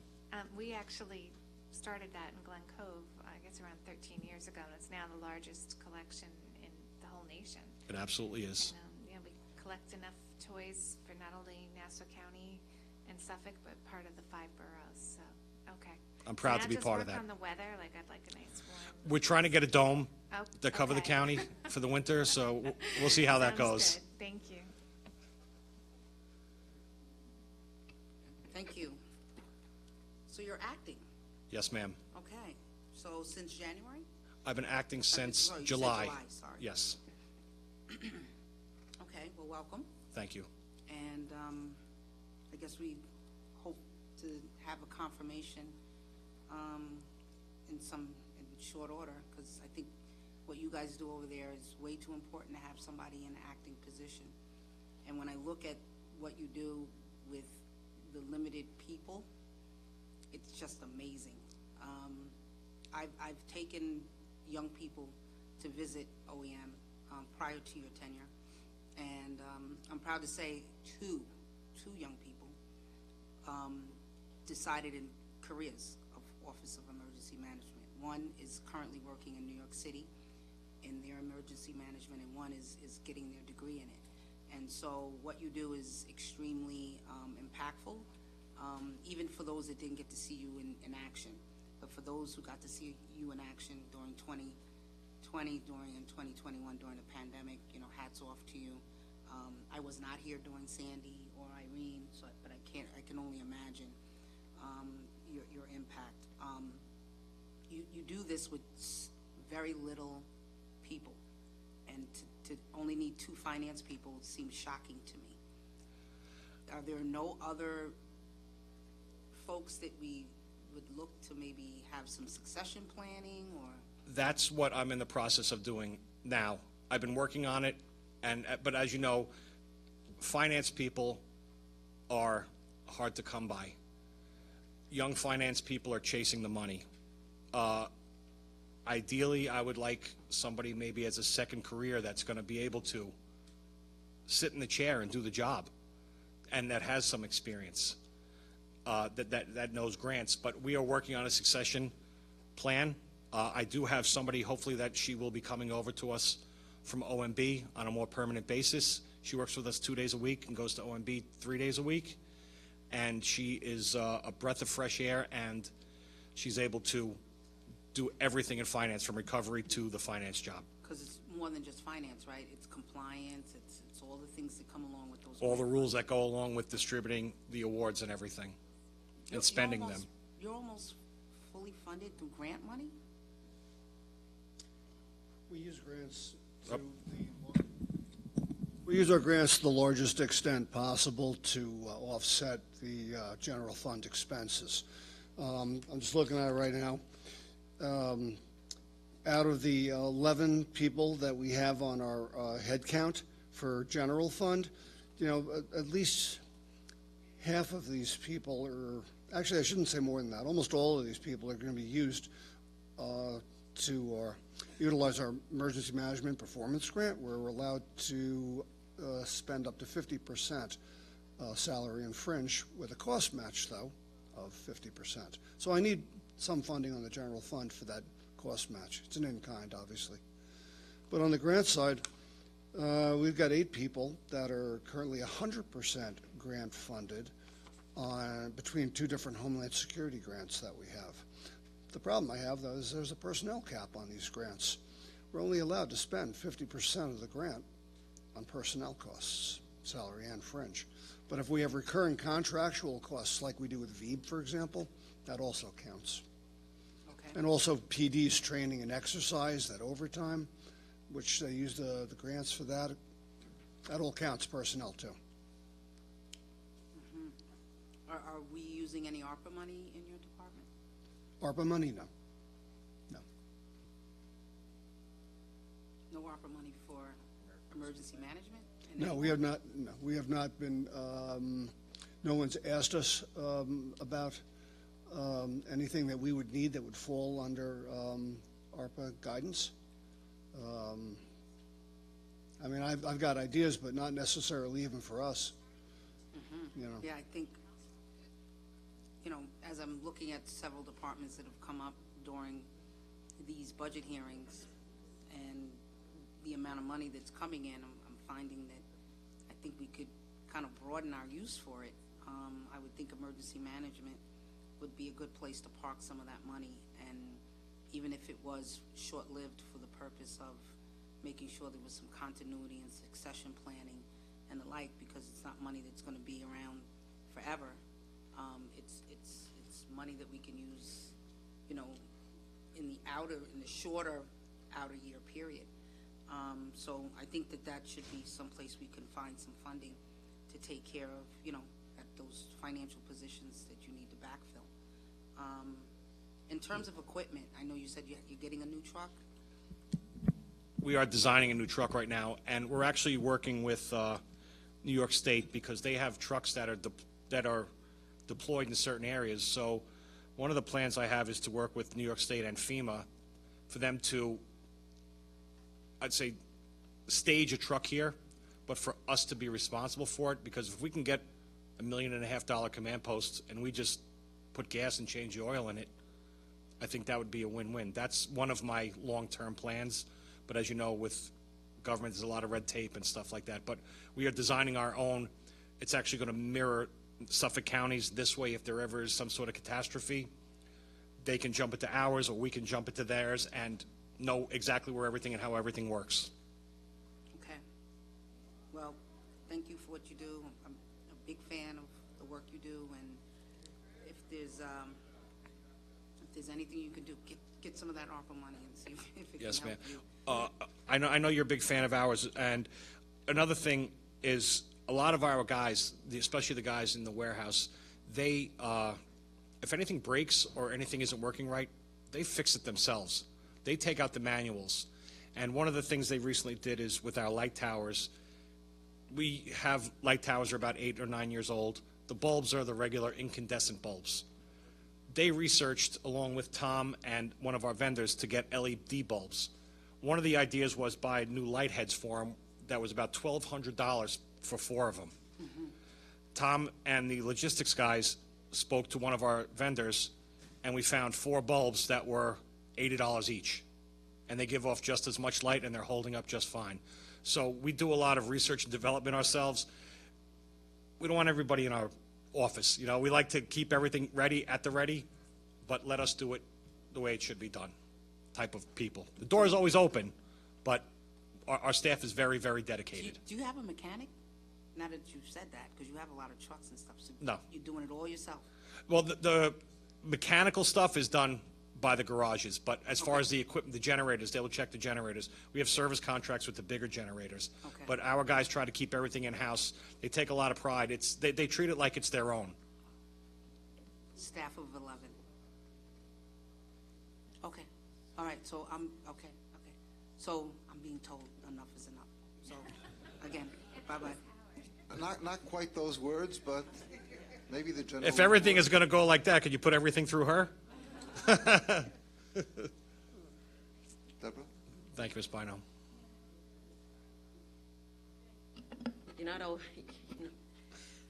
Thank you very much for your presentation. And I have to agree with Legislator Bino that I think we need to consider ARPA funding and to see if there's anything that can be done, because I think that of all of the departments that would be very deserving, it would be Office of Emergency Management. But that being said, and I'm going to be very brief, does the Homeland Security funds that come through New York State still go through all the counties, right? That you are responsible for the funding and distribution of anything through Homeland Security within New York State? We used to. Well, I mean, the funding that we have on the Homeland Security side, it originates from DHS/FEMA, passed through New York State. One of the grants, the State Homeland Security Grant Program, is available to all counties. Right. The Urban Area Security Initiative grant, however, is only available in New York State to New York City and a few of the contiguous counties and cities. So you have Yonkers, Westchester, us, and Suffolk got brought in there too. They pushed their way in, right? Well, Rockland would have liked to have, right? Okay. But they didn't. And just, we used to have, like, in each legislative district, there was a trailer that was filled with supplies, emergency supplies. Do we still maintain those trailers, or are we looking like a different way to respond to emergencies? You go. We still have those trailers deployed. I would like to update certain things on them because times have changed. So those were pretty much deployed right after Sandy. There was basically bedding and water and cots put into those. So I'm sure that whoever opens those trailers is going to get, a face full. Wear a mask when you. Yeah. So I'm not opening it. You can. But all right, because that's something then if we need to upgrade and update them, that whether or not if there's funding within your budget, but if not, maybe that's something that we can consider to see if we can look for funding elsewhere, because I think that it's to the benefit of all the residents here. Absolutely. In Nassau County. But thank you very much for your leadership, both of you. Thank you. Thank you, Really Ms. Ford. appreciate it. I guess we're done. Oh, Rose. And I will be very, very quick, but Acting Commissioner, you said that you love your job, you love coming to work every day, and I can tell you that since you have been there, our employees that are there too love their job and love coming to work every day. So, and that makes a difference. You have a small staff, but they work very, very hard. And OEM happens to be in my district, so I saw you in action during Superstorm Sandy, which was totally, totally unbelievable. And then even during COVID and since then. So, like I said, anything we can assist you with, please let us know and just keep up the good work. Thank you, ma'am. Great And job. I am only as good as my staff, so the credit goes to them. They make me look good. Thank you. Thank you. Okay, last, Parks.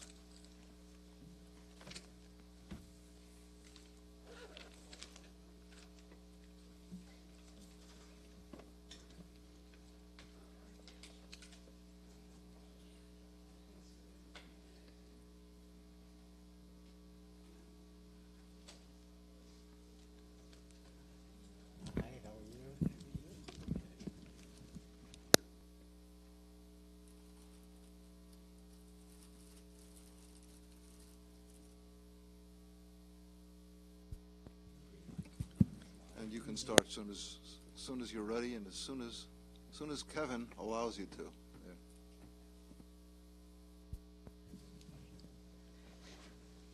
It's sad when you need your glasses to see how to operate the microphone. Good afternoon, everyone. Thank you for inviting us to come see you today. You saved the best for last, I'd like to think. But with me is Parks Deputy Commissioner Tim Messner. Our accounting lead, Linda Barker, unfortunately is out sick today. She couldn't join us. But 2022 has been a very exciting time for the Department of Parks, Recreation, and Museums. We just completed a sunny summer, only a couple of rainouts, that had over 80 free events for our residents at 6 of our beautiful parks. Our summer recreation program was held at 2 locations, providing 700 kids with a fun activity-filled camp experience. Attendance is up at all of our museums, parks, and at Nickerson Beach. Field rentals and park permits are steady, and our 5 beautiful golf courses are busy 7 days a week. Thanks to the support of all of you and the support of the county executive and his administration team, as well as the comptroller and her team, we now look forward to 2023. Thank you also to the team from O&B for working with us to put together a budget that we think will serve as a solid plan as we move forward into next year. We are relatively adequately staffed at the present time, although we continually seek to hire and fill gaps to ensure we have coverage and can maintain all facilities. As you well know, we operate 7 days a week and typically 16 hours per day. We are working with civil service to fill areas of need and rehire through attrition, and also to ensure that our employees are in the correct titles for the work that they're doing. And we're always also working with O&B to get funding for that staff that we need. As you'll note in our budget, there is an increase in expenses this year. This is primarily due to the increased cost of the commodities we need to purchase to upkeep our facilities, as well as elevated cost of some of our contracts, which I've presented to you in the past, as well as labor rates as part of those contracts. That includes credit card processing, pool and rink maintenance, golf carts, and our cleaning contract. All necessary expenses, though.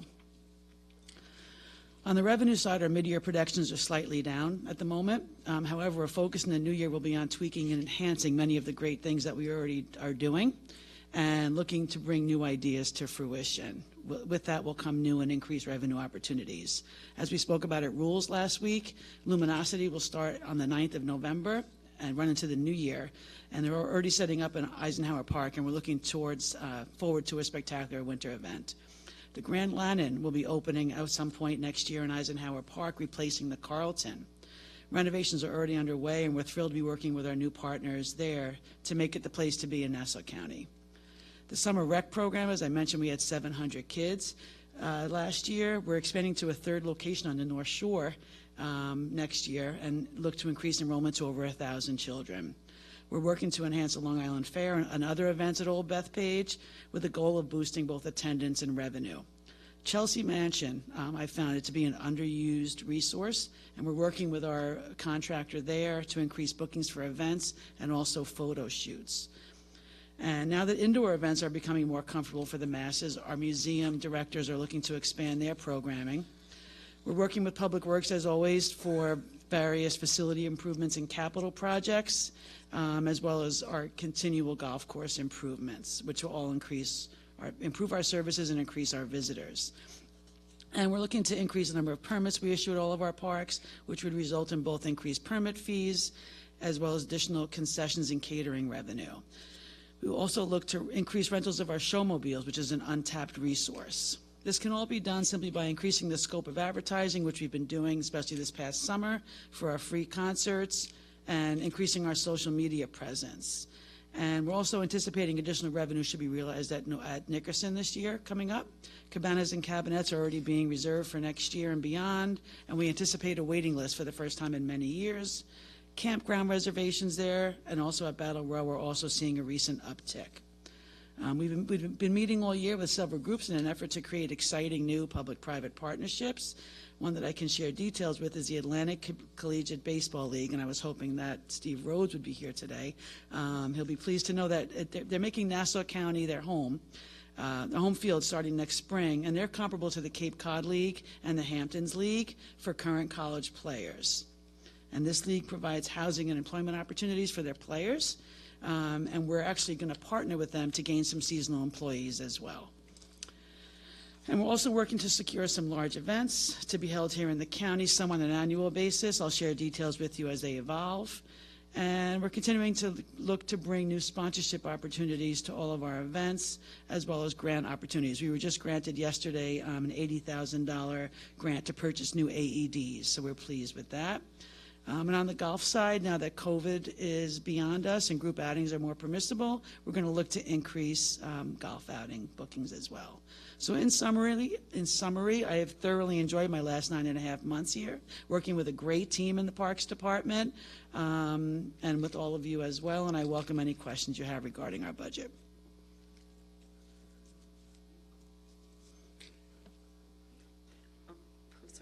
Good evening. Thanks for staying all day. And No I know, problem. yes, and the best for last, I guess. All right. All right. When you said that, so you're looking, according to this budget here, you're looking to bring on 11 more full-time, correct? Correct. All right. And I see that you want to increase the seasonals by 300 to 400 than you had over the previous years. Correct. And where will they be working? Like within? All spread out throughout the whole system. All right, and then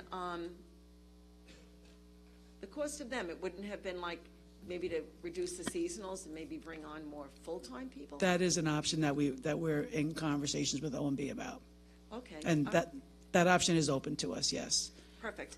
All right, and then I'm looking at your revenues, and you just testified how, with the Cabanas, that you expect an increase, that, you're going to be renting more.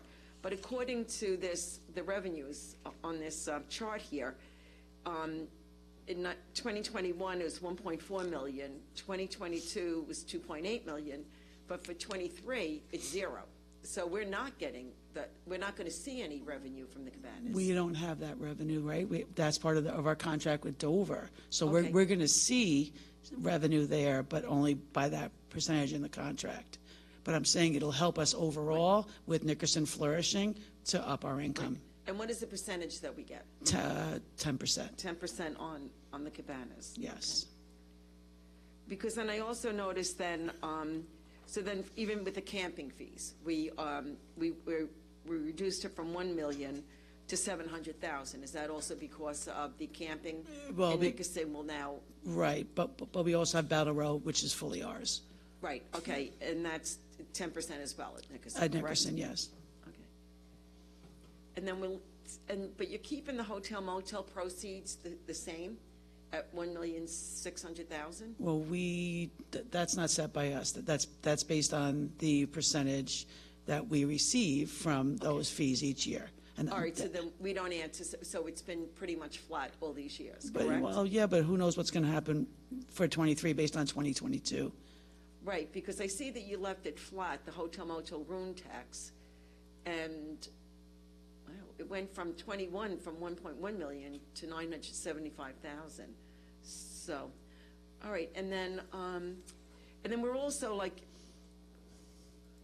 you took let me see, the batting cage fees. It was 70,000 in 2022, but in 23 you're only anticipating 15,000. Because that's a capital problem. The ones at Eisenhower Park, those machines are not operating right now. So we're only operating with batting cages at Kaniog. So we have to spend some capital funds to replace those batting pitching machines, I should say. So then we didn't realize 70,000 in revenue. I'm for not the sure where batting we are cages. with that this year. I'm not quite sure where we are with that one this year. You don't know how much we've. I'm not sure how much I've taken in so far this year. No, I'm Oh, sorry. okay. I could get back to you on that, though. Yeah, all right, and then even with the concessions, you have an increase from, it was 866,000 in 21, then in 22, it was increased to 1.2 million, and then for 23, you're anticipating 1.7 million? Right, so. Which concessions are you talking about? Because I know. Well, that would be the entire Dover contract, and with them starting in early June, the way they did, they really had to focus on getting Nickerson up and running and couldn't fully capitalize on all the picnic bookings and catering opportunities that we had prior. So we're looking to really work with them and ramp up those permits and bring in more as a result. So you anticipate that Dover, who's going to run all of the food concessions throughout all our parks, that we're going to realize $1.7 million? I hope so. And that's 10%? But- So he anticipates to make $17 million? Don't forget that they also cater all the picnics and events that we do. So every permit that we issue, if somebody wants to have an entertainment piece or a DJ or food, they go through Dover, we get that percentage back. So we anticipate, if it's 10%, we're putting in the budget that it's $1.7 million we're gonna get. That means he makes $17 million. Am I No, missing because something here? that line is more than just over, right? So we have Old Bethpage Village, which is Lessings. We have Chelsea Mansion, which is Cullen Art. And we also have Twin Rinks and Morley Tennis under that line. So then So those it isn't all concessions at Dover. Chelsea Mansion and Twin Link, whatever, we provide the food? No. So we realize 100%? No. You want to speak to that, Tim? Yeah, sorry, if I can elaborate on that. We consider those contracts, they're our concessionaires. They're not just your prototypical, what you may think as far as hot dogs and chicken nuggets. Chelsea Mansion, which is operated through Cullen Art, they do events as far as weddings or bar mitzvahs or any type of event. That we consider them one of our concessionaires. So we get a percentage of all their income. Same with Lessings at OBVR. We don't provide any of their services, they're a contract that we have. Lessing, is that the new one like in Old Bethpage Village, Bethpage Golf Course, right? Am I saying it right? No, Old Bethpage Village. It's the fairground building. Okay. Lessings has a contract to be able to, they are the sole caterer within that fairground building. So they do any type of events. What percentage do we get from that? I don't recall that. I don't recall. I believe they're around the same percentage, 10, 15, 20%, somewhere around there. All right, because I'm just confused because then we're saying that we're going to receive from all of this 1.7 million, which would be 10% of what has been realized. So all of this they bring in all of these concessions, wherever they go, whether it's the barn or if it's Dover or whatever, that they then realize a total of $17 million, correct? Could be. Well, yes. I mean, they are solely, they provide all expenses for those operations. We don't pay any labor fee, any associated costs. So yes, their net revenue would be far less, but yes, their income that they would bring in would be. So then we get a percentage on what they gross, not what they net. Correct. Correct. Okay. I think there was one last thing. Because I noticed that like we even, I think with ice skating, there's some things that all of a sudden we're not doing anymore, which struck me as odd. I'm looking for and then I'll be finished.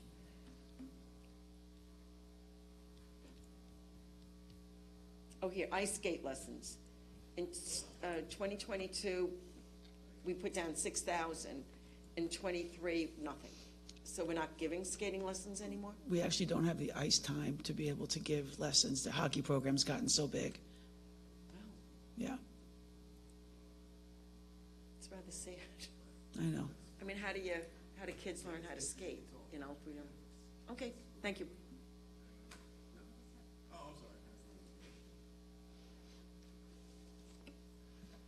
Take your time. Hi, Commissioner. Hi there. Just the one thing I wanted to focus on was the hotel motel. And I understand that it's not your department, but, I mean, it is, but it's not your department. That seems to be the holdup. Right now, there's $94,000 sitting in the line. And I don't know what we can do to work with you and work with the administration just to get these grants moving. I have two left. that we inherited, and then I actually just emailed both the presiding officer and the minority leader today with a proposed plan to be able to, you'll see in your email, sir. I know about it. The process that I'd like to put in place so that quarterly I'm getting your approvals so that we can bring them to you on a quarterly basis. So much more efficient. Rising that you're... I have two left, and I think one's, I don't recall the second one, but one is Girls Rising. All right, Girls Rising. But those are all the carryovers that we've gotten through. Okay. But now we're fresh slate, so get them in. All right, when I run into them, I've known them for 50 years, and I can't... I know. I had a Zoom meeting with them about bringing an event here, and I had the same uncomfortable feeling.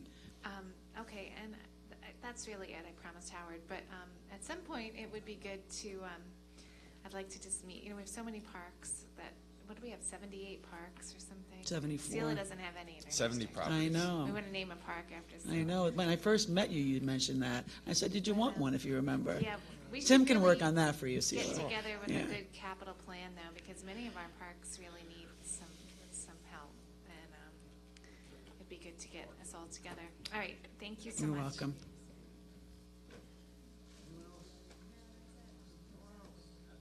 Okay. Marcy, you're doing a great job. Thank you. Thank you very much. We are done. Thank you. Thank you, Karen. You okay?